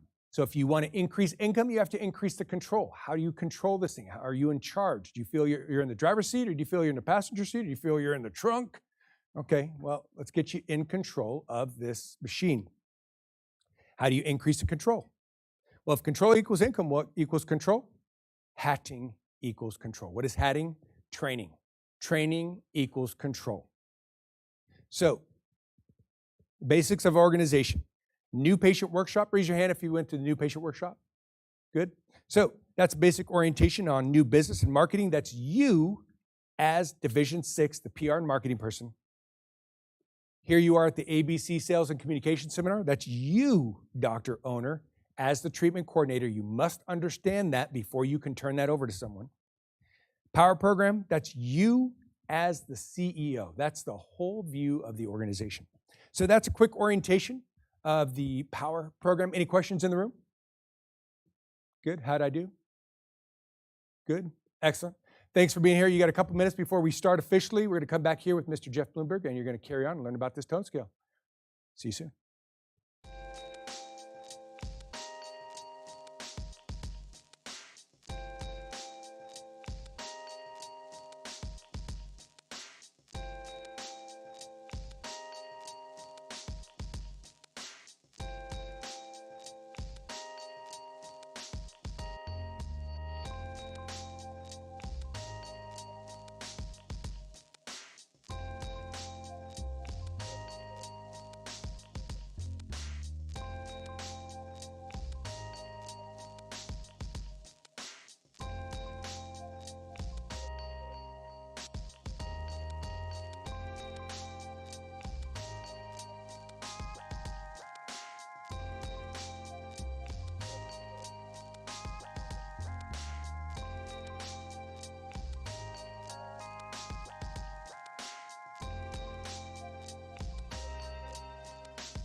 Okay, welcome back, those of you watching at home and those of you here to, we're on day one of Sales and Communications Seminar B, which is how to connect with every patient, right?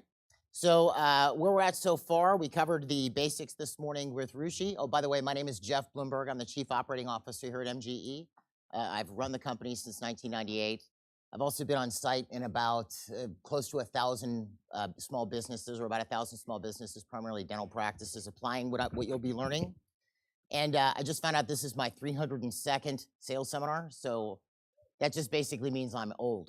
So there you go. Anyway, so this morning, Rushi covered the basics with you guys, you know, ARC, the tone scale. What we're going to be doing today and tomorrow is we're doing a real deep dive on the tone scale. I'll be getting into the specifics of the scale.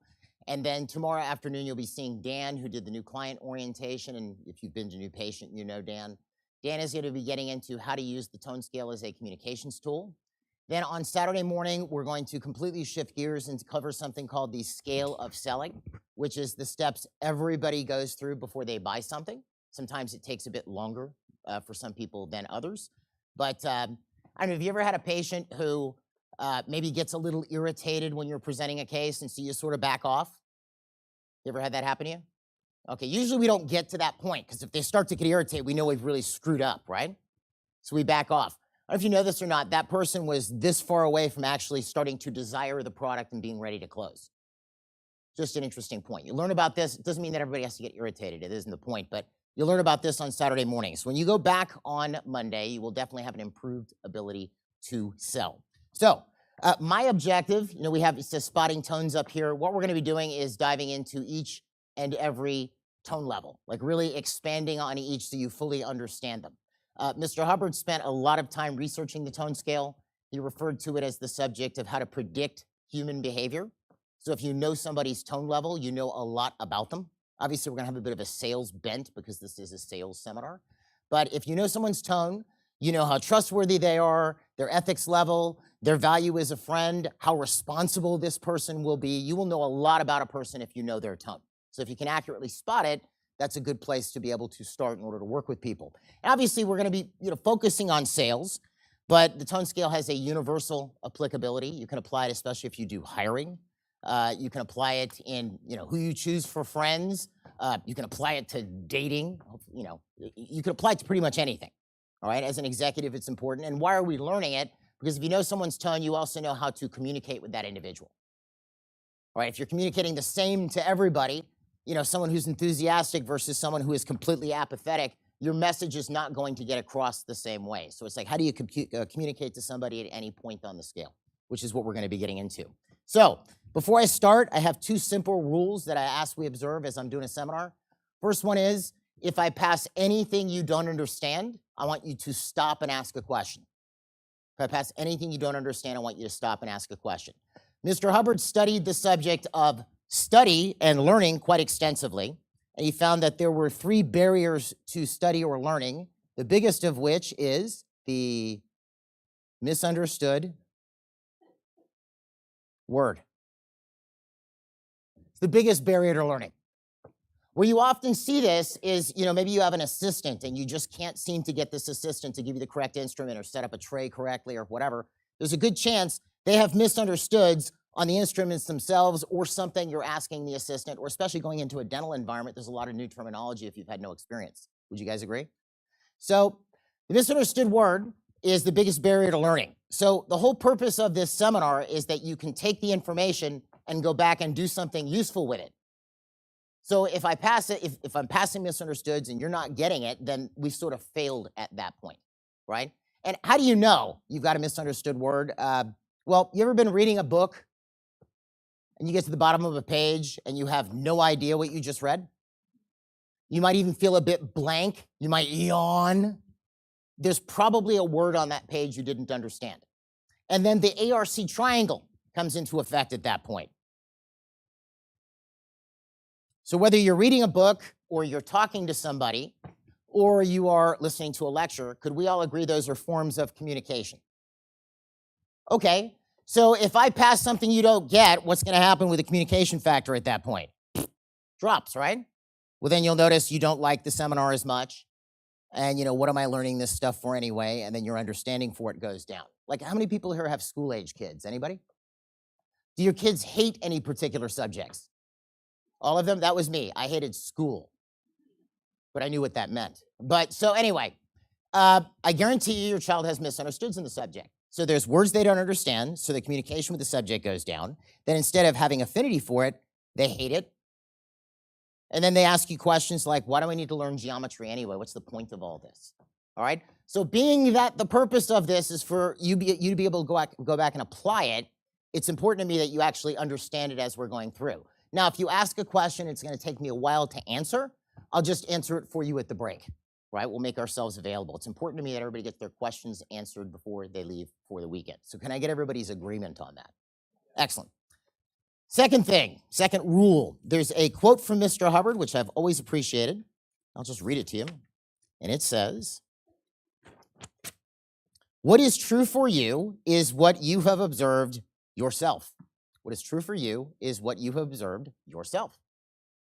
So why am I bringing this up? I've done a lot of CE, just like you have, and I've gone to certain CE courses, and I listen to whoever's talking, and I go, this is completely unreal to me. I would never use what this person's saying. But I spent $4,000, so I'm going to go back and try it. And guess what happens? It doesn't work because it wasn't real or true for me. So we may go over, I don't know, let's say we cover 10 subjects, and 1 through 9 are pretty true for you. You go, yeah, I can think with that. And then point number 10, you go, yeah, that just doesn't sit right with me. Well, then clarify point number 10. If after clarifying point number 10, it still doesn't sit right with you or isn't true for you, don't use it. Use 1 through 9. We're not programming robots. The idea is we're giving you a tool, teaching you how to use it so you can go home and you can use it. So can I get everybody's agreement on that? Okay, good. All right, so the tone scale.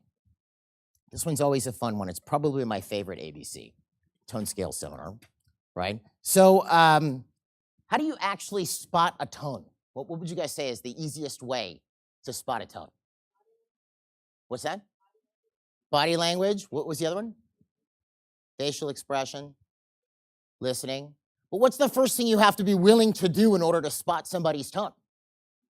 You have to look. I know that sounds stupid, right? There's actually a word we use. The word is, whoops,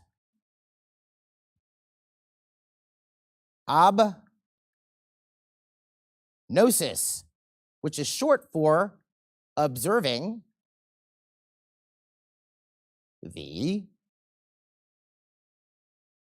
obvious.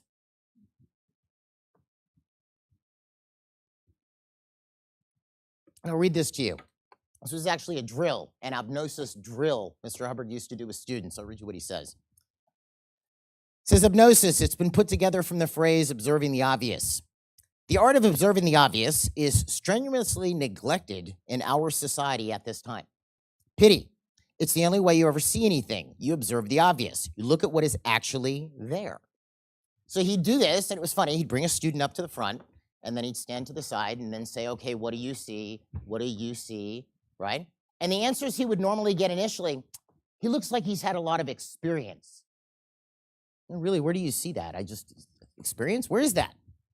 Right? This is what people do. They don't actually look at what is there.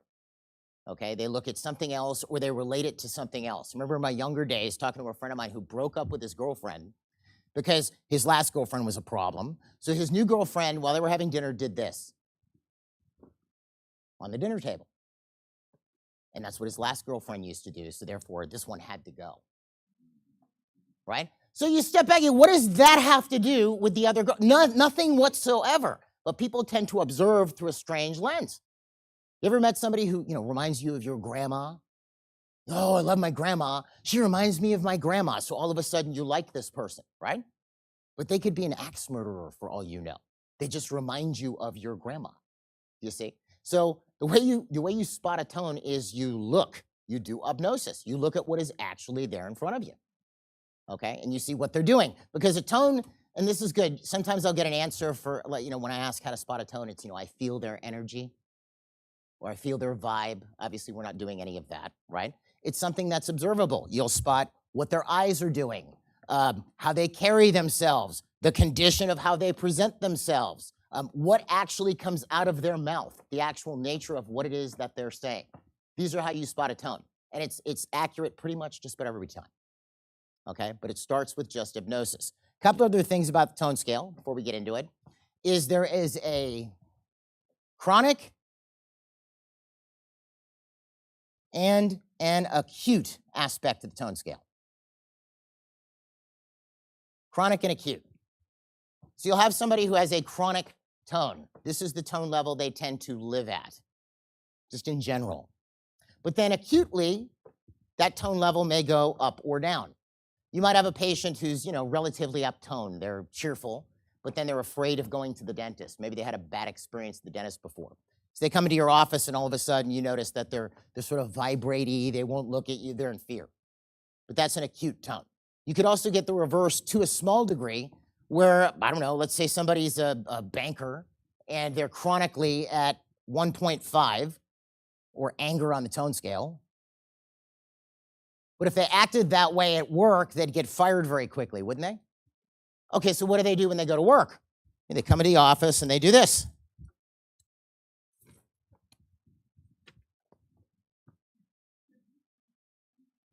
Right? That's the acute tone.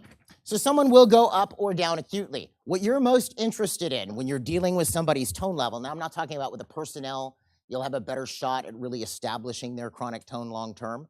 But with someone you've just met, you're interested in what tone level you're looking at right now. You've met them for 5 minutes, and you're not trying to figure out what is this person's chronic tone in life for the last 37 years. You're not going to know that, but you can see the tone you're looking at now. You just met somebody, they hit their head on a door, and they're punching the door, right? Which I always found that funny. Isn't it interesting how people do that? What tone level would that be? Anger, right? They're angry right now. And funnily enough, he walked up and you went, I hate doors. Yeah, I hate them too. They would agree with you because they're in a sort of destructive mood right now. So you're interested in what tone am I looking at now? The tone scale also has a volume knob. Tone scale has a volume knob. So let's say somebody is stuck in the tone of anger and they're quietly sitting down, not doing much of anything. They may just be sitting and looking a bit sort of solid, right? Then you start talking to them and maybe there's something for them to get outraged about. You'll see the volume start to come up. Rage would be 10, but it's the same tone level. You could have someone who's mildly anxious, that's fear, or they can be terrified. It's still fear, you just cranked up the volume. Okay? Now, as we go through each of these tones, we're going to be covering specific traits about each one, different categories of each tone level.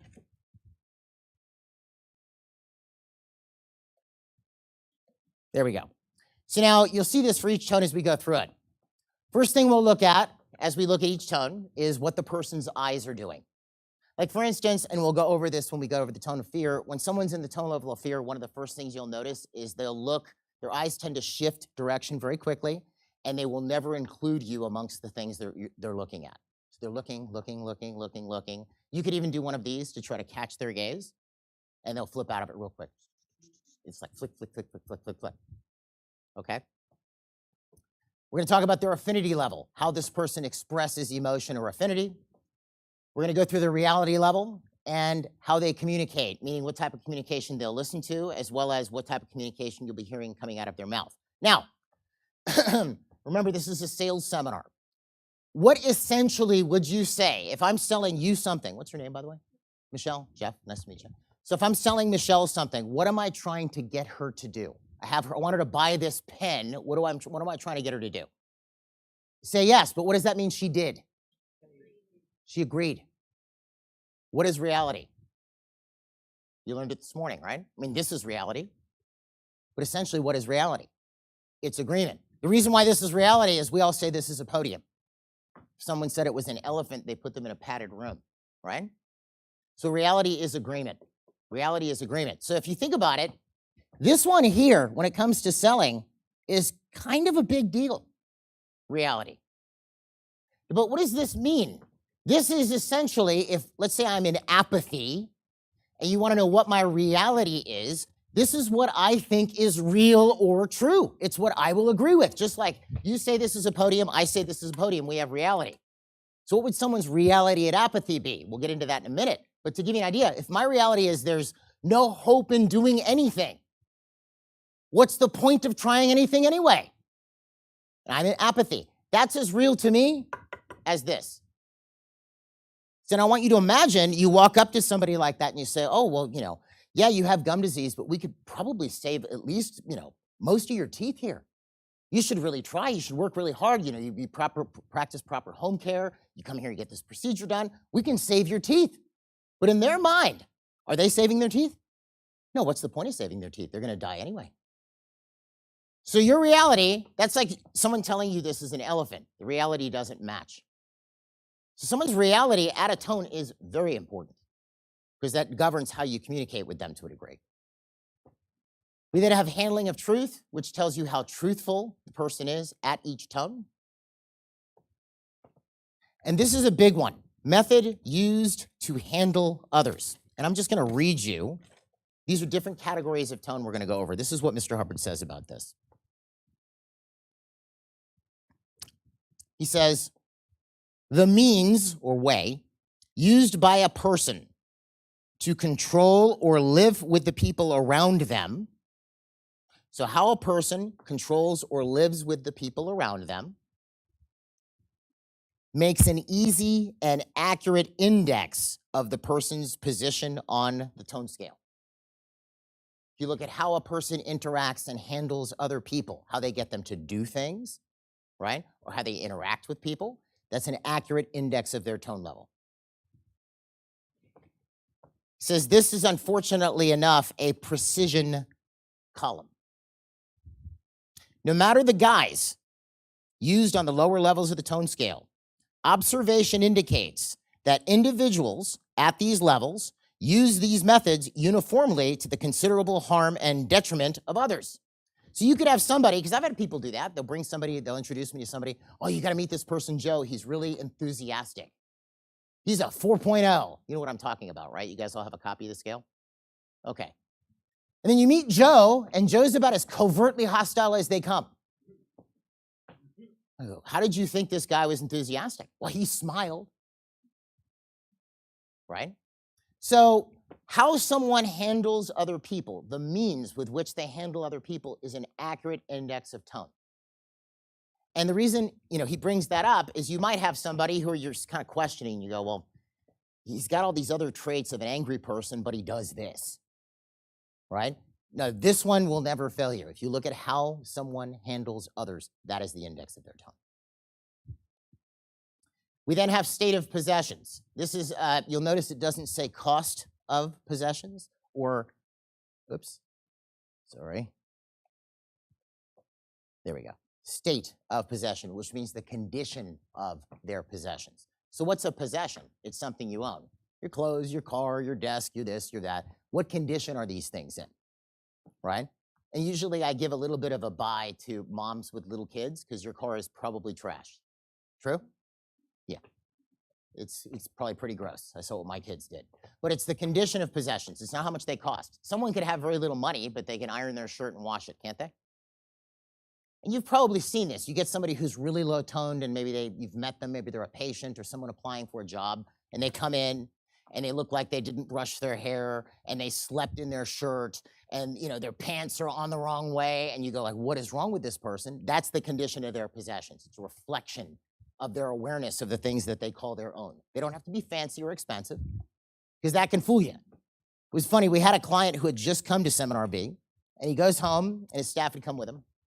And they have this person come into the office, and the staff are pretty convinced this guy's at anger on the tone scale. So he goes back to the doctor. Doctor thinks, oh, he's not an angry guy. He seems like a nice enough guy, right? He's dressed really nice, and he's got the watch he's wearing it's a Patek Philippe. Are you guys familiar with that watch? Very expensive watch, $250,000 watch.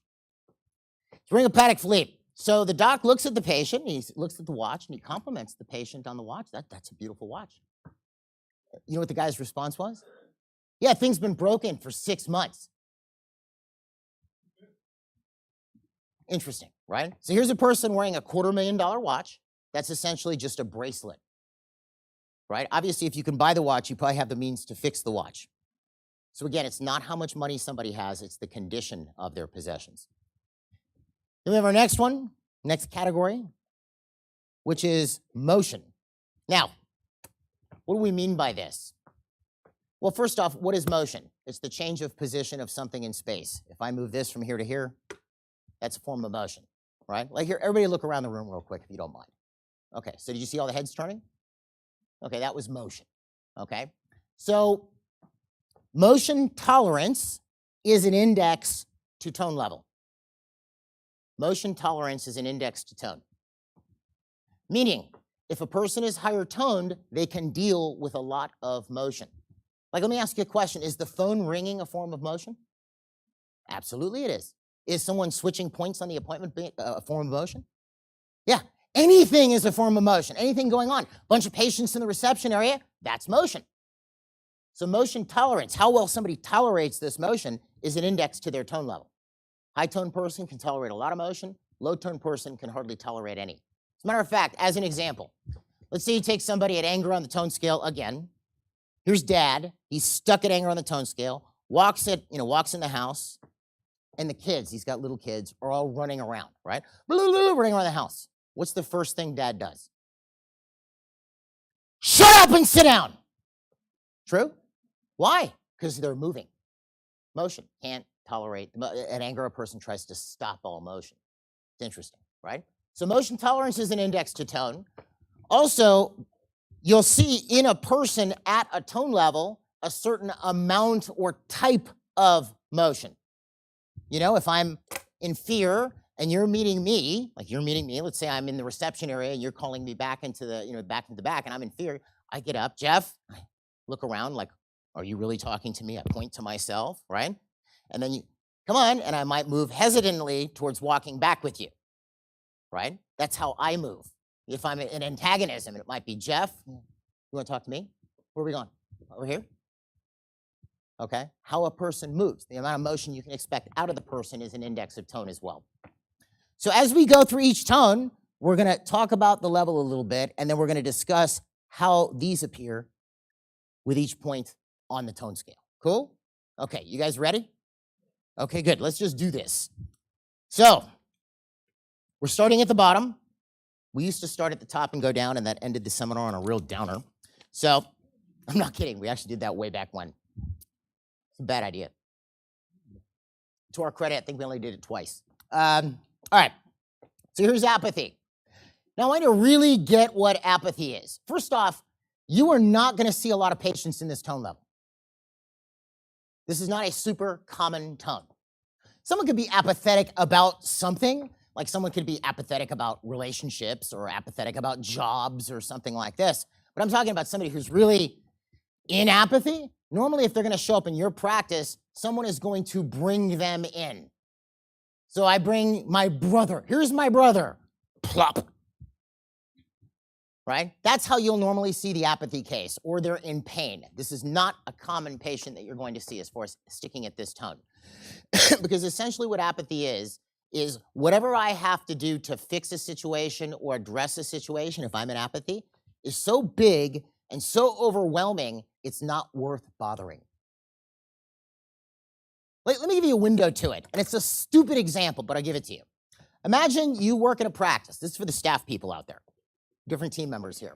You work in a practice, and the practice is averaging, I don't know, 60, 70,000 a month, right? Not a bad office.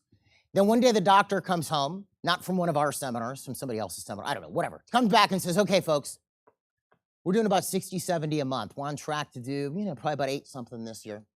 Now, here's the deal. Next month, we have to do $1 million, or I'm firing everybody. So how many employees do I have here? Like any team members? You guys, okay. So if that happened to you, your target was 12x'd in 1 month, what would be your first thought? Bye. Yeah, let me go brush up my resume, right? Yeah, because to attempt that objective is just so useless. Why would I waste my time? I mean, some people go, I'd really try. I mean, look, I've seen fast expansion. That's a little bit too fast. I don't know how that's going to happen. Unless you had some backlog insurance checks for like 4 years or something like this, right? Not going to happen. So the idea of apathy is it's so overwhelming, so big, so massive, not worth bothering. Not worth bothering. So what does this person look like? Start with the eyes. So in apathy, you'll have the appearance of looking fixedly for minutes on end at a particular object. Only thing is, they don't see it. So I might be sitting in the chair and I'm looking off into the distance. And he goes on, this is from a lecture, that if you were to drop a bag over the person's head, they'd probably just keep looking off in that direction. Just this sort of far off, far away glance. Affinity level. Here we have is the way that a person in apathy expresses affinity is by withdrawal from people. So I'm apathetic, I'm sitting over here, kind of staring off. And you come up and you want to meet me. What is going to be my handling? I want to get away from you. I mean, I can't move very fast, but I want to get away from you. I want to withdraw from you. Reality. Here we have a complete withdrawal from conflicting reality. No reality. This is important. Again, you're not going to see a lot of these folks, but if we're going to talk about it, let's talk about it right. Complete withdrawal from conflicting reality. So I want you to imagine you have a friend who is in apathy on the tone scale. They are convinced that, they just lost their job. They're convinced they're never, ever, ever going to find another job. Never going to happen. So then you see all kinds of people in your town that are hiring. So you come up to this person and say, Joe, I see all these people who are hiring. You could be applying here and applying there and applying there. But what's their reality? No point in even bothering. So what is the person going to want to do for it? Your reality conflicts with theirs. What are they going to want to do? Go away. Because you might wonder, how do you sell to somebody in this tone? Right? Because you can't really get a rise out of somebody in apathy. You can't motivate somebody in apathy. Look, Joe, if we don't fix this problem, you're probably going to lose these 3 teeth. Okay. It happens. How do you get a rise? How do you sell this person? I mean, Dan will cover it more thoroughly. But essentially, the way you sell somebody in the tone level of apathy is you show them how what you're going to do is probably not going to work. I'll say that again. How what you're going to do is probably not going to work. Because they already know it's not going to work. I had a friend of mine, my wife was good friends with his wife. We became friends. He was a chiropractor. This was years ago. And he used to do, as a marketing gig, you guys familiar with the concept of pressure points or trigger points? Okay. So he would have little pressure point therapy classes. And he would do them at the local library, and he'd advertise with an insert in the newspaper when people read the newspaper. And he'd have, do it for free. People would show up, and he'd do a little lecture and show them how to do trigger points. And then he'd have people fill out a survey, and it was a good way for him to get new patients. He'd have 100 people show up at these things, once or twice a week. It was kind of cool in the evening. They'd bring a partner. So he's doing these, and he has these couple ladies show up, and the end of the event, he's talking to them, and one of them doesn't seem very uptone. So he's talking to her, and of course, she's telling him all the problems she has physically. He's thinking, I could help her with this. She has low back pain and upper back pain, and her neck hurts. He's like, I could probably help this lady. So he's telling her, I could really help you. No. Doesn't schedule. They do it again the next week. These two show up again. And of course, the higher tone friend is like, can you please help my friend? He's trying. Shows up again. Same routine happens. I can help you with this. I can help you with that. No interest. So we talk in the meantime, and he's like, he tells me a little bit about this. It's just sort of stumping him. I said, well, what's her tone? He says, apathy. Right? I say, good. So here's what you tell her. You probably can't help her, but she should schedule at least as a formality. So he did. Yeah, you got a lot going on. I really don't know. I can't guarantee I can do anything. But, really what you're supposed to do in cases like that is schedule an appointment with you. She scheduled immediately. I've seen people do this with perio. Can you guarantee you can clean up perio treatment with soft tissue management? No, so you have some patient who's got perio, and maybe not severe perio where they need to periodontist, but you're going to do some soft tissue management, and you're talking to them. They're in apathy. Tell them, look, if we don't address this, your teeth are going to fall out. Yeah, but, my grandpa's teeth fell out at 38. My dad's fell out at 34.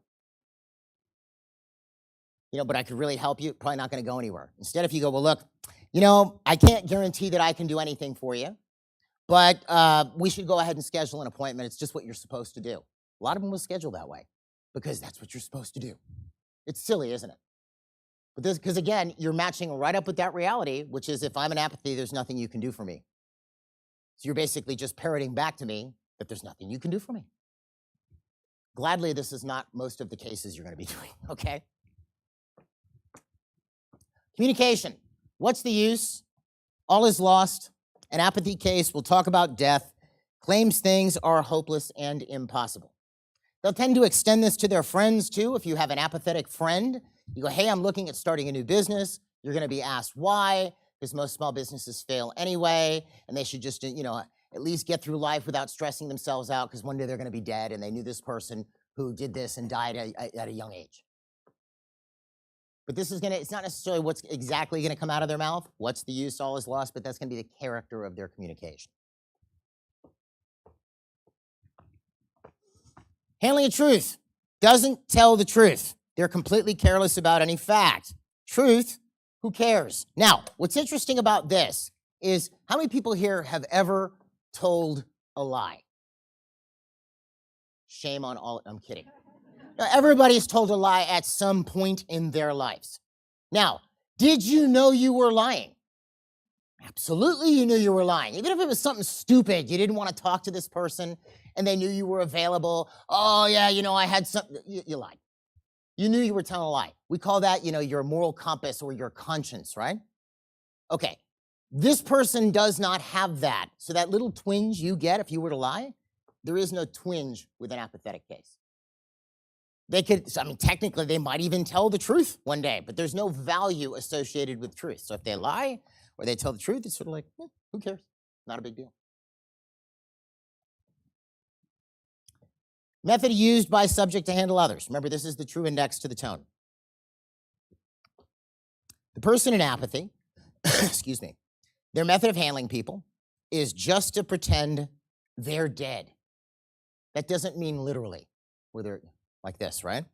If I'm just dead enough, nobody will bother me. If I'm just dead enough, what does that mean? In other words, let's say, I'm your friend and you need help moving. And I'm in apathy. I'm your friend, doing it with quotation fingers, which means not really. But I'm a chronic apathy case, and you come, Jeff, can you help me move? I need help lifting these dressers and this and that, whatever. But I'm in apathy. How am I going to handle you? Oh, my back, and this. And in other words, I am of no assistance to you. I am not a threat to you. I can't help you. I can't harm you. As far as you're concerned, I'm nothing. Just leave me alone. You guys get this? It's to make you go away. They don't literally pretend that they're actually physically dead. State of possession is going to be a very bad condition generally. The things that this person has or owns will not be in good shape. I'll tell you a story about that in a minute. And then motion. How does this person react to motion? Motion goes through them. They will not get out of the way. They'll knock aside on it. It will sort of go through them. So first off, they don't move very fast. If you're talking to somebody who's apathetic, they don't move very quick. They might just sit there. They're staring off into space. But then if you're trying to get them to do something, like let's say I'm sitting here and there's, there's a bunch of bears in the breakout area, which I don't know, we don't really have big bears here, but let's say there were. Somebody just dropped 5 grizzly bears in that area out there, right? So now if there were 5 grizzly bears that didn't look tame, what would you want to do, right? If they were out there, you want to get out of here, right? Okay, so I'm here. You want to get me out too? So Jeff, you got to get up there. There's grizzly bears. Well, what is motion goes through me? Just going to stay here. It's fine. Save yourself. Okay? They'll knock it out of the way. They'll knock aside on it. It will sort of go through them. You would have to physically drag me out of the room to save my life.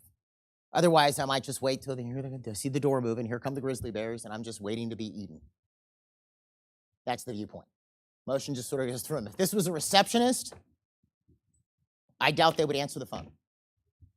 Phone would just ring, bring, bring. They would just sort of stare off at it, bring, bring. You might yell. They might answer it. They might not. You might have to run up and answer it. Okay? Motion just goes through them. So with this in mind, probably the best example I ever observed personally of this, this tone level at work was, there was a doctor who I was visiting. He's a dentist. And this was early in my career. I got called into his office because he was doing poorly to do like an on-site consultation. So I have a bunch of doctors to visit in that area. I go out there, I go to the office, It's in a strip mall. It's not a bad strip mall. I go in the office. The office is just a wreck. It's not in good shape. I sit in a chair in reception, and all you had to do is put a little shim, but the chair is like shifting to where I could fall out of the chair. The office is dirty. Like you could touch the walls and get dust and dirt off in your hand. Like I always find that a bit of a turnoff when a healthcare office is dirty, right? Just looks bad. It turns out the person who called me in was his mom, who was the office manager, right? Which that's fine. I'm not hating on that, but just that's how it worked out. So he comes out to meet me, and I'm not saying this to be funny, but this is what actually happens. He's walking down the hall. I'm waiting in reception. He's walking down the hallway, and do you guys remember? Some of you will. I know this, as time goes by, many won't. Back in the 70s, they had these smocks that doctors and dentists would wear. They were polyester smocks. You guys know what a Henley is, where buttons or zippers up? It's like a dental Henley made out of polyester, usually white, with a big ring zipper with a big collar. Like the Brady Bunch's dentist. This is what they would be wearing, okay? So he's wearing one of these. This is 1994 or 5, right? Which, beside the point, it's like 8 sizes too small. So his stomach from his belly button down is completely exposed. Okay, so he's walking down the hall, and he had no shirt underneath. Like it's just his gut is sticking out underneath the dental Henley. So, and he's been treating patients like this. But just imagine that could you imagine? Like you have to reach over, like hit him in the face with your stomach. It was just like kind of, just the thoughts running through my head at the time, right? So he's walking down the hallway. I'm like, wow, that looks really weird. It's like a dental half shirt, it's just kind of strange. So usually I start off with a tour of the office, and I can see he's moving at a snail's pace. We're walking around, and finally we sit back in his space in the back. And I swear to you, this is exactly what happened. Usually I ask, one of the first things I ask is, if the office is doing poorly, I want to find out what someone's mindset is. So why do you think things aren't going well? Because then I can find out where this person's at, right? Well, this happened, that happened, or this is going on. Like get their mindset. So I asked him, why do you think things are going poorly in your practice? And this is exactly what he did. I kid you not.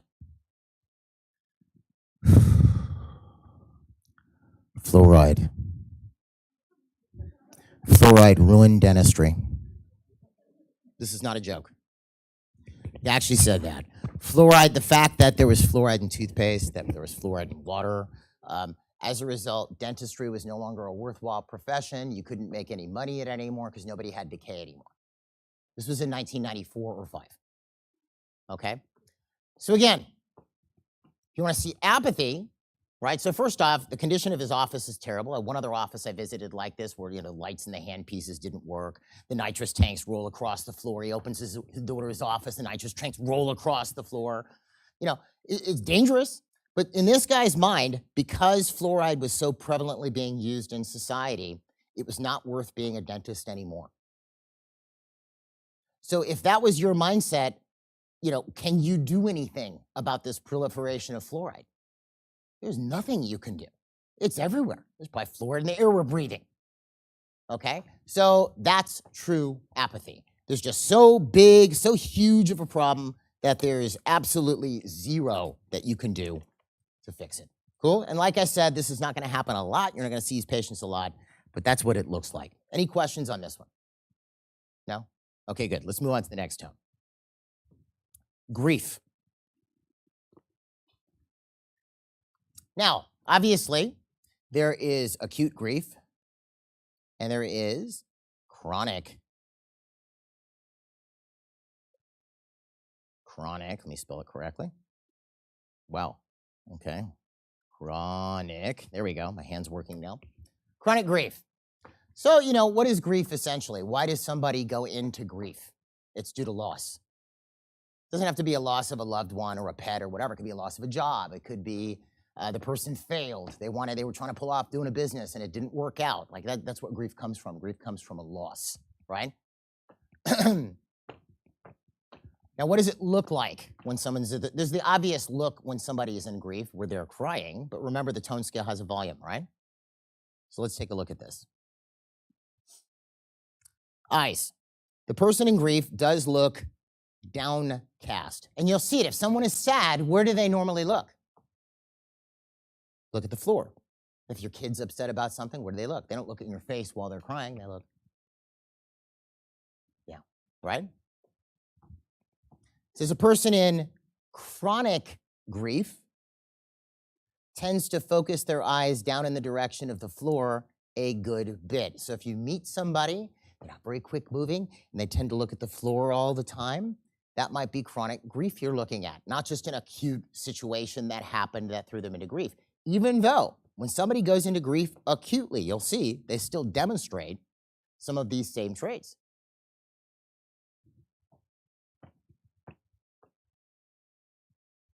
So what's the affinity level of grief? We have what's called supplication and pleas for pity. What is supplication? A humble request, prayer, petition, etc. And the person's pleading for pity. Person in grief is attempting to gain sympathy. So, please, doctor, can't we do this without any copayment? Because, I'm probably going to lose my job. The economy has been very tight. Can't you just do it for what my insurance is going to pay? Can't we just do that? Right? In other words, I want pity. That's essentially what someone is gunning for in the tone level of grief is sympathy. They want sympathy or they want pity. That's the operating basis. I mean, think about it here too. You ever had a friend who split up with a significant other and they come to kind of sort of cry on your shoulder? You ever had that before? Okay, so what are they asking you to do? They're asking for sympathy. Now, and if you were to tell them all of a sudden, Jane or Joe or whatever their name is, there is a lot of fish in the sea. You're going to be right back on that horse again and find the right person. What's their reaction normally? Yeah, they get more upset. You can't cheer them up. You can't cheer them up. Reality, shame, anxiety, strong doubt of own reality, easily has the reality of others forced on them. They're not very strong about assuming a viewpoint and sticking to it. And this is where somebody is unscrupulous as a salesperson. They could force a person in grief into doing something that they should not do because they have the reality of others forced on them easily.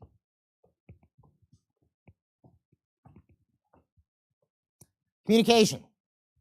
Talks dolefully. Dolefully means mournfully. Talks dolefully and hopelessly in terms of bad things which are happening and will happen and for which there is no remedy. They listen only to such conversation. They cannot be heartened or cheered up. So you will really see this magnified when someone's in chronic grief. Like, how does a chronic grief patient look like? They come in and they see you and you bring them back up to the front and then you bring your next patient back and you're discharging your next patient, you're bringing him back, and that patient is still there talking to your front desk person. And your front desk person has the look of, save me, please.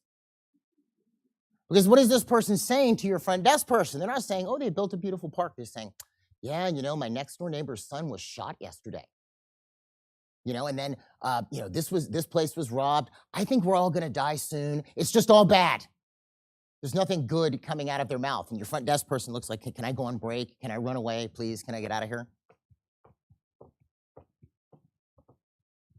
But that's the kind of communication you can expect out of their mouth. Now, where it gets interesting is here.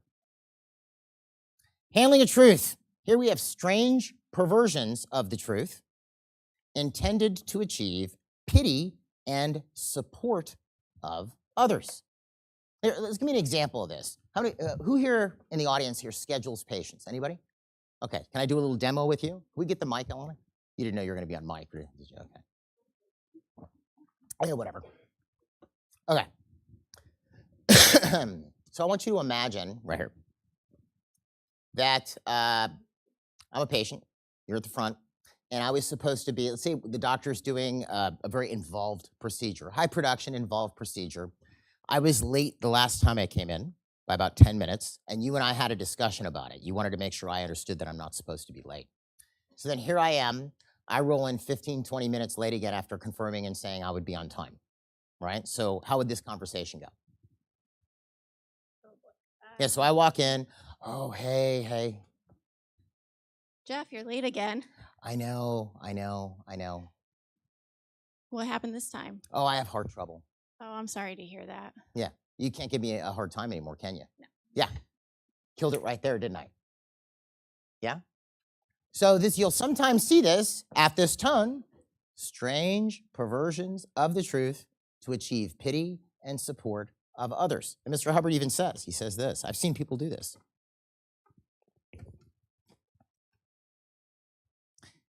He says, you take a fellow who goes around and says, I have heart trouble, and he doesn't have heart trouble. He's asking for sympathy. Now, someone could actually have heart trouble, and that's true. I'm not making light of that at all, but I don't have heart trouble, but I tell you I have heart trouble. This way you'll stop giving me a hard time, right? Makes it easy. She went away, didn't she? Because now what was funny, I've done this example, I don't know, 100 times. I've had people say, I go, I have heart trouble, and they go, I don't care. No one's gonna really, hopefully, say that. That would just be a little bit insensitive. But not my problem. Why isn't it in your health history here? But it just deactivates you right away. You can no longer give me a hard time. That's the purpose of it. You see, I might tell you that, I'm probably going to get fired. Can I do this with no copay? Right? Or can't we, I probably don't have the money to pay for this. Can't we do it where you work on me and then my wife has the same insurance and hasn't been in this year? Why don't we file as if you're working on her too? Then you get all your money, like commit insurance fraud, right? But this way I don't have to pay anything because I'm probably going to get fired. You follow? The idea is, how do I gain pity and support? Okay? Thank you for participating. That was well done. Method used to handle others. We have a new word here. Interbulates others to control them. Cries for pity. Wild lying to gain sympathy. So what's interbulate mean? To cause to be turbulent or agitated and disturbed. Let's say you're having a great day at the office and some real jerk walks in and starts screaming at the staff at the front. You notice after that dude leaves or girl leaves, everybody's still a bit agitated? They were interbulated. They were made in, if you watch the news, how do you feel after you watch the news? You feel like you don't even know anymore. If you feel interbulated, right? You do a little index. I do a journal. I feel really good. Oh, I watch the news. I feel terrible, right? Okay. So how does a person in grief handle other people? How do they get them to do things? They interbulate them to control them.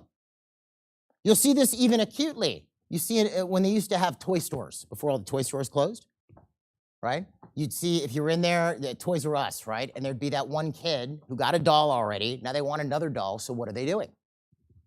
Screaming, I want another doll, and you never give me a doll. And then the parent throws it in the cart because they don't want like child services to take their kid, right? Because they're suspecting they're hurting them or something, right? What's the kid doing? They're interbulating mom or dad in an effort to get that doll. You guys get this? So this will happen to you at this tone. Let's say, you're, and it's weird how it'll happen. It won't necessarily happen for a reason that is always causal or directly connected. Let's say, I don't know, you get called into an op by your hygienist. Hygienist pops out and says, hey, doc, can you come back here real quick? I'm with Mrs. Jones. Yeah, sure, what's going on? You walk in, and there's Mrs. Jones. Hey, Mrs. Jones, what's happening? And she just starts bawling about how terrible your hygienist was, and she felt like she was treated like a dog, and she's never been treated this way before, and she's just mortified, and blah, blah, blah. So what do? Because you just want to tamp down on this real quick because you don't want it to start bleeding over into other operatories, right? So what do? You know what, Mrs. Jones, it's fine. Terribly sorry. Your visit is on us today. True? Okay. So you send him off, and then you ask the hygienist, what just happened? She says, I don't know. I was just working on Mrs. Jones, and I wanted to talk to her about home care a little bit, and I pulled out some floss, and I just pulled the floss out of the container, and she started crying. It's really weird. She couldn't put her finger on it. Well, that's what happens. A person in grief will abuse the truth in an effort to gain sympathy. Like I said, if you've ever had a friend who's busted up with a significant other, what do you hear? How horrible the person was. True? How they were this just angelic figure, and how terrible the other person was. Right? Or you hear the opposite. Their other person was this great person, and they'll never find another person like them again. They don't exist on planet Earth. Both of which are not true.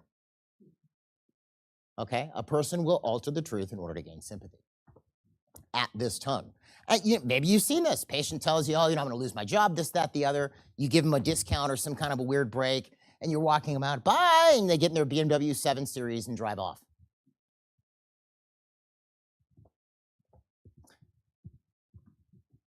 State of possessions are going to be in very bad condition generally at grief.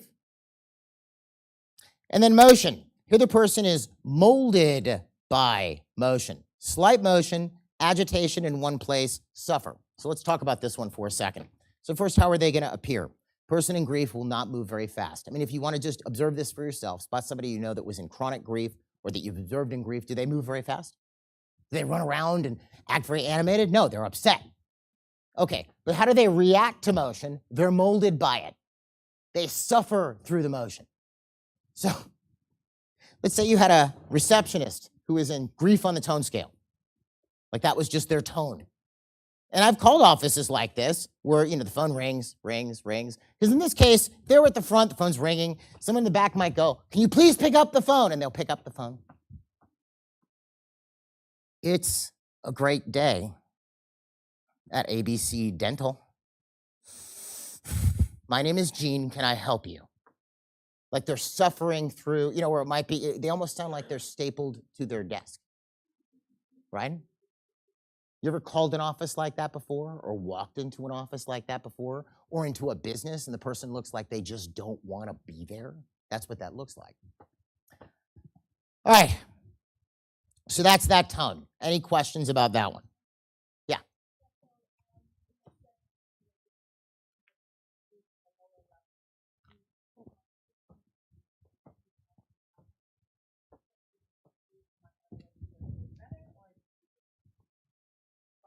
Do you try to do anything at all? By the way, the reason she's giving you the mic is on the stream.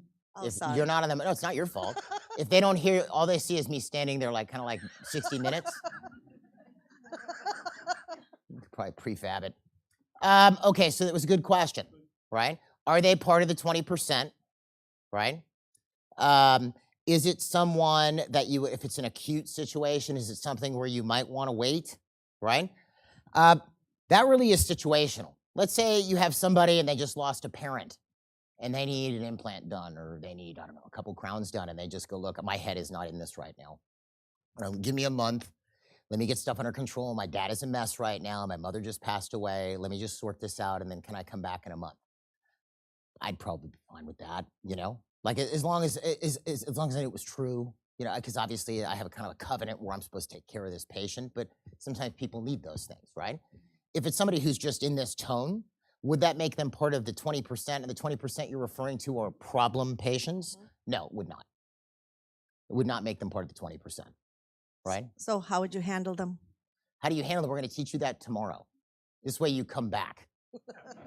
It's our trick.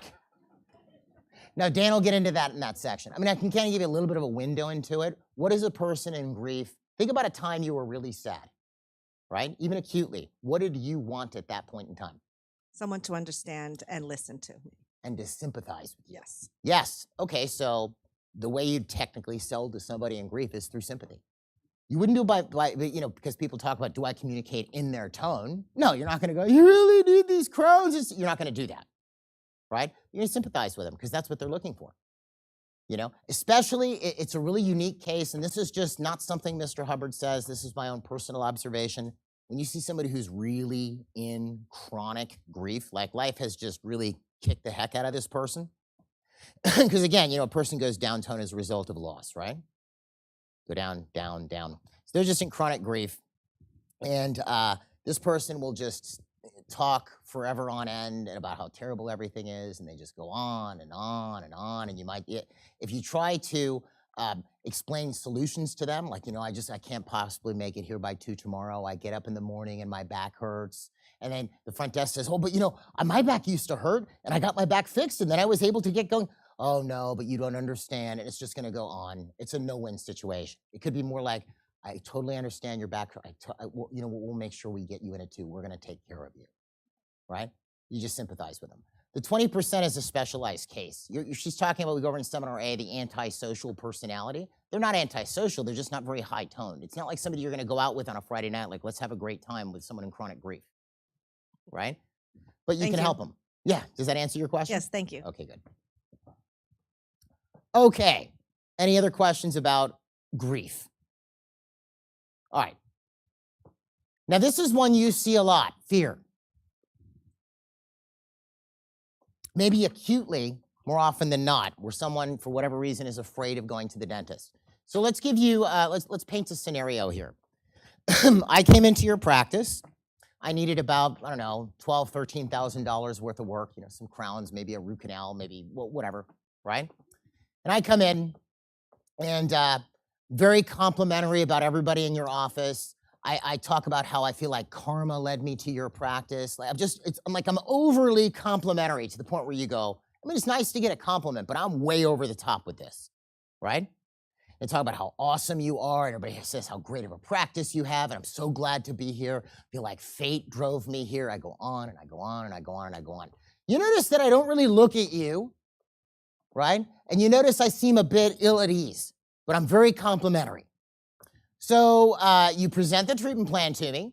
You do my exam, my initial exam. You present my treatment plan. And I'm so excited that I'm going to be able to do this treatment plan. Again, you know, who's like really pumped about the fact they just found out they needed $13,000 worth of work? Wow, really? But I'm like that. And it almost seems a little weird, right? Going on and on about how excited I am about to do this. And then you say, you know, by the way, Jeff, we have an opening that just opened at the last minute tomorrow morning at 8 o'clock. We could get you in tomorrow morning at 8. Are you serious? This could not have worked out better. And I even ask you, so 8 o'clock tomorrow. Okay, do you drink coffee? Because, you know, I can stop by the coffee shop, and what kind of coffee do you drink? I'll be here at 7:45. We can have our coffee, and then you can start the procedure. So then you send me the treatment coordinator. Maybe you've gone over costs with me, which you should, which we'll talk about in a second. You send me the treatment coordinator, and I don't have the credit card I want to use with me today. And I don't want to apply for financing because I can have this 0% thing on a credit card, or I'm going to write you a check. I'm going to bring it tomorrow. Okay? There's just no way I can pay today. Can I put a deposit down? I can't. I'm really sorry. I forgot my wallet, whatever I might say. That one always makes me laugh, forgetting it. No one forgets their wallet. Who forgets their wallet? What if you get stopped by a cop? Anyway, whatever, right? So then next morning, so you're excited. We just filled the schedule with a nice big procedure, right? I'm supposed to be there at 7:45 with your coffee, and then we're starting the procedure at 8 o'clock. So 7:45 comes, I'm not there. 7:50, not there. 8 o'clock, I'm not there. The assistant in your front desk is calling me, texting me. No one's reaching me. You haven't had your coffee yet, so you're in a bad condition, right? You're even worse off than you'd normally be if this were to happen to you. And you don't reach me all day. Then late, you call my office after 9. You find out I'm at work, but I'm not taking your call. I'm busy right now. So that night you get a call on your voicemail, of course, or an email from my wife, not from me, saying that I want my records transferred elsewhere. So now, has anything like that or similar to that ever happened to you? And it's inexplicable, right? So the funny thing about this is when that happens to you, where do you go first when you think you're trying to figure out what went wrong? Who do you immediately blame? The front desk or yourself? What did we do wrong? It seemed like everything was going great with Jeff, and then he just didn't show up today. What did we do wrong? Did something happen? Did we have a bad review we didn't know about? Right? What you were looking at was this tone. Fear. Okay? That's what you were looking at. So let's have a look at the tone, and then you'll see why this is what you were looking at. So first thing you'll notice, again, what is fear? Fear is essentially an avoidance. It's an avoidance. If the solution to the problem is to walk this way, if I'm in fear, I'm going to walk this way. I don't want to walk that way. So with the eyes, you'll notice, first thing you'll notice about a person in fear is the person can't look at you. People are too dangerous to look at. Will not look at you. Excuse me. This is also from a lecture. I'll read you the rest of what Mr. Hubbard says about it. It's kind of funny. He says, at fear itself, the very obvious characteristic is that the person can't look at you. People are too dangerous to look at. He's supposedly talking to you, but he's looking over in left field. Then he glances at your feet briefly, then over your head. You get the impression a plane is passing over.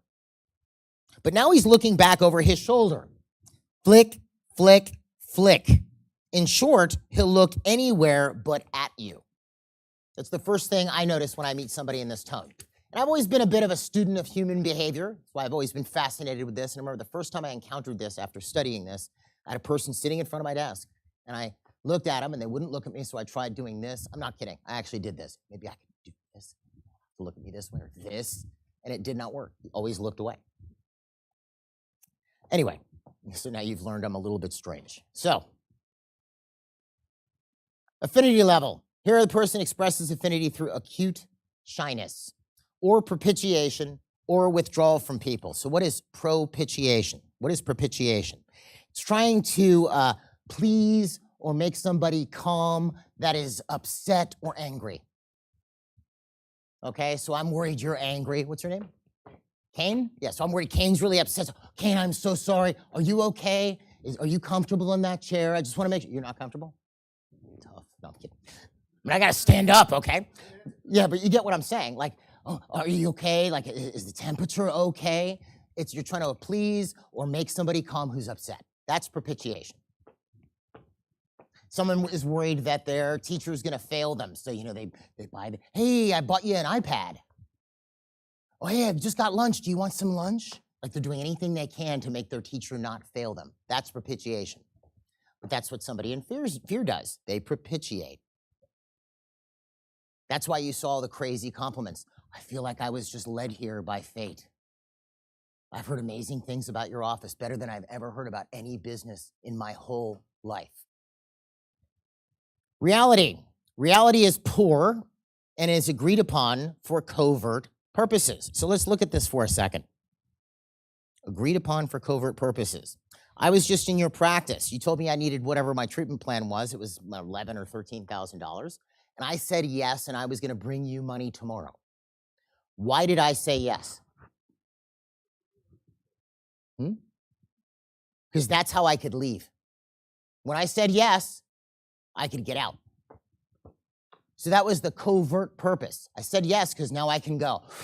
You had a camera on what I looked like when I walked out the door.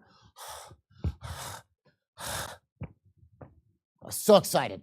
I got out of there. Someone who's antagonistic, you'll tell them, well, it's $11,000, and they'll go, ha, ha, ha. You're kidding, right? I'm paying that money. I mean, very rarely, you normally will get objections when somebody objects. What are the common objections? I want to think about it. Let me, I'm very busy right now. What's my insurance going to pay? I can't afford that right now. But because very rarely will a patient just come out and you've presented my plan and I go, nope.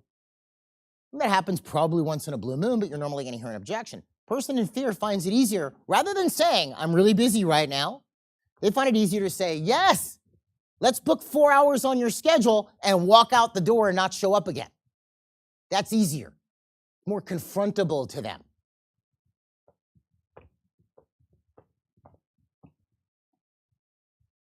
Communication is twisted and consists of lies. Person in fear lies a lot, even acute fear.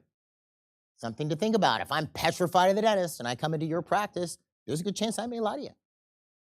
Now, what do you do with that? Maybe you see somebody and you're talking to them and you maybe know them outside the practice, or someone knows them. They're obviously a fairly high-tone person, but they just seem they're in some sort of acute fear. You might ask them what's going on. I noticed that you're you seem a bit nervous. Is everything okay? I don't know. I just freak out when I go to the dentist. I mean, personally, I'd probably ask them why. Something bad happened when you went and saw a dentist? Yeah, when I was 6 years old, my mom brought me to this doctor who, extracted this tooth with no anesthetic. It's like my wife talks about when she lived in, she's from Europe. So when the dentist would come to school to place amalgam with no anesthetic instead of sealants. Anyway, but when she was a kid. So she didn't enjoy it, right? So maybe they have a concept like that, or maybe they went and they got a root canal and their lip got burned.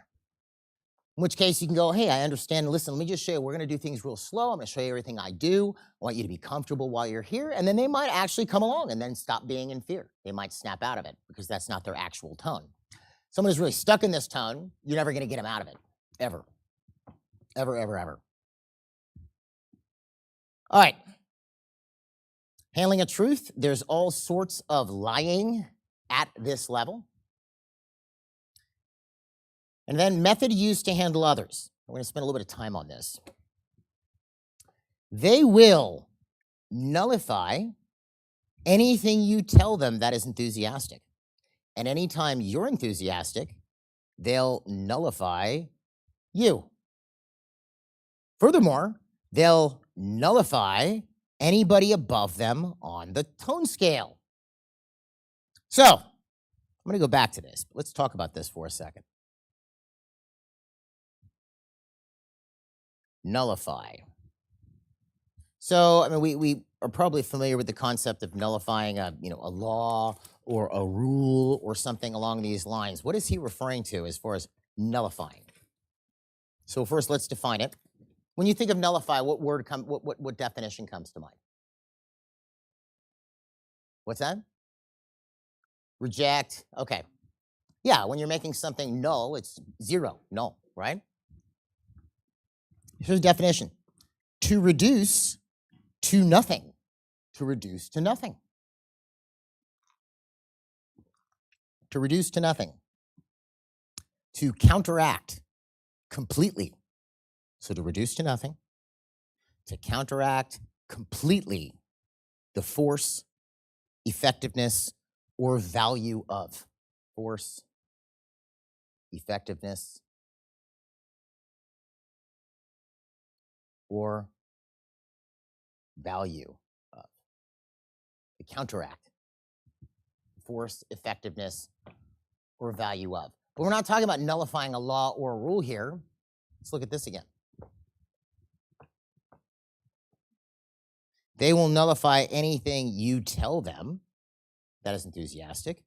And anytime, you're enthusiastic, they'll nullify you. Furthermore, they'll nullify anybody above them on the tone scale. So effectively, what are they trying to do? To reduce anybody above fear on the tone scale to nothing. Counteract completely the force, effectiveness, or value of. And, someone could look at these concepts as sort of, petty concepts: force, effectiveness, value. Right? So are you at the front in the office? What's your position in the office? Specific? Is it front desk person? Your office manager. Good. I always make sure you don't have any front desk people. You do? But do they have a position? Front desk person? The scheduler, like they have a job. Yeah, one thing I want to just throw out there, you need to organize your practice. You can't just have front desk people, like named after furniture. Like, where are you? Like with a dental assistant, we know what they do, right? Dental hygienist, we know what they do. But if you say, I'm from the front desk, that's not like a country. I'm named after furniture. They should have proper division of labor. Okay, so you're the manager.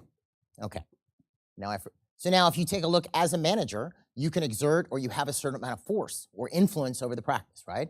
And you're effective to a certain degree. There's things that you actually make happen, which then gives you value, right? So if I were to nullify you, I would try to reduce your force, effectiveness, or value.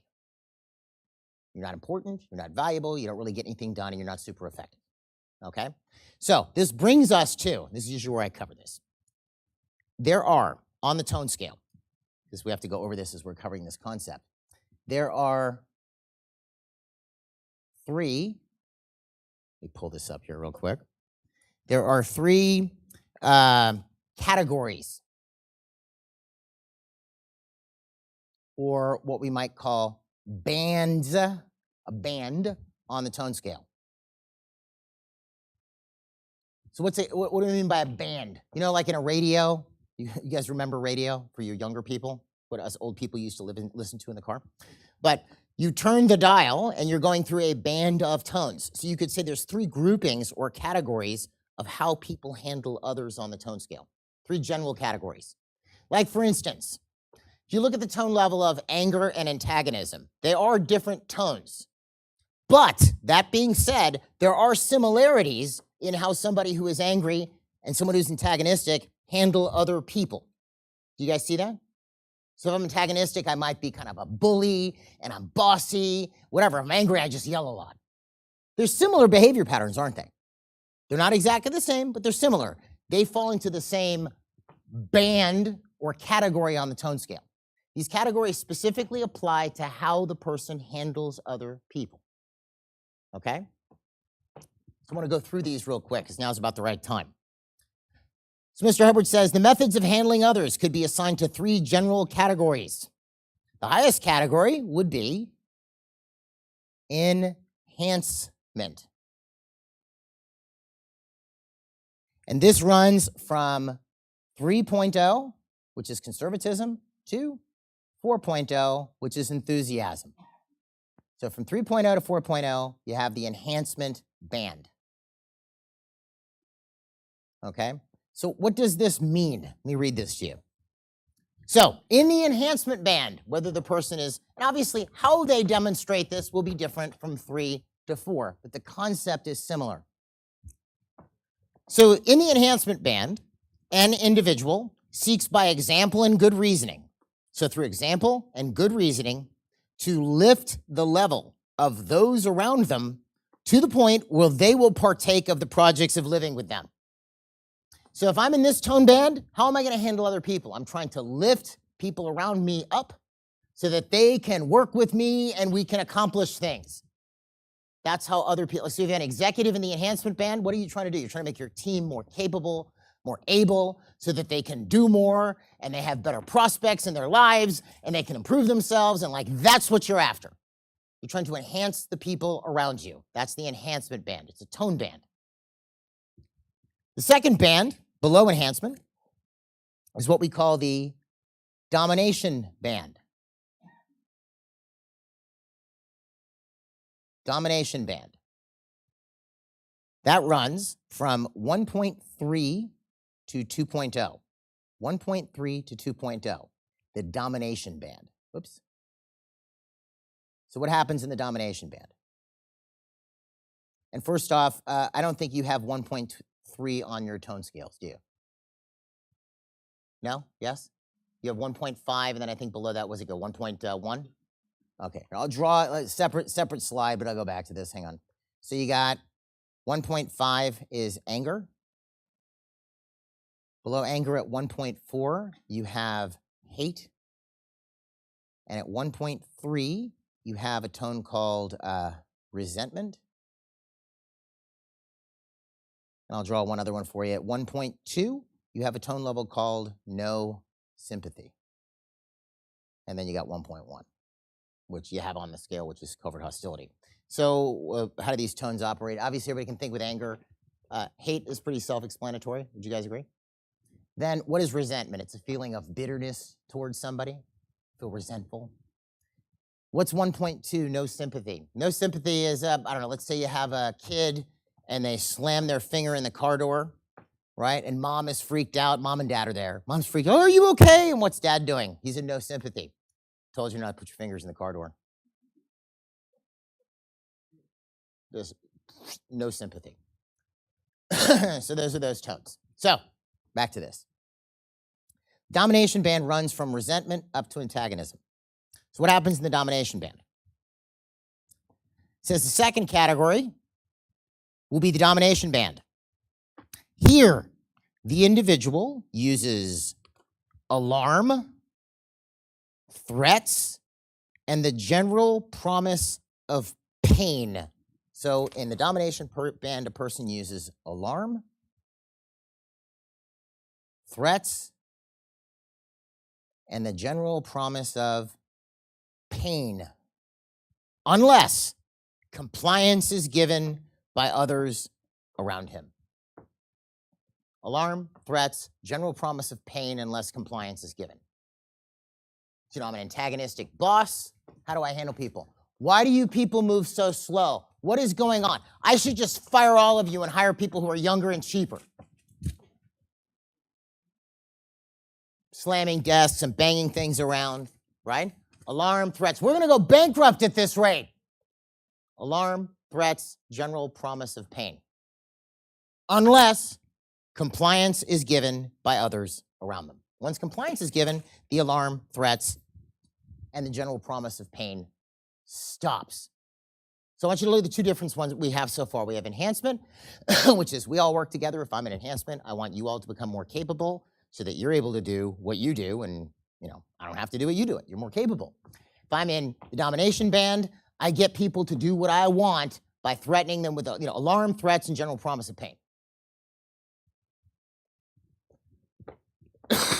we then move down to what's called, you'll see why I brought this up, the nullification band.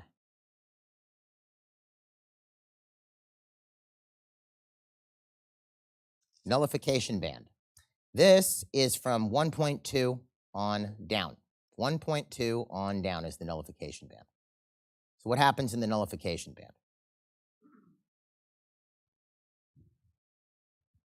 The third category is that of nullification, wherein the individual, this is someone in the nullification band, this is someone who's 1.1 or 1.0, the individual seeks to minimize others to be more than them. So let's say we all work together and I'm in the nullification band. What am I doing? I'm minimizing you so I can be more than you. That's my object.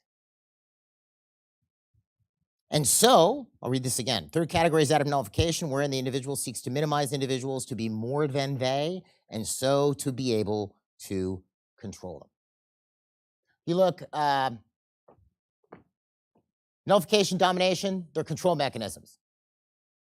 What's funny is up here in enhancement, someone is very capable of controlling things and others, and they'd rather not. They would rather people control themselves. Yeah. What's that? What's between 2 and 3? Good observation. Nothing. Because look at the tone. What tones do you have between 2 and 3 on your scale? That's a good question. I usually don't get asked that till tomorrow. That's actually very astute. Don't apologize. It's well done. Contented. Well, conservatives 3. That's where the enhancement band starts, right? So at 3, conservatism's in the enhancement band. What do you got in there again? You got boredom. You got disinterest, I think, right? At 2.6. We don't have disinterest on there. What do we have? Contented, boredom, and conservatism. So conservatism falls here. Oh, I'm still writing in pink. Hang on a second. Okay, so 3.0 conservatism is there, but let's go back to here again. Okay, let's draw it. Let's do a new one. So we got 2.0's antagonism. That's part of our domination band. Then you got 2.5, which is boredom. Now, I may as well throw these in here now. At 2.4, you have a tone level called monotony. Monotony is 2.4. Okay, what does monotony look like? Have you ever met anybody who talks like this all the time, and I'm very excited that I'm here today, and what are we doing? And someone like that? Completely monotonous. That's monotony. 2.5, you got boredom. 2.6, we have disinterest.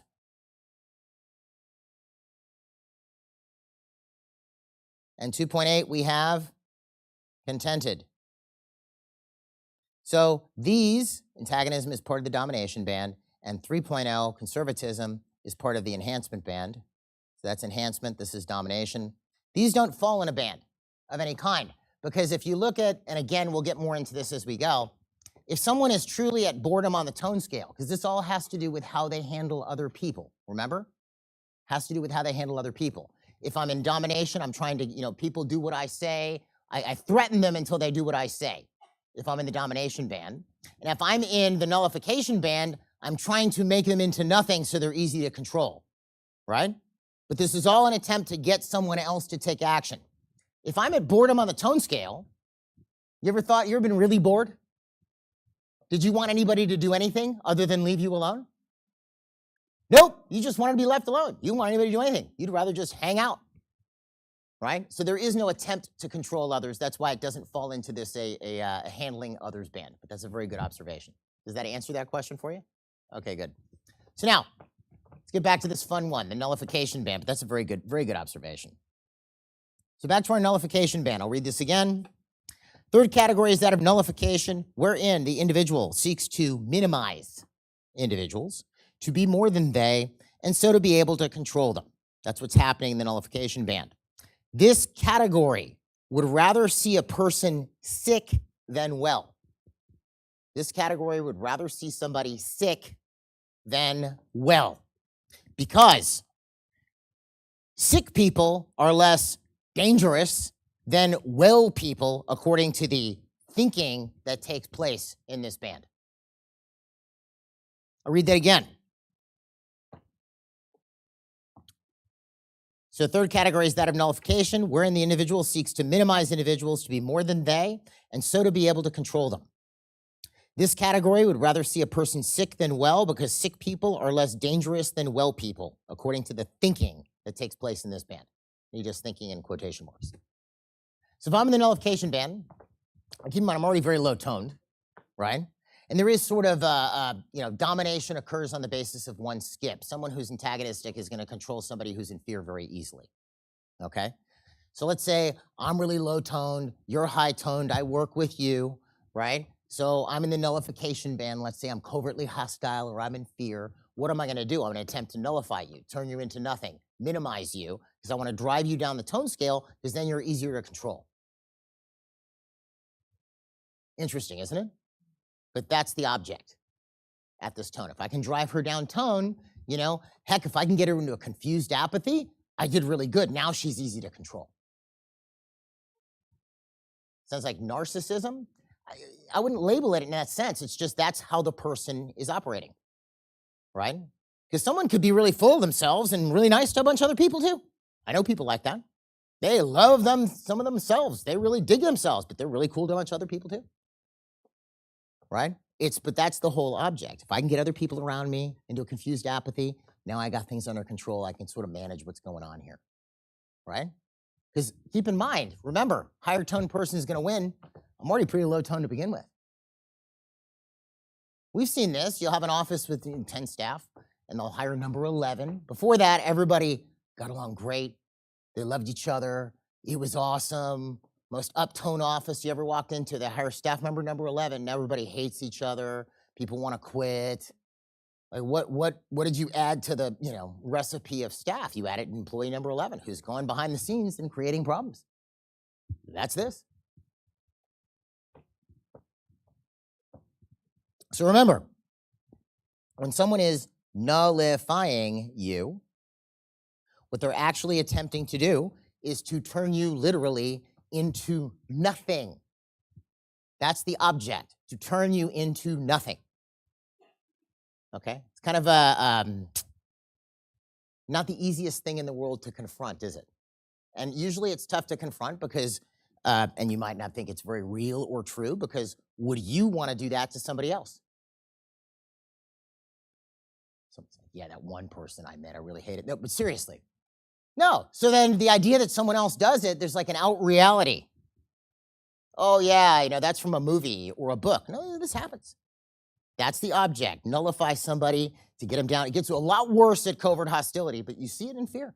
I'm going to nullify somebody so that they're not dangerous to me anymore. That's what happens. So I want you to go back to how we started this all out, which got us into this whole convo here. So if I'm in fear and I came into your practice, I didn't have the guts to tell you I didn't want to do the treatment plan, ate up 3 to 4 hours on your schedule, left, didn't call, didn't say a word, had my wife call or email that night, right, to have my records transferred elsewhere. What do you think my object was in doing that? Because what condition do you end up in the next day? People are arguing, you're yelling at the front desk, you're thinking you did something wrong. Most people will instantly go after themselves. I must have read this person wrong, or maybe I did something to offend them and didn't realize it. What's actually happening to you is, here, we have someone who's extroverted. If you're extroverted, where is your attention? It's out, right? If you're introverted, where is your attention? Right on yourself. So let's say you were having a great day, you thought you sold a big case, next day everything goes, completely haywire, and you're now wondering what you did wrong. Are you extroverted or introverted? Right, now you could also relate this to the tone scale. Someone who's extroverted tends to be higher toned. Huh? Thought he sold the case. Good point, he didn't get any money. Yeah.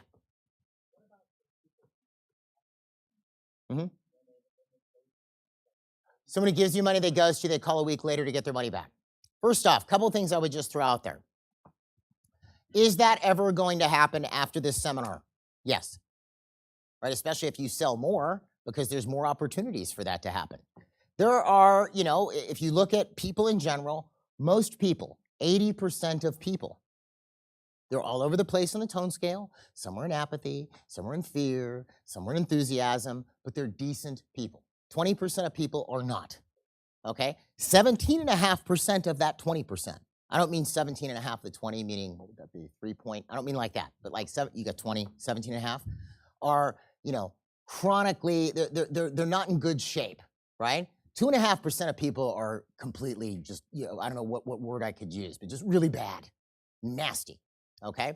So you can't take, because what will happen is you'll deal with somebody who's just nasty, and then you'll start to go sour on everybody.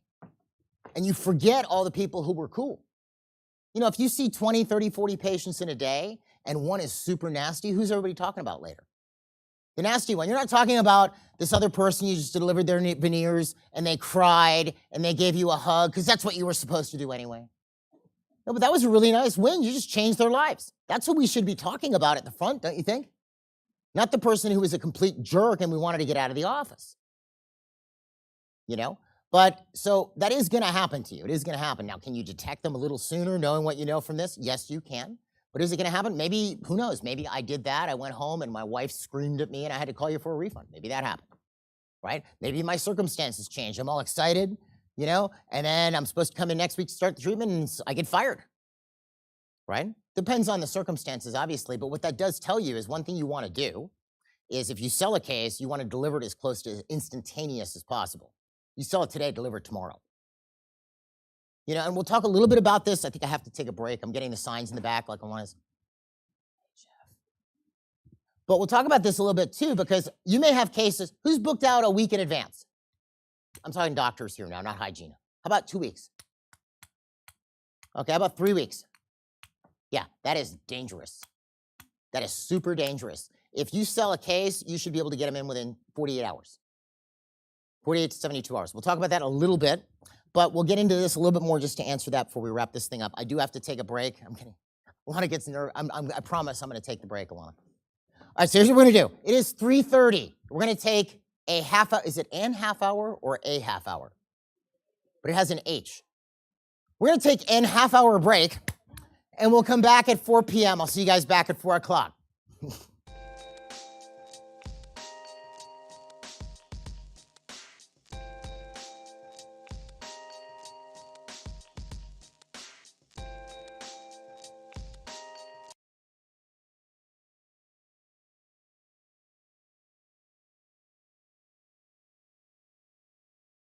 Doctor, at close to 2 years into this pandemic, how is the dental profession doing?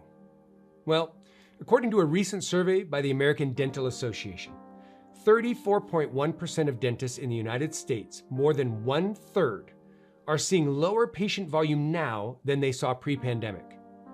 And 54% of dentists in the United States, more than half, are collecting less now, in some cases much less, than they were prior to February of 2020. Rounding out this perfect storm, inflation is at the highest it's been in 30 years. Staff are harder to find, and in the face of all of this, many insurance companies are trying to lower reimbursements for participating dentists. All in all, not a pretty picture. If you're a dentist in private practice, the economic fallout from the last 2 years should serve as a big wake-up call. In this economic environment, practice growth just became that much tougher. And while none of this sounds good, don't take it to mean that the picture is all bleak. As a matter of fact, just the opposite. But it all depends on you.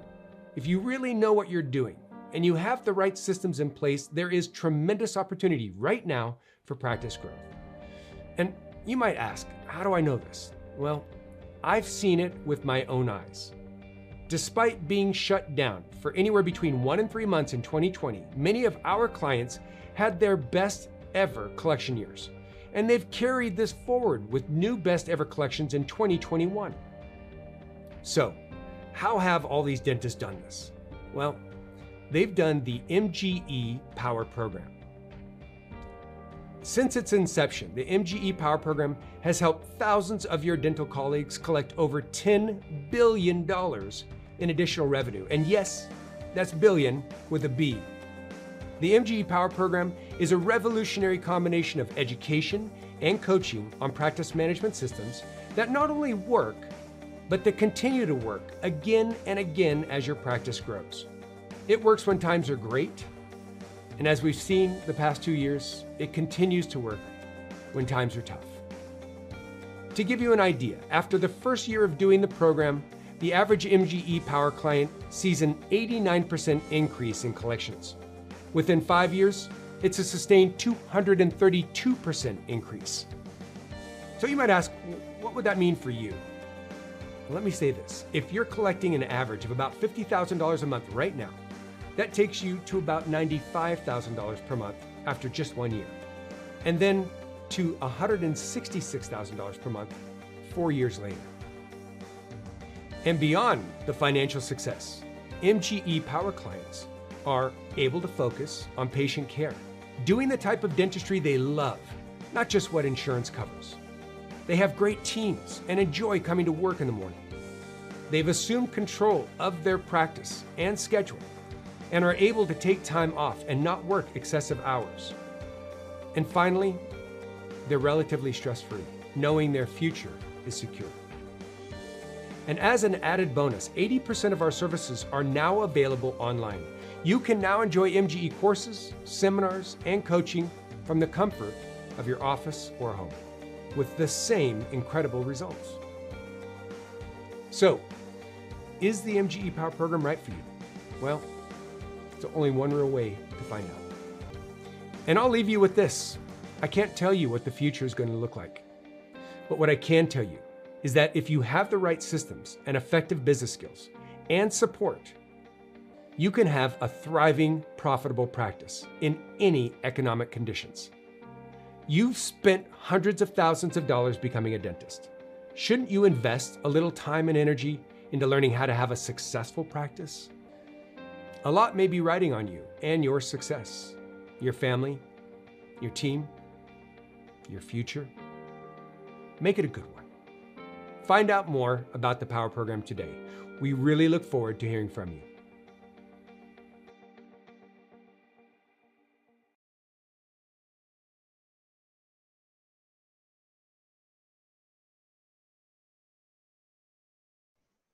All right, it's Dan Brown here from MGE Management Experts, and we're going to talk to a client who is a Power Program graduate.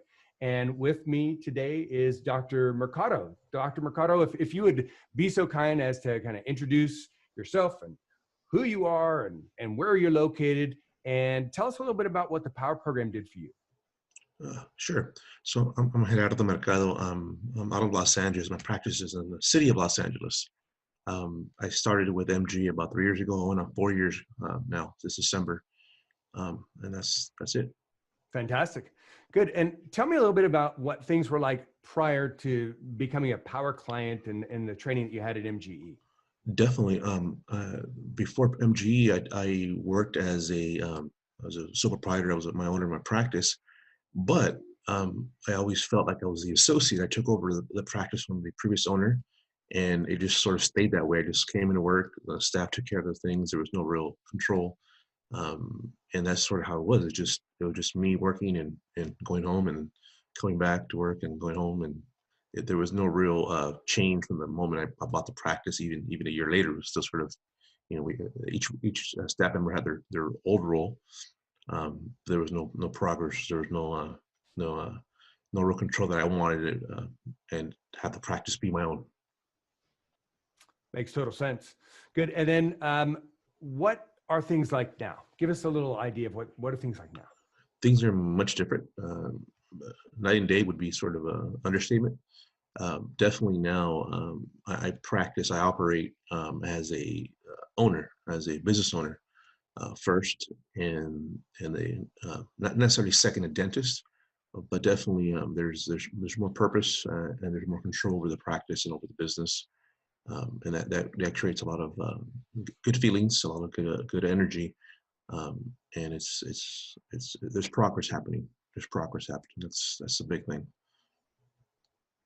Nice.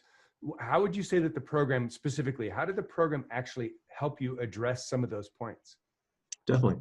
So part of the PAR program, you have some leadership and management training, and that overall is probably the biggest improvement in my personal life in terms of having the practice run more like a business instead of, excuse me, run more like a business instead of just sort of this thing I go to work to. So that was the biggest change specifically with MGE, that the training, the management training, the business training you get none of at dental school. I received through MGE, through that training, through that PAR program training. So now it's definitely just kind of a mind shift. You come in the morning and you come in as a business owner before you drop down into a a provider. Fantastic. Yeah. And, I know that we're not going to be talking numbers right now, just to kind of Sure. keep the confidentiality of that, but maybe percentages of increase, and you're welcome to talk about new patient numbers. But, from your collections and production, maybe a percentage of increase, kind of the before and the after. Oh, definitely. So since MGE, this is now a few years in now, but within about, I want to say a year and a half, we more than doubled the practice in terms of collections. New patients, to tell you the truth, we didn't really attract new patients before MGE, but looking back at the charts way back then, we more than doubled also in new patient numbers. So it's been a nice ride. Yeah. Fantastic. Now, before you signed up for the Power program, what were some of your honest concerns about signing up for the program and MGE? And Definitely. Number one would be cost. That was the thing. The numbers were a little shocking, and in hindsight, it's been all free. If I could say that word, free. It's sort of been it's paid itself. The ROI, return on investment, has been more than a few times. So that was the biggest concern initially. The practice was doing well in terms of, like, I wasn't hurting for cash and whatnot. Payments were fine. The cash flow was fine. But the money was definitely a concern. Second, I think it was also sort of, I'm in LA and then MG was based in Florida. So I was like, okay, well, how's that training going to happen? As I understood, it was going to be, training in Florida. And that was a concern because that would be something regularly happening. But it worked out because I learned right from the get-go, it was important to get away from the practice to do the training. It was almost like a little, executive retreat every time I would go. And so those are the two primary concerns. It was financial and the travel, but they turned out to be moot. There was no concern after the fact. yeah, fantastic. Well, hey, and just curious, because we've made the pivot with COVID-19 and such and the restrictions. So we've put all our Power Program training online now. Mm-hmm. And a lot of our Power Program clients are actually doing that training remotely. But that said, would you still recommend people to go out to MG now and again for what you were just saying, that kind of that executive retreat? You have to. Online is great. Zoom's great. We've all been doing different things since COVID. But you have to get out of the practice. You have to get around other like-minded people. And there's truly benefit to that. It's not just getting on a plane and being somewhere else. There's a specific benefit to that. The change of environment, and that's it's huge. We can and should not be able to get rid of that ever. Yeah. Nice, great. And then beyond the personal financial gains that you've had, what would you say the impacts of the program have been outside of that? I mean, obviously the numbers in doubling your practice and all that, but tell me maybe outside of the financial, anything that has impacted you, your life, your practice outside of just the financial improvements.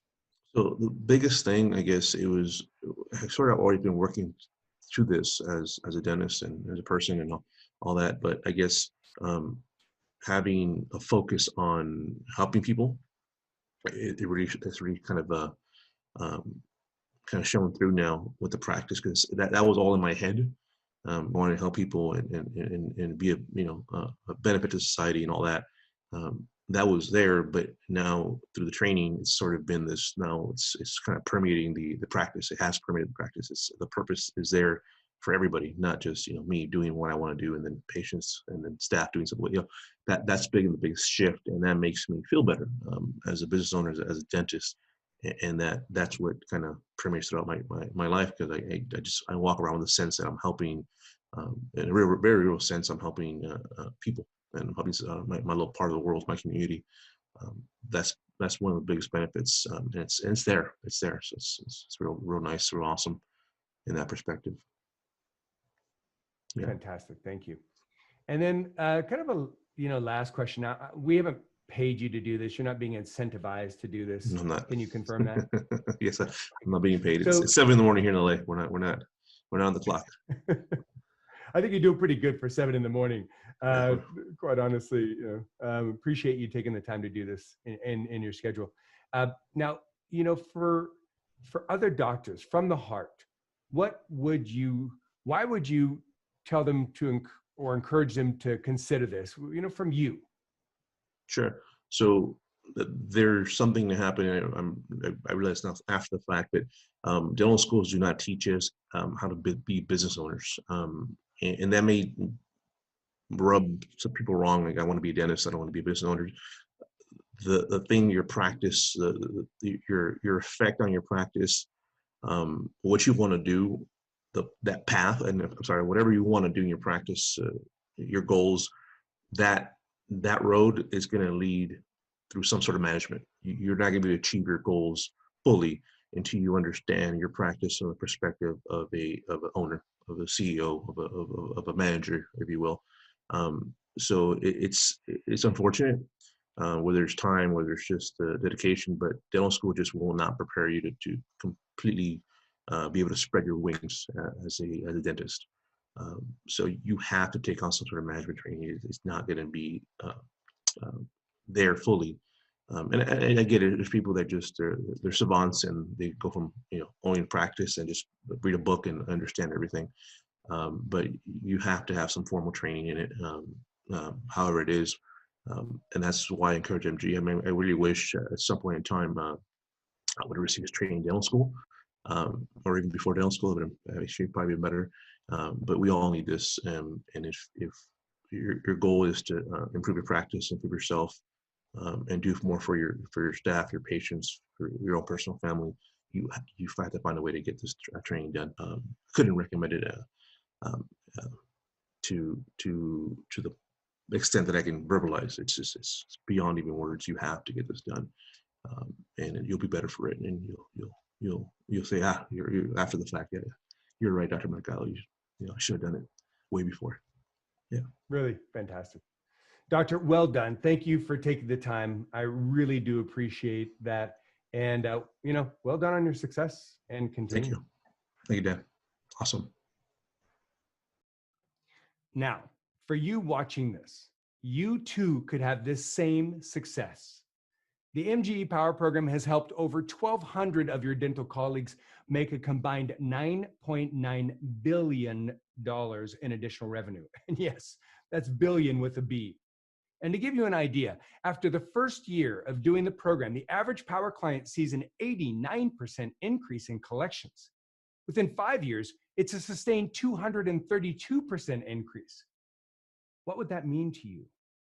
Well, if you're collecting $50,000 a month on average, that's about $95,000 a month after 1 year, and $166,000 a month 4 years later.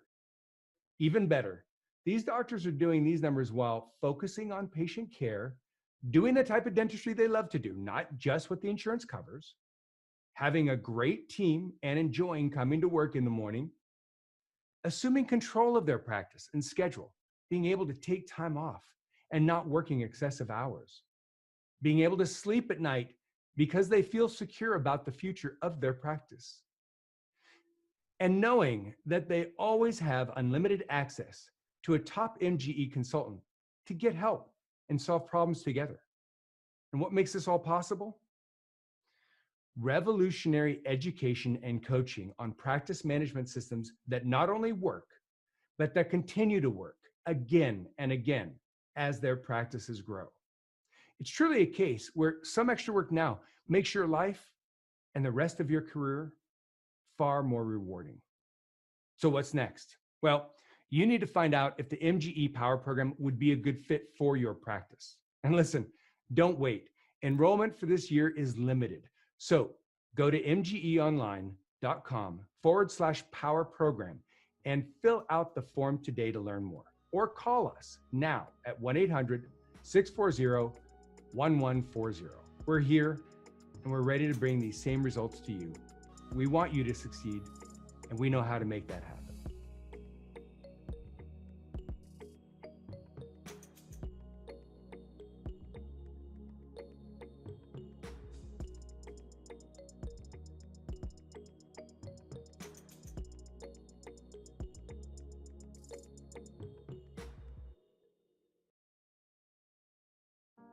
Doctor, at close to 2 years into this pandemic, how is the dental profession doing?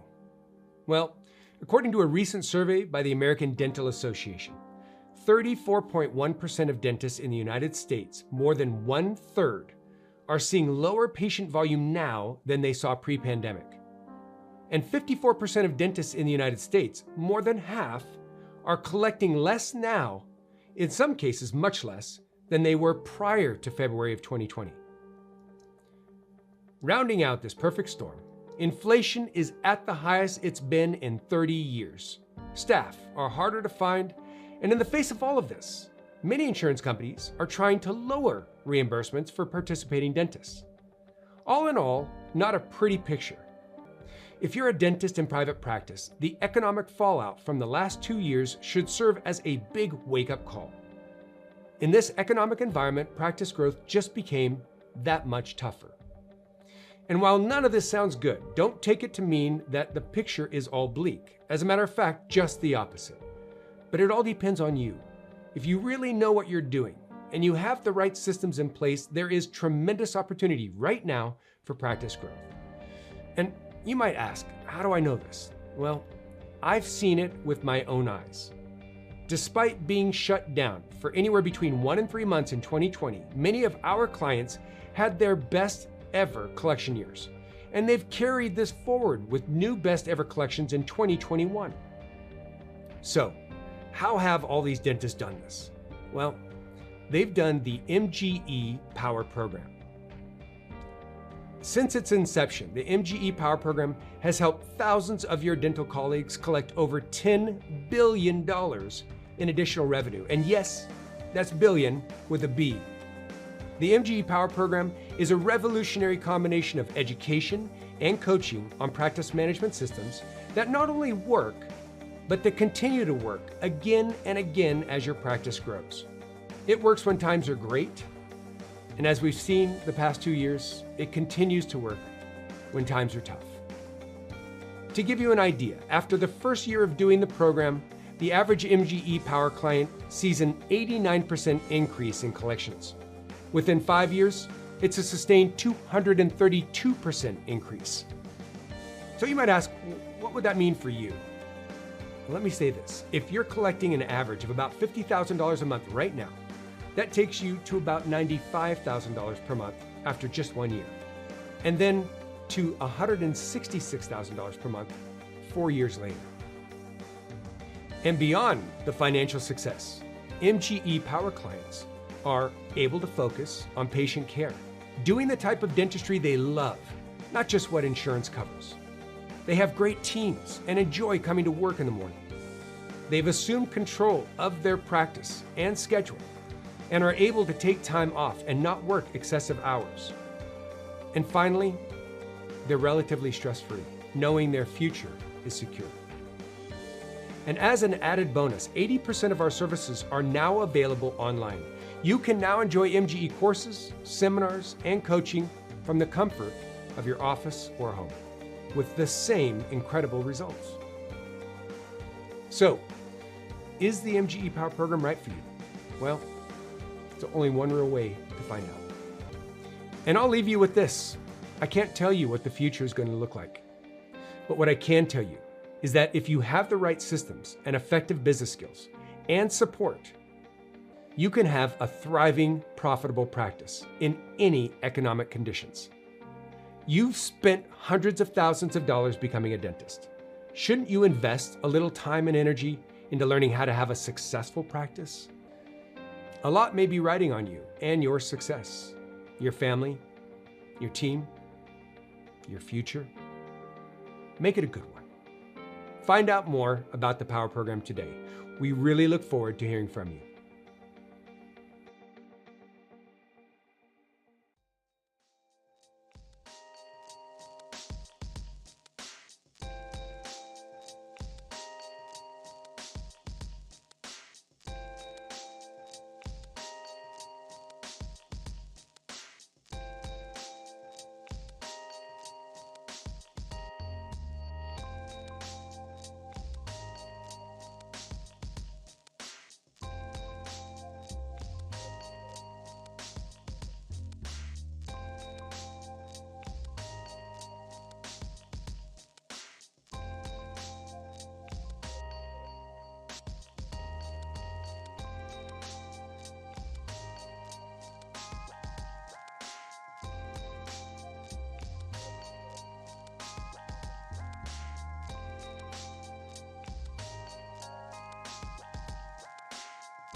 Okay, we're back. Did you guys have a chance to have a decent break?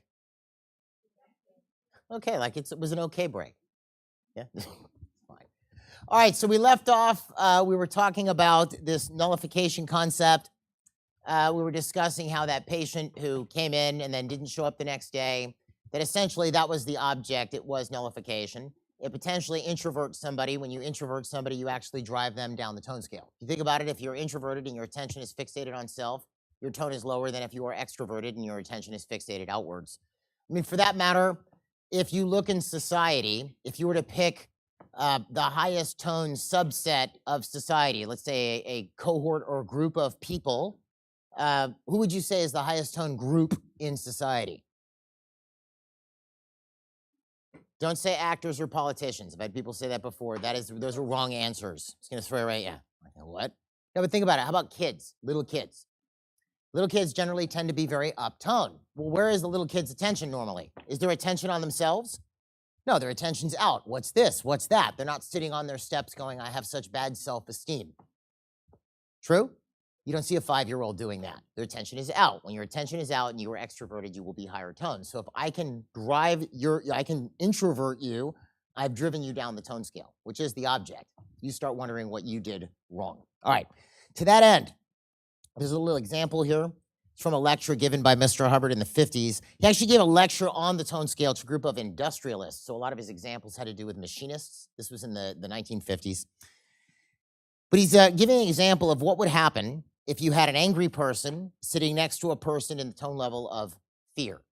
All right, so you got an angry person, they could be sitting anywhere, a table, a bar, anywhere. They're sitting together, what would happen? See, he says, you take the person who's normally angry about things in general and gets around somebody who's afraid of things in general. Why, the angry person doesn't happen to be very angry at the moment. He's sitting there and snarling a little bit rather, about the government. And so on. And he says, this is the angry guy, you know, I'd like to go down to Washington and show those people a thing or two. I just want to point something out. This was in August of 1951. People have been wanting to show people in Washington a thing or two for a long time, right? But anyway, so there's the angry guy snarling about this. The person who's afraid says, I don't think you do well in Washington. The fellow who's angry all the time says, what? Wasn't even talking to you. The fellow who's in fear says, I didn't say anything. You guys tracking with this so far? And the angry fellow says, you did say something. The fellow who's afraid says, you must be hearing things. Have you been to a psychiatrist lately? The angry fellow says, what are you talking about to a psychiatrist? I was sitting here enjoying myself and say I ought to go down to Washington and show them a thing or two, having a perfectly happy time, griping about it. You tell me I wouldn't do so well in Washington. I got no business to go to Washington. I didn't say that. Well, what did you say? Well, I just said I thought Washington was a bad town to live in. The guy says, that isn't what you said. You know that isn't what you said. Yes, it was. Have you been to see a doctor about your hearing lately? Then Mr. Hubbard picks up. He says, see, carve, cut, cut, cut. What's actually happening here? We've all heard this term used in many different ways over the last, I don't know how many years. Everybody familiar with this term? Gaslighting, right? So what is it? It comes from a movie, 1944 movie with, was it Ingrid Bergman or something like this. I remember watching it as a kid randomly. You know, when you were a kid and there were less TV channels, the TV options were limited back then, right? And basically, it's about a lady who some dude marries her in an effort to get it, whatever she's inheriting or whatever money or jewels her aunt had or something from what I remember. And what he does is he actively works to make her think she's sick or insane. You know, so they're coming down the stairs and she stops for a second and she looks at a painting on the wall and says, wait a minute, this painting wasn't here before. He says, yes, he had changed it that day. But what does he say? No, dear, that painting's been on the wall right there for years, right? He's trying to make, you ever talk to somebody and they start to make you think that you're nuts? Well, you said blah. Oh, I never said that. Well, no, what I meant was blah, right? So you see this with this tone. He goes on. He says, this is the typical modus operandi. And he goes on, by the way, anytime a person starts talking about how legal and ethical they are, jump, because they are right there in this band. You're looking at someone who's in fear or 1.1. Do you know what he means by that? In other words, if you were to ask me, Jeff, are you an honest person? I would say, yes, I strive to be as honest as I possibly can, right? But have you ever met somebody who you meet him like, oh, you know, I just have to tell you, I'm a really honest person. All my friends tell me how honest I am, and I'm the most honest person that they know. You can trust me because, you know, I really believe strongly in morals and ethics, and honesty is very important to me. Like, I volunteer this. Now, you might think, well, that's kind of cool, this person telling me how honest they are. That usually is an indicator that they're in that tone band, believe it or not. I remember the first time I encountered this, after I had studied this, I was actually interviewing somebody for a job interview. And it was this lady, and she wanted to come work for us. And she's telling me, you know, how honest she is. She's ethical, she's honest, everybody says. But again, I didn't ask her, she's volunteering this. And, you know, everybody says how honest she is, blah, blah, blah. And I'm thinking, well, I guess that's cool. Then we get down to checking her references. So I'm looking at her prior employment as well as her current employment. So I ask her, well, can I call your current employer for a reference? Oh, no. Now, believe it or not, that's not the hugest red flag for me. I don't like it. I like it if someone's looking that they tell their employer that they're looking, but it's not a deal breaker, right? I know stuff happens sometimes, right?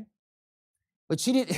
The reason she didn't, then she explained why she didn't want me to call them. It wasn't like, well, I don't want you to call them. I want to tell them that I'm looking before you go calling. It wasn't like that. It was like, well, no, listen, he paid a lot of money for me to do this training, and he made me sign a piece of paper that I had to work for him for 3 years or I owed him the money.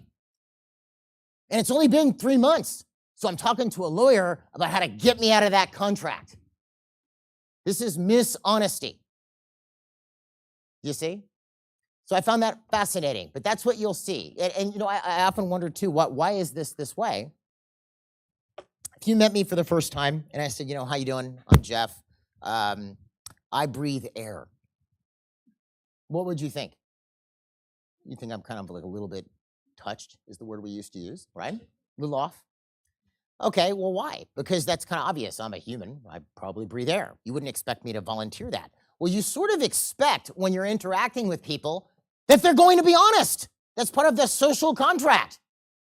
So when they're, you know, throwing it in your face, oh, I'm honest, I'm super honest, just so you know I'm super honest, they're sort of defraying the fact that they're most likely not. And to that end, when you see people especially hit this tone level, 1.1, this is where you'll see, you know, the head of the Citizens Board of Morality is busted for some like heinous, horrible thing, you know? Like they're also running a porn company or something, but they're the head of the Citizens Board of Morality. It's a front. So again, to reiterate, anytime a person starts talking about how legal and ethical they are, jump, meaning get away, because they are right here in this band. Cool? Any questions on this tone level of fear? I have one more last little point to cover, but no questions so far. All right, let's look at the last point. All right, so motion. How do they move with relation to motion? They move away from you and they take covert action. Now, how would you see this? You're meeting me for the first time. I'm in fear, right? You're calling me back to where you are. You might find that I'm not openly going there. Like I have to be sort of like, Jeff, let's go this way, right? I'm not going to volunteer to walk up to you to shake your hand. And the things I do may be hidden. They may be hidden because I don't want you to see what I'm doing. All right. No more questions on this one? Very good. I want to do an exercise. We call it a drill. So we're going to do a few of these this weekend. We're starting off easy. As they go later into Saturday, there'll be more exercises where you practice, you know, role-playing sales activity. But let's take a look at this one. This is just sort of consult your understanding. You've been getting a bunch of theory. Now it's sort of putting it into application. So step one, review the information we covered on the tone levels of 0.5 or 0.05, 0.5, and 1.0. So apathy, grief, fear. Now, list out 3 examples for each tone that you have personally observed. Now, are you guys here together?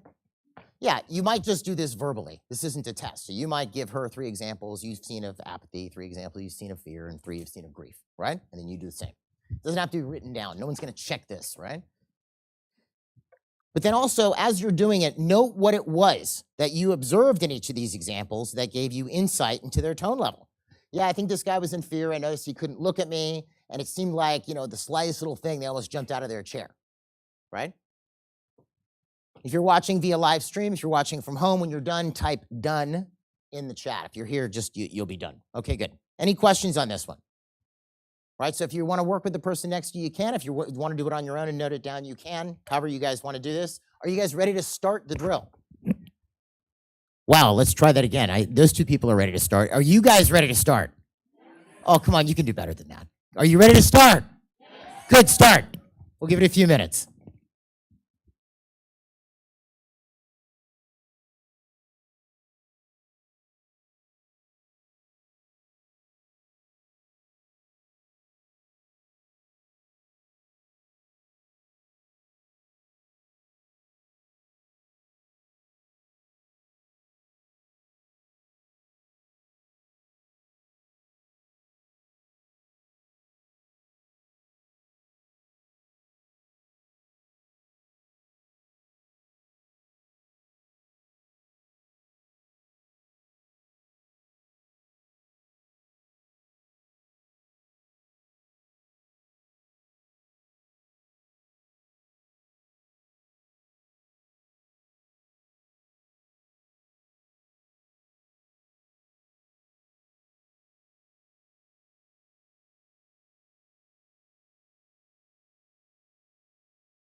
Okay, we're back. Did you guys get a chance to get through that?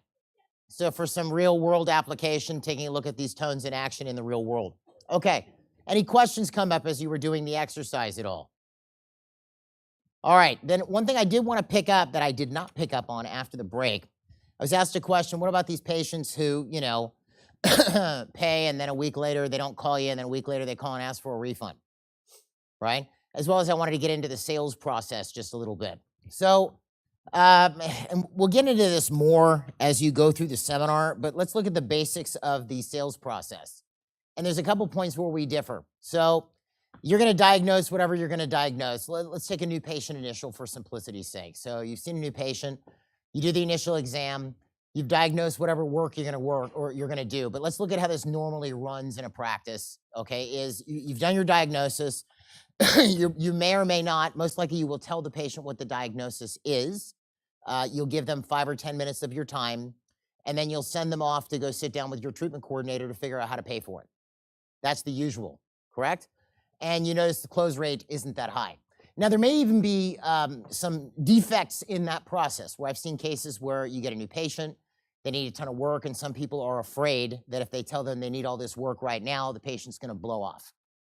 Like you freak them out, you scare them from when they first came in, right? Which there is a hint of validity to the problem you've identified, but it's not necessarily the best way to handle it. Specifically, let's say you had a patient come in and they thought they needed no work, and then you start looking at them and they need a lot of work, and then you drop the bomb on them for 5 minutes and then you leave the room. In a lot of cases, those are the ones who leave and leave you a real bad review, right? Don't go to ABC Dental, these people are just after your money or something along those lines. That's something we're gonna talk a little bit about tomorrow, where basically you had somebody who was fairly uptone and you crashed him down the tone scale in a really fast, too high of a speed. There's a way to handle that so you don't do that. But let's take the average person. They come in, you've done your diagnosis, you've looked at them, you've given them your diagnosis. The usual thing you're supposed to do is you're a doctor, so you're not supposed to talk about money, right? Okay, so we take the exact opposite tack. First off, if you're gonna present the treatment plan, the first thing you wanna make sure is you actually have adequate time to present the treatment plan. So if you're doing an initial examination, let's say you see your new patients through hygiene, excuse me, and you're called over for the last 20 minutes, you do your exam, you do your charting, you look at the x-rays, and you've got 5 minutes left in the appointment and the patient needs a considerable amount of dental treatment. And you look at this and you go, well, you've got a patient who's already been seated in another operatory, you're gonna have to leave this room in 5 to 10 minutes. And this is a $12,000 treatment plan. You're better off not presenting it all today and bringing the patient back. And you'll know exactly why when you get through Saturday, because you start the sales process, you leave them in the middle of it, and you send them off, and then they just don't close, right? Now, ideally, you could present the whole thing same day, all right? But if you can't, you're better off bringing them back for a consultation. Do consultations, you can do them first thing in the morning, first thing after lunch, so that they're not up against any other appointments. First thing in the morning is nice from time to time too, especially if you do all your primary procedures in the morning and somebody has to cancel at the last minute, like that patient who said they were gonna be there at 8 o'clock and didn't show up. You've got a consult instead, and then that person may close and you can see them right then and there.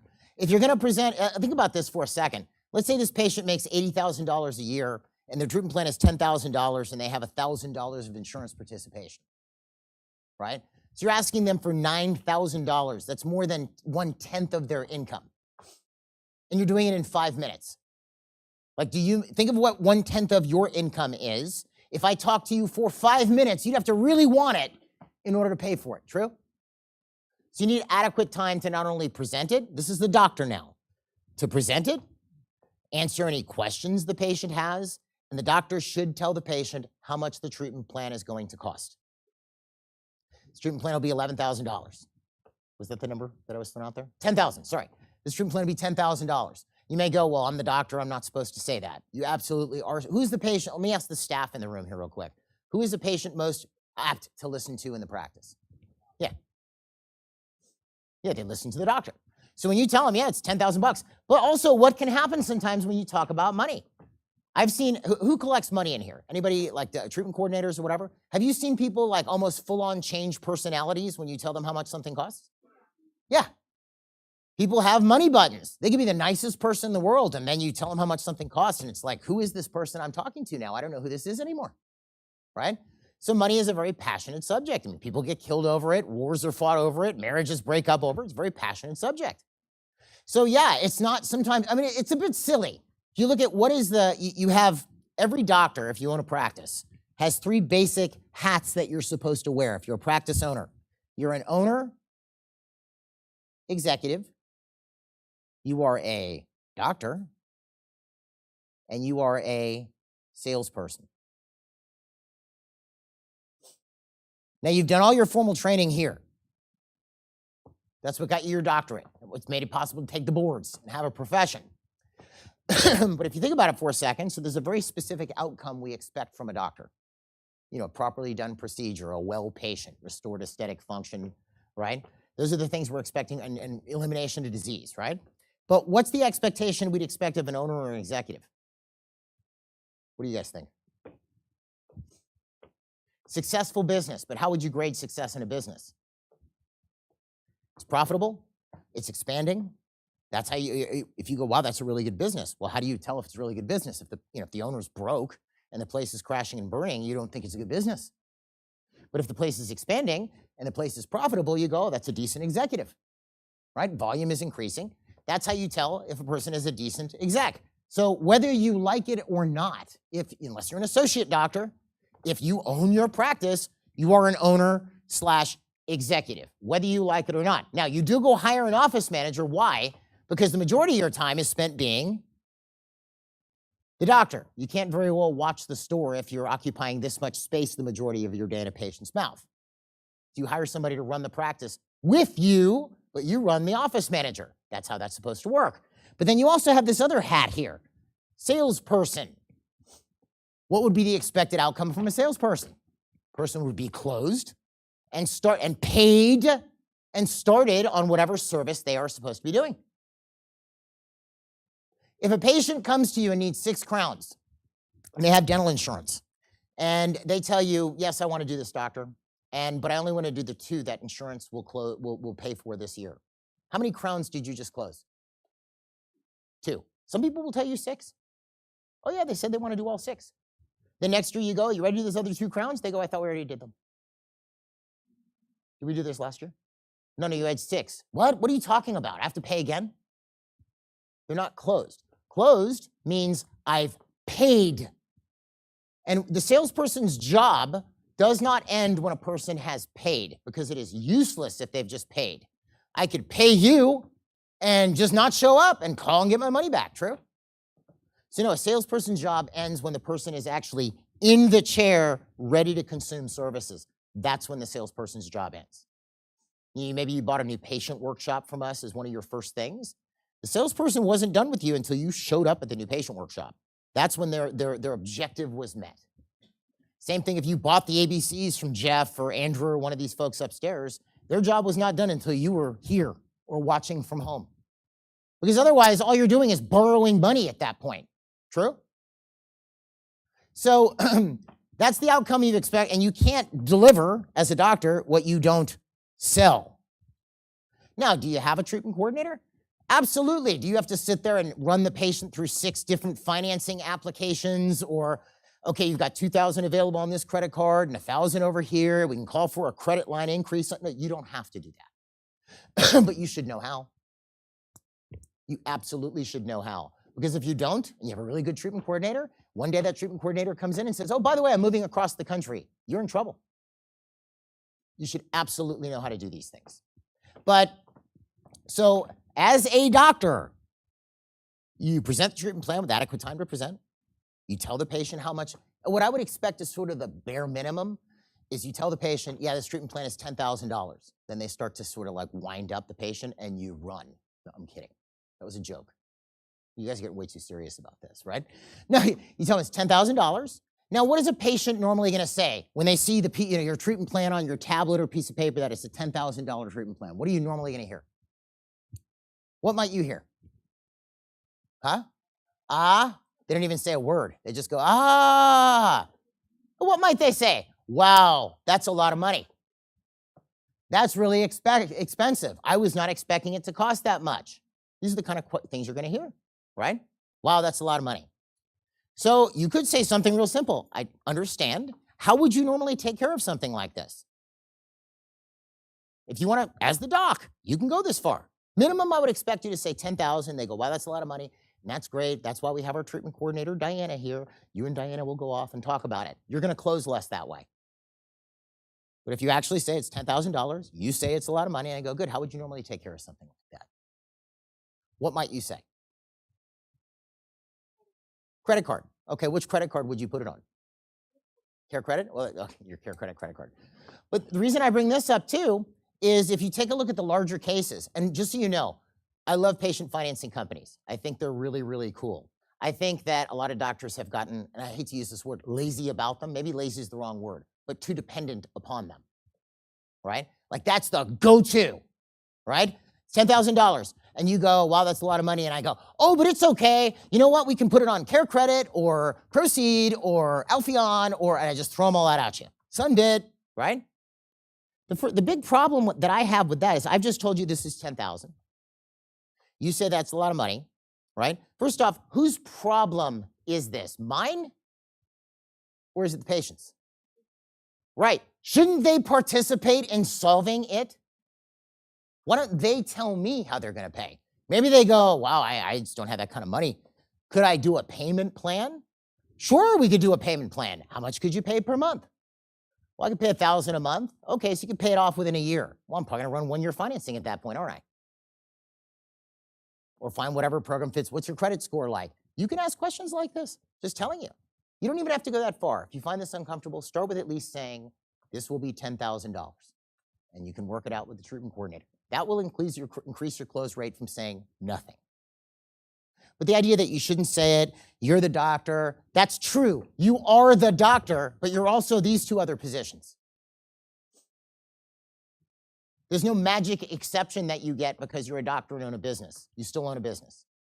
And it's not that we're trying to get money, we're trying to do what the business is there to do, which is deliver dentistry. Yeah. Yeah.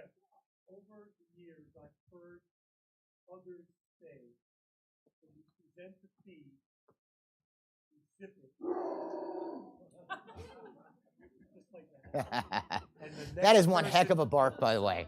You can tell that is not a poodle. Yeah. So I've heard in the past that you present the fee and then you zip it and don't say anything because allegedly the next person that speaks. That talks loses. What? The person who opens their mouth next loses. Yeah, is there any? Totally bogus. Bogus, okay. That's just, if you move left at 40 degrees, this is going to happen. That's why, I get asked that type of stuff all the time, Well, should I say this when a person, look, there are ways you can explain things. Like I've heard the best way of explaining, a prosthesis when somebody's like, oh, I'll just get dentures, right? Well, would you like an artificial leg? That's a point of instant reality creation, right? There are things you can learn like that which help, right? But communication is communication. The most important thing is to establish communication with somebody, like you're actually talking. But yeah, I've told people how much something costs. I don't make a conscious effort to shut up. I just see what, maybe they're thinking about it. I might go, what's going on over there? I'm thinking about how we would pay for this. Well, what are you thinking? Maybe I could help. But there's all these tips, tricks, ideas. The most important thing is that you're actually in good communication with the patient. Because really, if you take a look at it, why are you there? You're there to get them to do this treatment to restore their health, function, and aesthetic. True? That's what we're here for. And if you look at it, if you're collecting more, that just means you're helping more people. That's really it. There's nothing dirty about money. I mean, the worst condition you can be in is to have none. True? It's better to have some, or more than you need than less, unless you are getting mugged, right? Then it would be better to have less. But anyway, so doc tells patient how much it costs. Minimal, at least says how much it costs. You could take it a step further. How would you pay for something like that? We sort of settle on how you're going to pay for it, and then I send you off with the treatment coordinator. One thing I might also do is, let's say I like doing procedures in the morning, right? So who are the schedulers here? Do you schedule big procedures in the morning?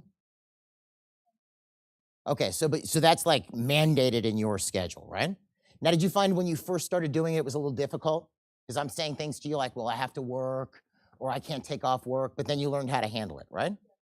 Okay, so now let me ask you a question. If the doc, when they were closing the case, told the patient, look, just so you know, I only do these procedures in the morning, and then turned over to the treatment coordinator and said, when is my next morning appointment available for this? Thursday morning. Could you do Thursday morning? At 7:30 or whatever the heck? And you go, yes, and I send them off. That would be a lot easier to schedule, wouldn't it? Right? Because then it's coming all the way down the road. I'm not saying you can't do it. You do it now and it's fine, right? But the point I'm making is it's actually a lot simpler than you think. It's extremely simple. Now, are some people going to say no? Are some people going to ghost you? Are some people not going to pay? Yeah. But what that does, by telling a patient this is how much it costs and requiring them to shore up financial arrangements before they actually end up on your schedule, it's what we call a test of reach. A test of reach. That looks like an A. Sorry, it's really an H. So what do we mean by that? If you tell me you want to do something and I go, okay, well, you want to do something, here's what you got to do first in order to do it. You go, yeah, it's fine, we'll do it tomorrow. You could be totally pulling my leg, couldn't you? But if you go, no, yeah, I absolutely will. Let me give you that. Look, I don't have my credit card on me now. Let me give you, I have $500 cash. Can I give you that as a deposit? Right? Yeah, sure. And then tomorrow morning, I'm going to come by and pay the rest. Okay? That's a test of reach. You're actually for real at that point. In most cases, that will detect a lot of the, people who are just trying to, get out of your office. Now, on the flip side of it, let's say you get somebody who pays, like we had a question over, was you who asked that question? They pay, and then a week later, you get a call they want their money back. The first clue there is a week later, right? So if I'm gonna ask you to pay, let's say I offer a prepaid discount of some kind. So I'm gonna give you 5% off to prepay, right? So I'm asking you to do something you've never done in a medical office before. I'm asking you to give me your credit card. You're gonna save 5%, you're paying right now, right? And you went through all these, whatever you had to go through in order to pay. And I go, great, I'm gonna see you in 2 weeks. It's a little anticlimactic, isn't it? You'd expect me to have that same urgency I had on you paying to get you delivered to. I want you in the next 2 days. Now, if I go, I have Thursday morning, can't do it. Thursday afternoon, can't do it, right? In some cases, we had a client say this recently, which I thought was awesome. What they did to really make this appointment stick is, the patient wanted to come at a certain time and the doctor had the time, right? What they did, I thought it was cute. They said, listen, I'm really booked up, but I can squeeze you in if you can come Thursday morning. Because then you're adding some urgency to the patient. Because again, a patient wants to listen to the doctor. They don't want to screw you over by not showing up. Right? I can squeeze you in at 9:30. Can you be here at 9:30? But don't make them wait. And if you're in a situation where you're having to make them wait because of the way your schedule is, that's sort of like you're in a ship and the iceberg's right there. You have a problem. So either your schedule needs to be better organized, maybe you need another dental assistant, because I've seen people tell me they double book with one assistant, which is impossible. Oh, you're welcome. You're not double booked. You're basically using 2 chairs.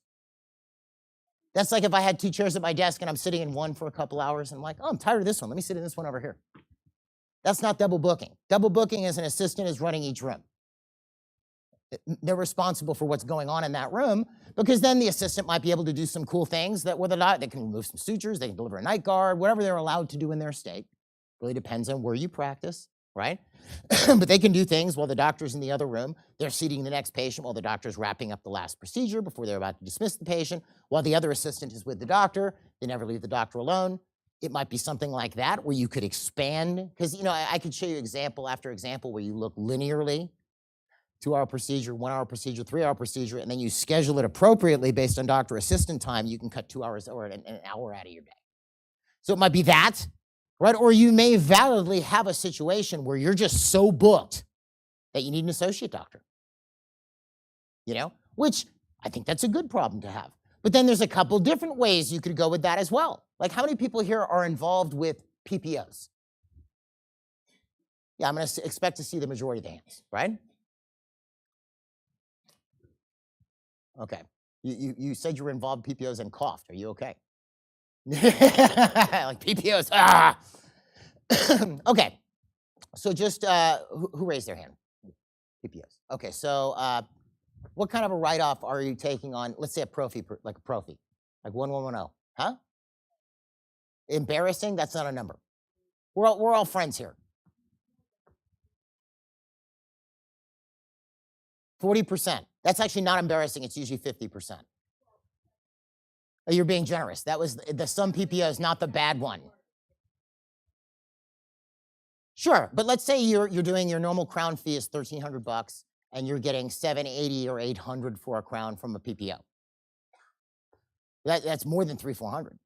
Yeah, because if it's, I've seen that a lot. $1,200, $1,300 for a crown, $800 from the PPO. Okay, so let's look at something for a second. First off, if you have 1,000 patients in a particular plan, right? So why is it that we don't drop PPOs? First off, we're afraid, which I get it. I'm not giving anybody a hard time about that. What is the average drop rate? If I drop a PPO, what's the average percentage of the patients I'm going to lose? 3 to 5? No, it'll be way higher than that. 30. It's actually a little lower is what we've been seeing with clients, 30%. Okay? So now let's do this first. Now it's not an HMO, PPO. Okay. Let's say I have patient A, B, and C. They're all in the PPO. They all need a crown, and I get $800 for this. So if I do those 3 crowns, this is a very simplistic way of looking at it, okay? But I'm just trying to, that's $2,400. Now, the messed up thing is I can't write off, or I can't ask my assistant to take a pay cut because they're working on a PPO patient. My landlord doesn't allow me to pay less rent for that hour. My lab doesn't have any sympathy for me, right? Like I have to pay full boat for everything else, right? Okay. So let's say I decide I'm out of this PPO, and these are all in the PPO. And I lose 1/3 of these patients. And remember, my full fee is $1,200. Whoops, not $12,000. It says $1,200. So I lose patient C. So now only A and B do it at $1,200. What does that equal? Same amount of money. But I actually made more profit because I have lower material costs. I don't have less of a lab fee.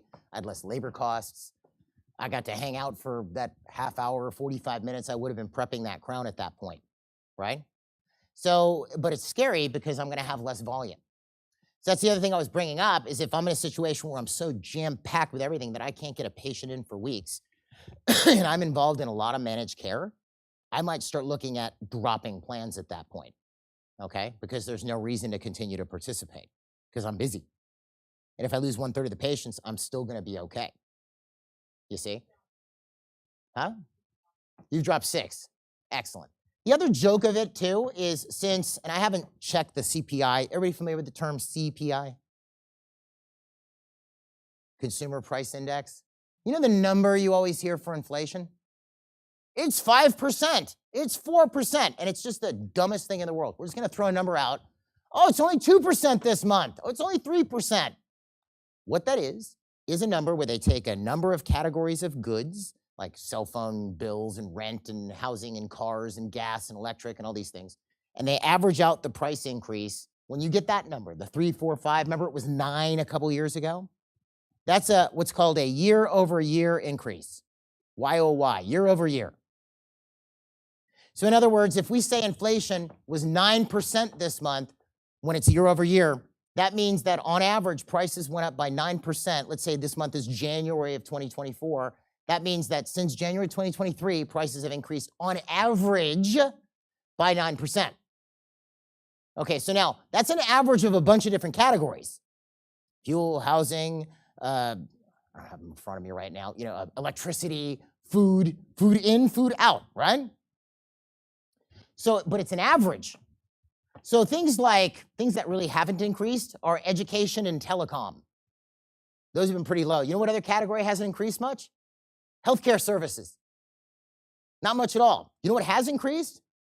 Energy, electricity, gas, housing. Those have gone, parabolic the last few years. As a matter of fact, if you went from March of 2020 to March of 2023, do you know what the average increase was from here to here? 18.8%. So it cost you $1 in March of 2020, cost you almost $1.20 in March of 2023. So now, what did a lot of have you seen huge fee increases in what you're getting reimbursed for from PPOs? As a matter of fact, many PPOs lowered reimbursement. It was either Delta of California or Delta of Massachusetts or somewhere. I remember one of our clients was telling me about it and showing me the article. What they did, they wanted a 10% fee reduction from their participating providers. They only got an 8% or a 7.8%. What they then turned around and did is they went to all the employers who they had under contract and sold it as this big win to these employers. Look what we did for you. We got your employees are going to be able to pay less when they go to the dentist. Meanwhile, the doctors are getting throttled because this is the inflation rate. And if you're getting throttled, what do you think's happening to your staff? Has everybody noticed it's more expensive to do stuff the last 3 years? Right. So you're stuck in a situation, like I can't even conceive of this. I mean, I can conceive it because I know this. I've been in the industry for 30 years. But the idea that some outside company could come to me and say, Jeff, you are only allowed to charge this much for this procedure or this service. They're not in my business. They don't know what my expenses are. They have no idea what it costs to run my business, right? So I can't have that. I have to be able to have that power myself. So what's funny is our viewpoint or opinion has always been, you guys really should get out of PPOs. They're not very good, but sort of, it's a good idea. In 2021 to 2022, it became, you need to get out. You need to get out. You have to get out because long-term, it just does not work. Now, does that mean you have to go where, you don't accept assignment? No, you can accept assignment. It's just, on that $1,200 crown, you're only getting a check for $400 from the insurance company. Patient's paying the rest. Are some patients going to leave? Possibly. But you'll at least be able to survive and keep up with the rest of what's going on in society. This is not going to end well for somebody who's buried in these suckers. It's going to be bad. So I think I started this with, if your schedule was so booked, that's how I got into this. Everybody looks like really serious now. Lighten up, everybody, right?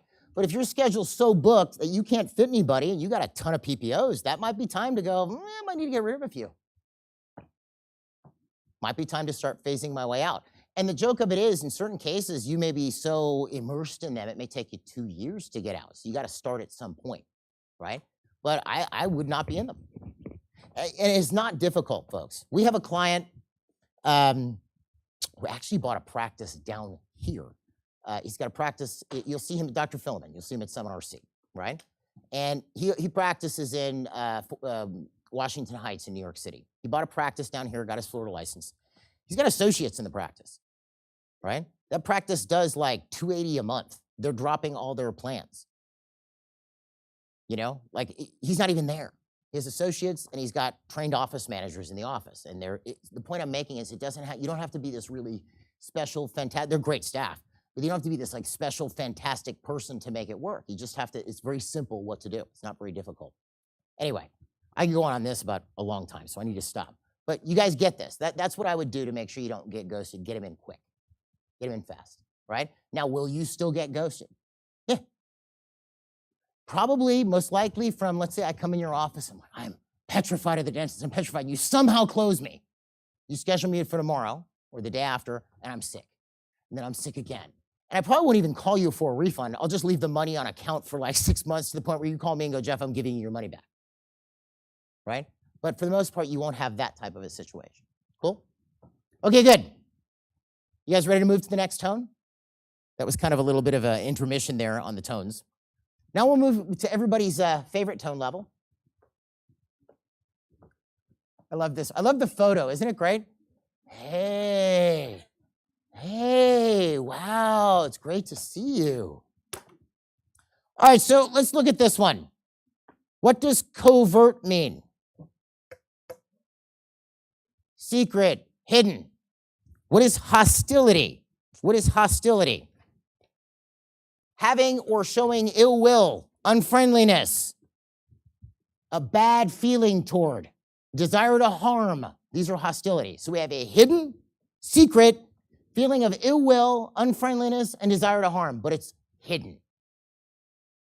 Okay? So, this is what Mr. Hubbard says. I'm just going to read, you don't have to take notes. He says, here's the person who hates, but is afraid to say they hate. Who deals in treachery and yet expects to be forgiven. This is the most dangerous and wicked level on the tone scale. This is it. So, we're going to teach you how to handle a patient who's in fear, a patient who's in apathy, a patient who's in grief, a patient who's in anger, a patient who's in antagonism. Our solution on these is you probably should not have them in your practice. This person's a problem, right? This person is a problem. He goes on. At 1.1, we have lying to avoid real communication.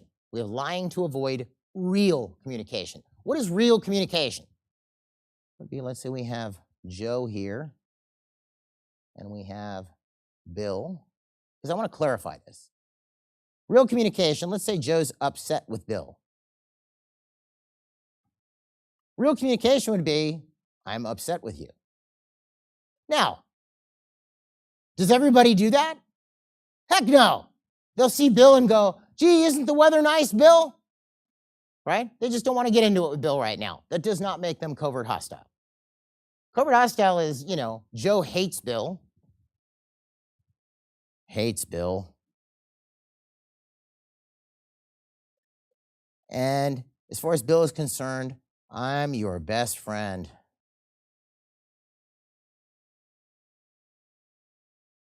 So we have lying to,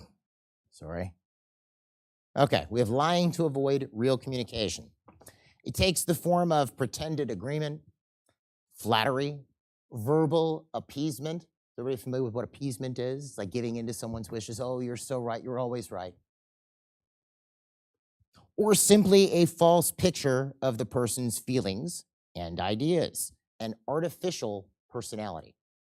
Now, this was what's funny about this one, because, we go from fear, where the eyes are all over the place, right? And you'll see when we get to antagonism, like someone in antagonism will look right at you as if you got a big bullseye on your forehead, right?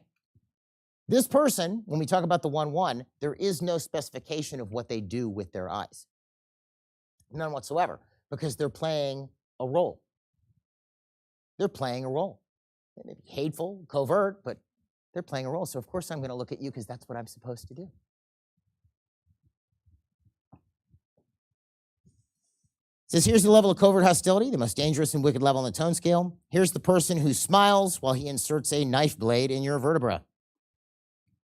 Here's the person who tells you how he stood up for you when actually he has practically destroyed your reputation. Here is the insincere flatterer who yet awaits only a moment of unguardedness to destroy. So now, if you can't tell by the eyes, you can't tell by the general demeanor, you can tell by how they handle other people. What's some of the first tells with your covert hostile? Is going to be their communication. That's going to be the first tells. So he says here,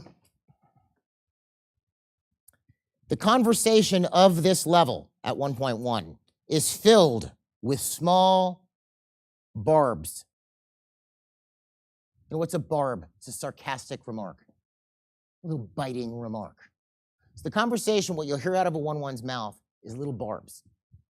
But the difference here, your antagonistic person will give you little barbs, right? Like I walk in, I'm waiting 10 minutes, and I go, what is with this office? Why do you guys, oh, yeah, I'm glad you were ready for me. Hitting you with little insults, right? But it's pretty obvious I'm insulting you. This person will, make some kind of weird remark, but then what will they do? They will afterwards justify it as an intended compliment.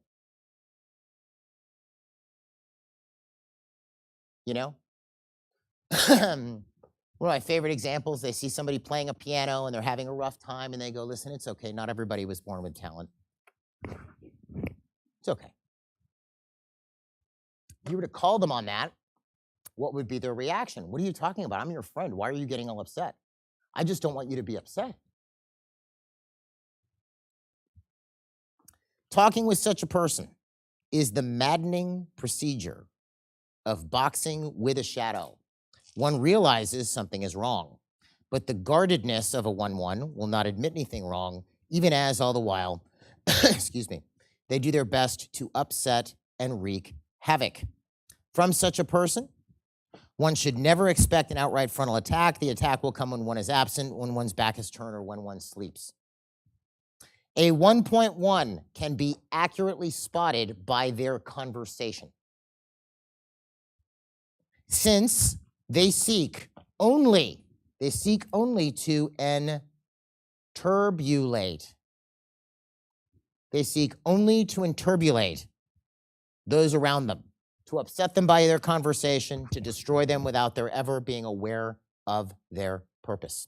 They also only listen to data which serves them in their enturbulations. So what you'll have is you'll talk to somebody like this. It's a little bit weird. You'll be speaking to me, and what I'm saying seems completely normal. It just seems weird, but it's enturbulating. You just find yourself getting more and more upset, and you can't quite put your finger on it. Right? I remember that happened to me once, and at one point I'm like, talking to this guy, I feel like we're not connecting here. And what do you think his answer was? I thought we were connecting really well. That's really shocking. So in other words, gee, Jeff, you're crazy. Right? Yeah. So let's have a look at the slide.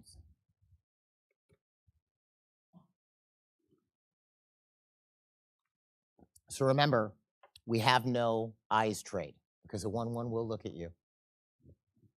But it's a roll. Affinity.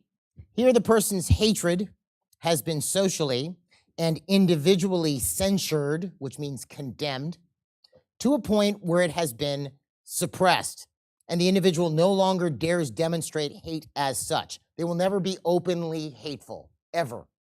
So you had somebody, you saw the rest of the tone scale. I pulled this up earlier. You guys remember where hate was? A little bit higher. I can get it up here. Where is this? Wait. There. Okay, so here's 1-1, covert hostility. Then you got hate up here at 1.4. So maybe this person was openly hateful and nasty. And then enough people, as Mr. Hubbard here says, he was socially and individually censured. So he's with a group of people and he's doing his hateful thing. Will you just shut up? We're tired of hearing this. Or individually, like, I can't talk to you anymore. It's just hateful, nasty person. So what does he do?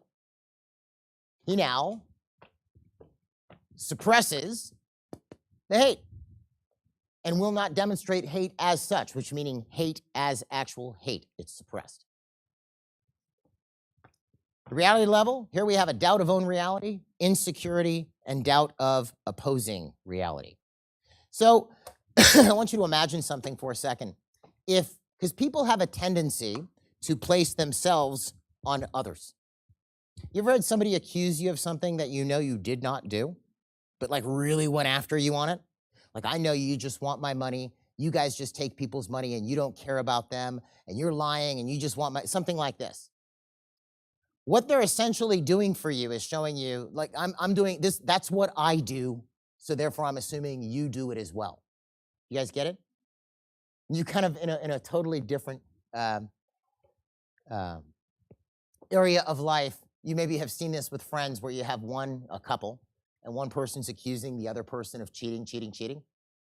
The person being accused of cheating is like, I have no idea what they're talking about. What does that usually tell you? That person's cheating. You said he automatically. That's mean. No, I'm kidding. Come on now. Yeah, that is, oh, I know you're cheating on me. And they're like, what are you talking about? I've been here the whole time. Like, I'm not going anywhere. That's probably what's going on. People will have a tendency to place themselves on others. That's what happens. So you have this person who lies all the time. What are you going to think they assume other people do? They also lie. So you have a doubt of own reality, insecurity, and a doubt of opposing reality. You're talking to somebody who lies all the time, and you're trying to explain something to them, and they lie all the time, so they're assuming you're lying to them. So you get this real kind of maybe-ish wishy-washy type situation. Communication. Talks in an apparent uptone manner, but intention is vicious. So now communication, we get into this more in Seminar C and on the communications course. Let's say this is Bill and Joe. Okay, so communication has whatever means you're using to communicate. You know, a letter, hand signals, voice, whatever you're using to communicate. That's the communication channel, let's say. But what drives communication is intention.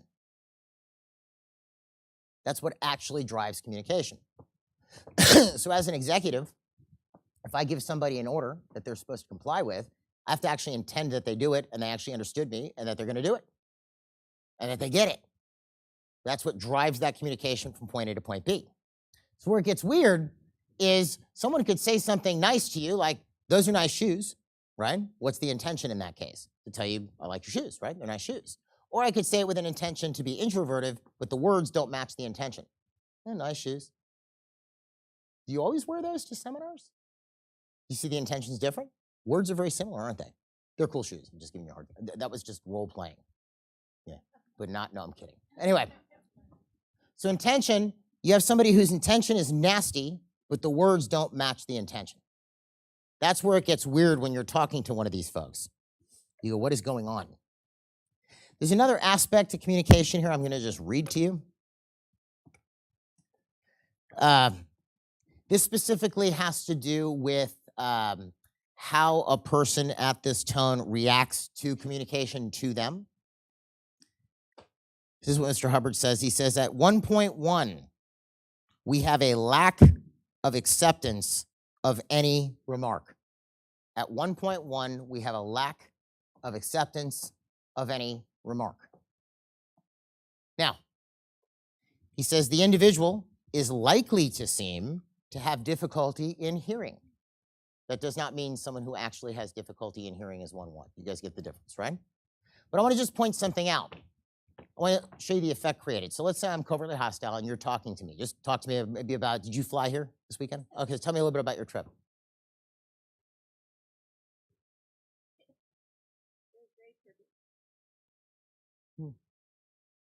Okay. You have the mic? Sorry.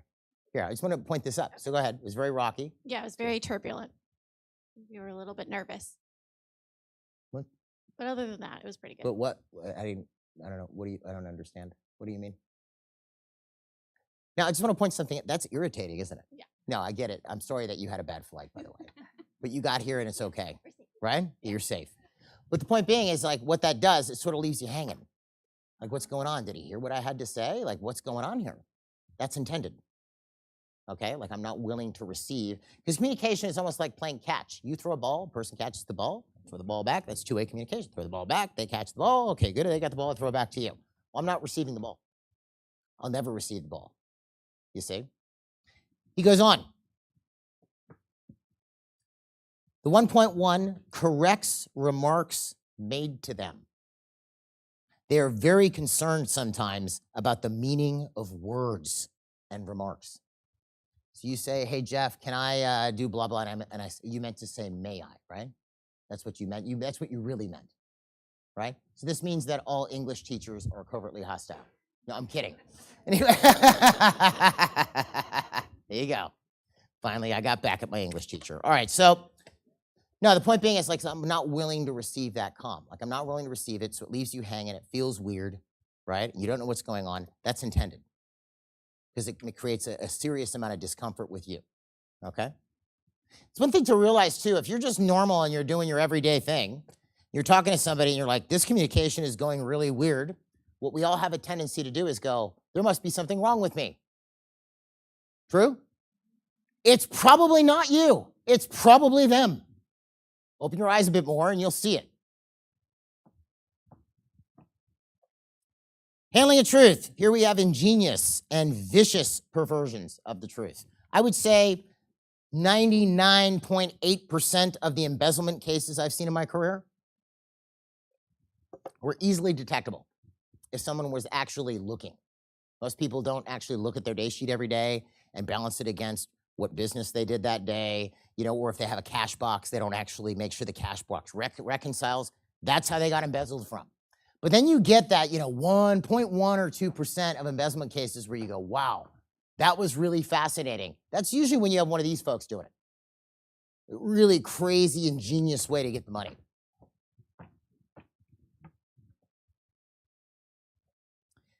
Method used to handle others. How does the 1-1 deal with other people? They nullify others to get them to a level where they can be used. That's the object. Devious and vicious means hypnotism, gossip, seeks hidden control. So let's pick up two things here. Hypnotism. I've had people ask me, why is hypnotism at 1-1? You know, look, if somebody, I'm not a fan of hypnotism. If somebody's like, I'm going to go get hypnotized to, stop biting my nails or something like this, at least you're consciously going, I'm going to go do this. I'm talking about where someone's trying to secretly hypnotize somebody. That's what we're looking at here. Like hidden control is what the 1-1 wants. Hidden control. They never want to be known as the source of anything.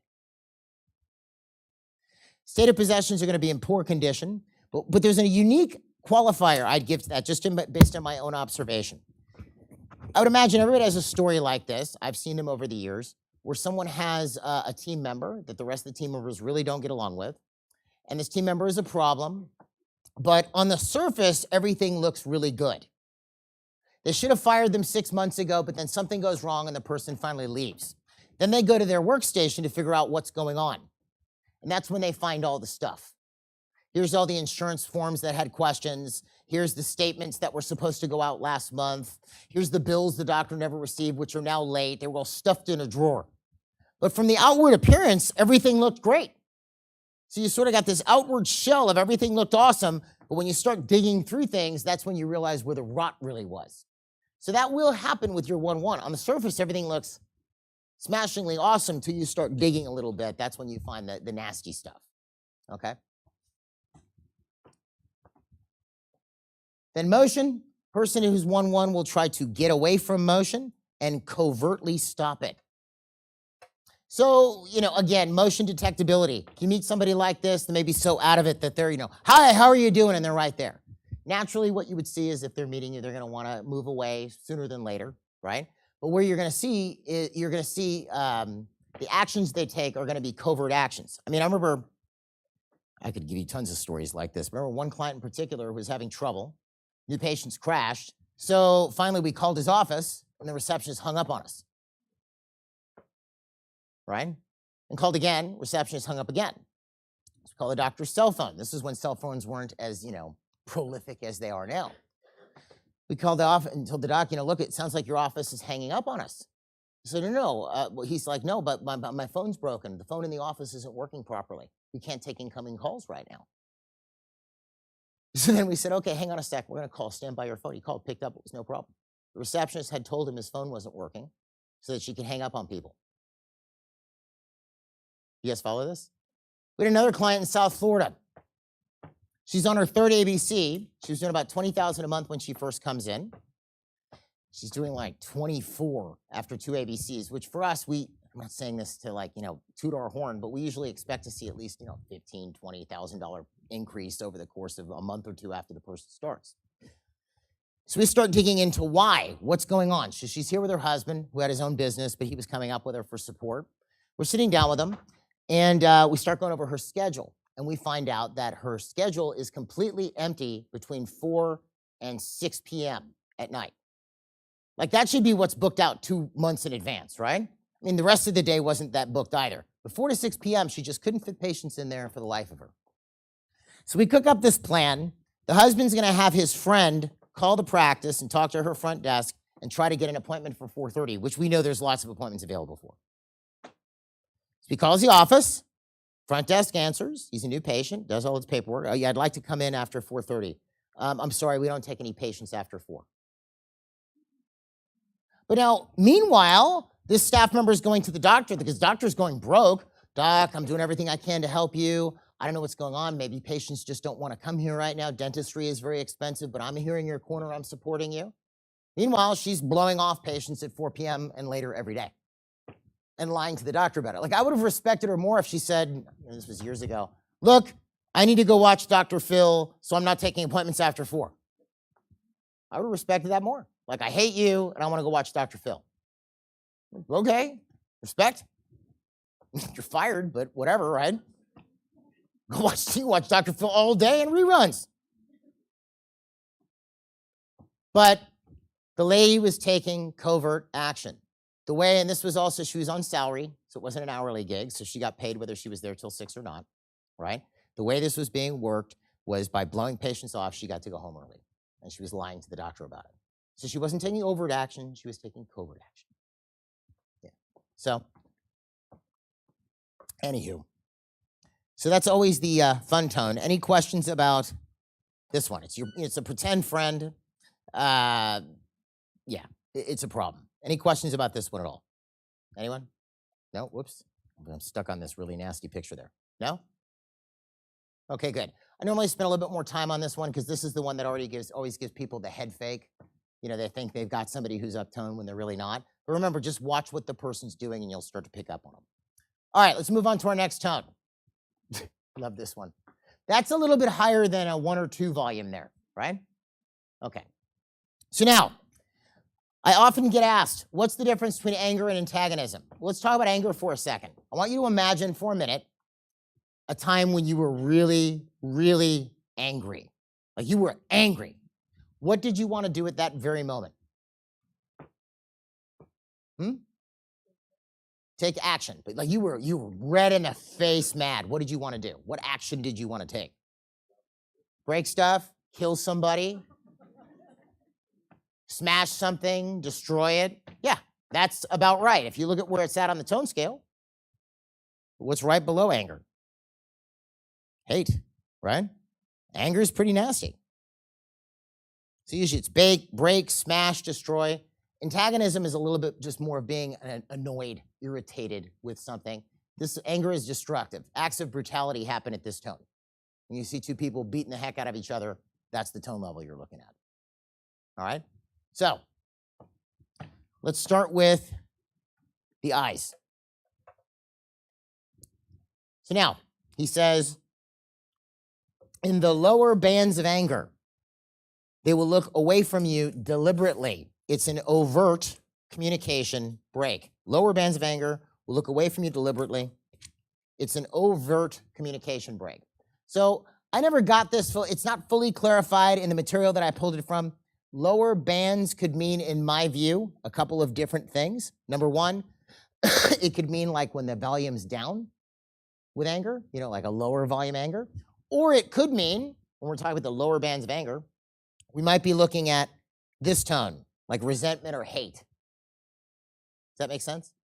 Okay, good. So now, let's examine this for a second. In the lower bands, we'll look away from you deliberately. It's an overt communication break. So guy gets home, excuse me, he's supposed to be home at 9:45, right? Wife's expecting him at 9:45. He rolls in at like 1 in the morning, 1:30 in the morning. He's had too much to drink, opens the front door, and shuts the door behind him, thinks he's being real quiet. There's his wife, right? And she's got like the curlers and the stucco. It's stucco for the face, right? With the white stuff. Anyway, she's there. She sees him. What does she do? She's looking at him. She looks, and she looks away. It's an overt communication break. Like, in other words, I see you. I know you're there. I'm not looking at you right now. You may have seen it if you collect money from patients where you've told them the fee and they get upset. You may have noticed what they'll do is they'll look away from you intentionally. In other words, I see you. I'm looking away intentionally because I'm angry.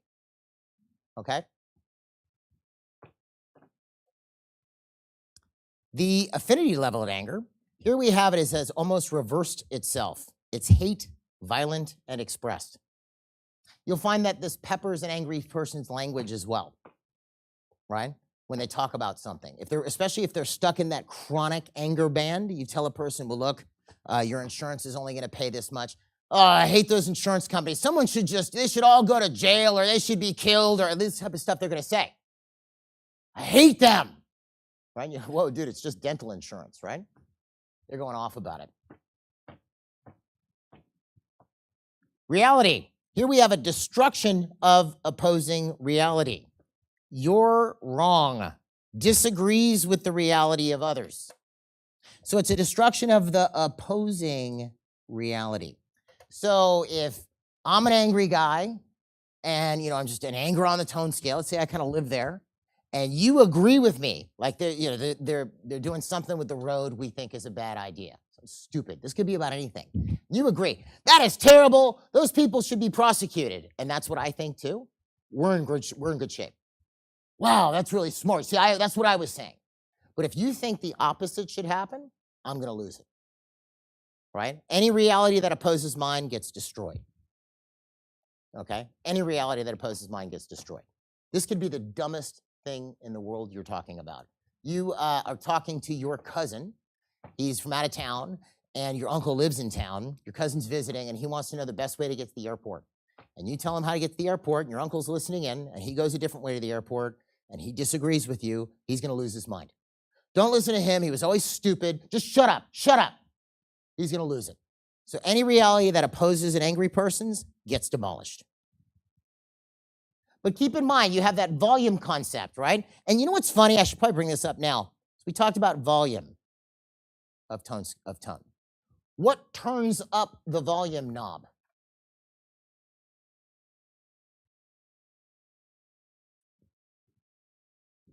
Motion turns up the volume knob. So let's say I'm a little kid, or let's say I'm grandpa, and I'm sitting with my grandson in the living room, right? He's 5, okay? So grandson's sitting, 5 years sitting down, and I'm an angry guy. Generally, I'm chronically at anger on the tone scale, but I'm at about a 1 or a 2 right now. What do I look like? A good, solid citizen. I'm reading the newspaper. He's sitting over there. Then all of a sudden, he starts doing this, making noise. So what's my reaction going to be? There's motion going on. Stop the feet. Okay, Grandpa. 5 minutes later. Right? I might put my hands on his feet. Hey, told you to stop doing that. Right? Oh, yeah, sorry, Grandpa. 5 minutes later. Right? Look, go play with your mom, or I'm going to make you sit still.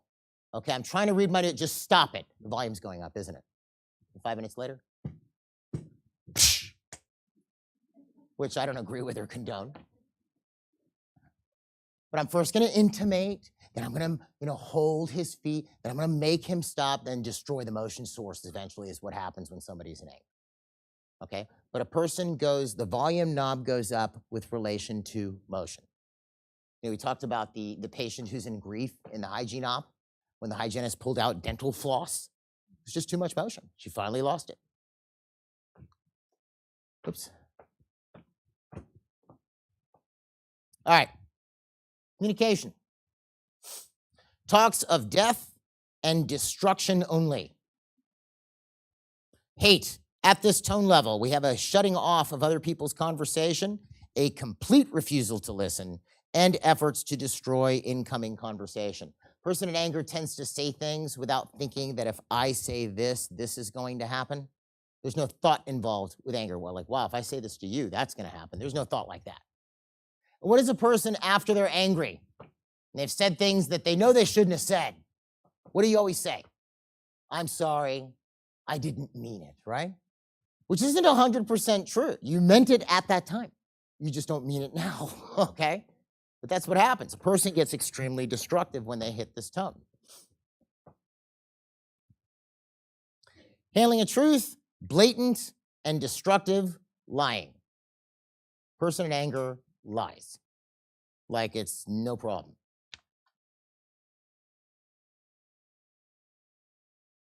Method used to handle others, uses threats, punishment, and alarming lies to dominate others. If you had an angry boss, it would be all about how the business is about to go bankrupt and we better get our act together and things like this in order to motivate people.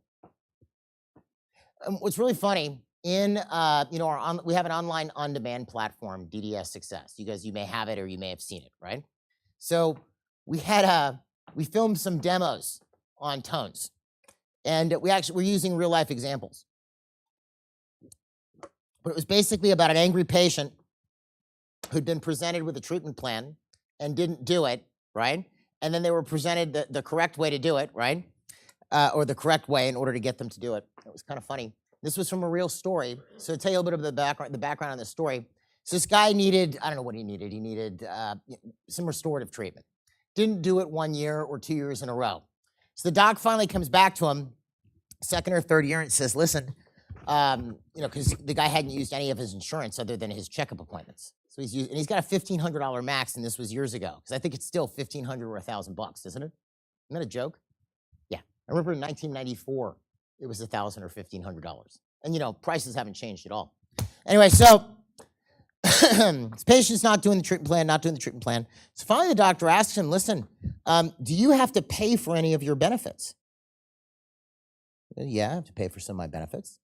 And he says, "If I was an insurance company, you would be my favorite customer." It's like, "Well, why?" "Because you pay for your benefits and you never use it. Do you realize, you didn't use your insurance last year, you didn't use it the year before, that money is gone forever? You just lost $3,000. Do you know who got to keep it? The insurance company." And the guy just started to seethe more. They got more and more pissed off, right? Because the guy would always talk about how he hated insurance companies or hated this guy or that guy. So finally, the patient decides he's going to do the treatment plan to stick it to the insurance company. That was his motivating factor. He wanted to make sure they used every penny of that $1,500. Then, of course, asked, because remember, the honesty level at Anger is not very good, "Can we also work on my wife or work on me, but say we're working on my wife so we can use her insurance too?" He wanted him to commit insurance fraud. But what motivated him to do his treatment plan was not his health or his well-being or his long-term survival. It was to stick it to the insurance company. Yeah. But let's just give you a window into Anger. Okay, good. So how's everybody doing with all this so far? Yeah? Okay, good. So here's what we're going to do. It is about 5:25. Is that about right, Alana? Let me see. Yeah, 5:24. So a couple things. I have a couple announcements, and then I'm going to give you guys some homework, if that's all right. Yeah? You guys seem really excited about the homework. All right, let me start with the announcements. So first announcement, if you, our course room is open till 7 p.m. How many people are here for the first time? Okay, so MGE training is divided into seminars like this and what we call courses. Courses, you move at your own pace. I don't have any of the materials up here, but you study out of a book under supervision, and there's exercises and reading. A lot of our management training is done via coursework. Our course room, which is located around the corner, you'll see with all glass walls, is open until 7 p.m. tonight. So if you want to study tonight, you can. It's usually open over lunch too, isn't it, Alana? Yeah. You can grab a quick snack. We have tons of snacks out there. You can go on course for a little bit, then head home for dinner. If you came in on a red eye, like from Western Canada or from LA or whatever, and you've had no sleep, please do not go on course because you're just going to be out of it. Do your interviews if you have to meet with somebody, but get some rest tonight. That's the first little bit of series of announcements.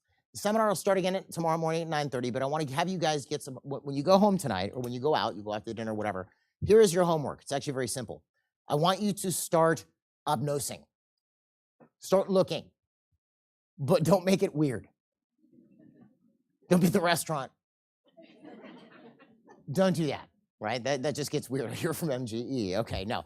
No, start looking at people and observing people around you and start noticing things. Start observing the obvious. And you start to get a little bit of an insight into who and what you are dealing with on a regular basis. It's something that we don't consciously do. The idea is you do it consciously for a while, then it'll become sort of, the fabric of who you are, and then you'll notice things a heck of a lot quicker. But that's your homework for tonight. We haven't gone through the whole tone scale yet, but you can at least start with what you have so far, and you have an idea of what the scale is. Cool?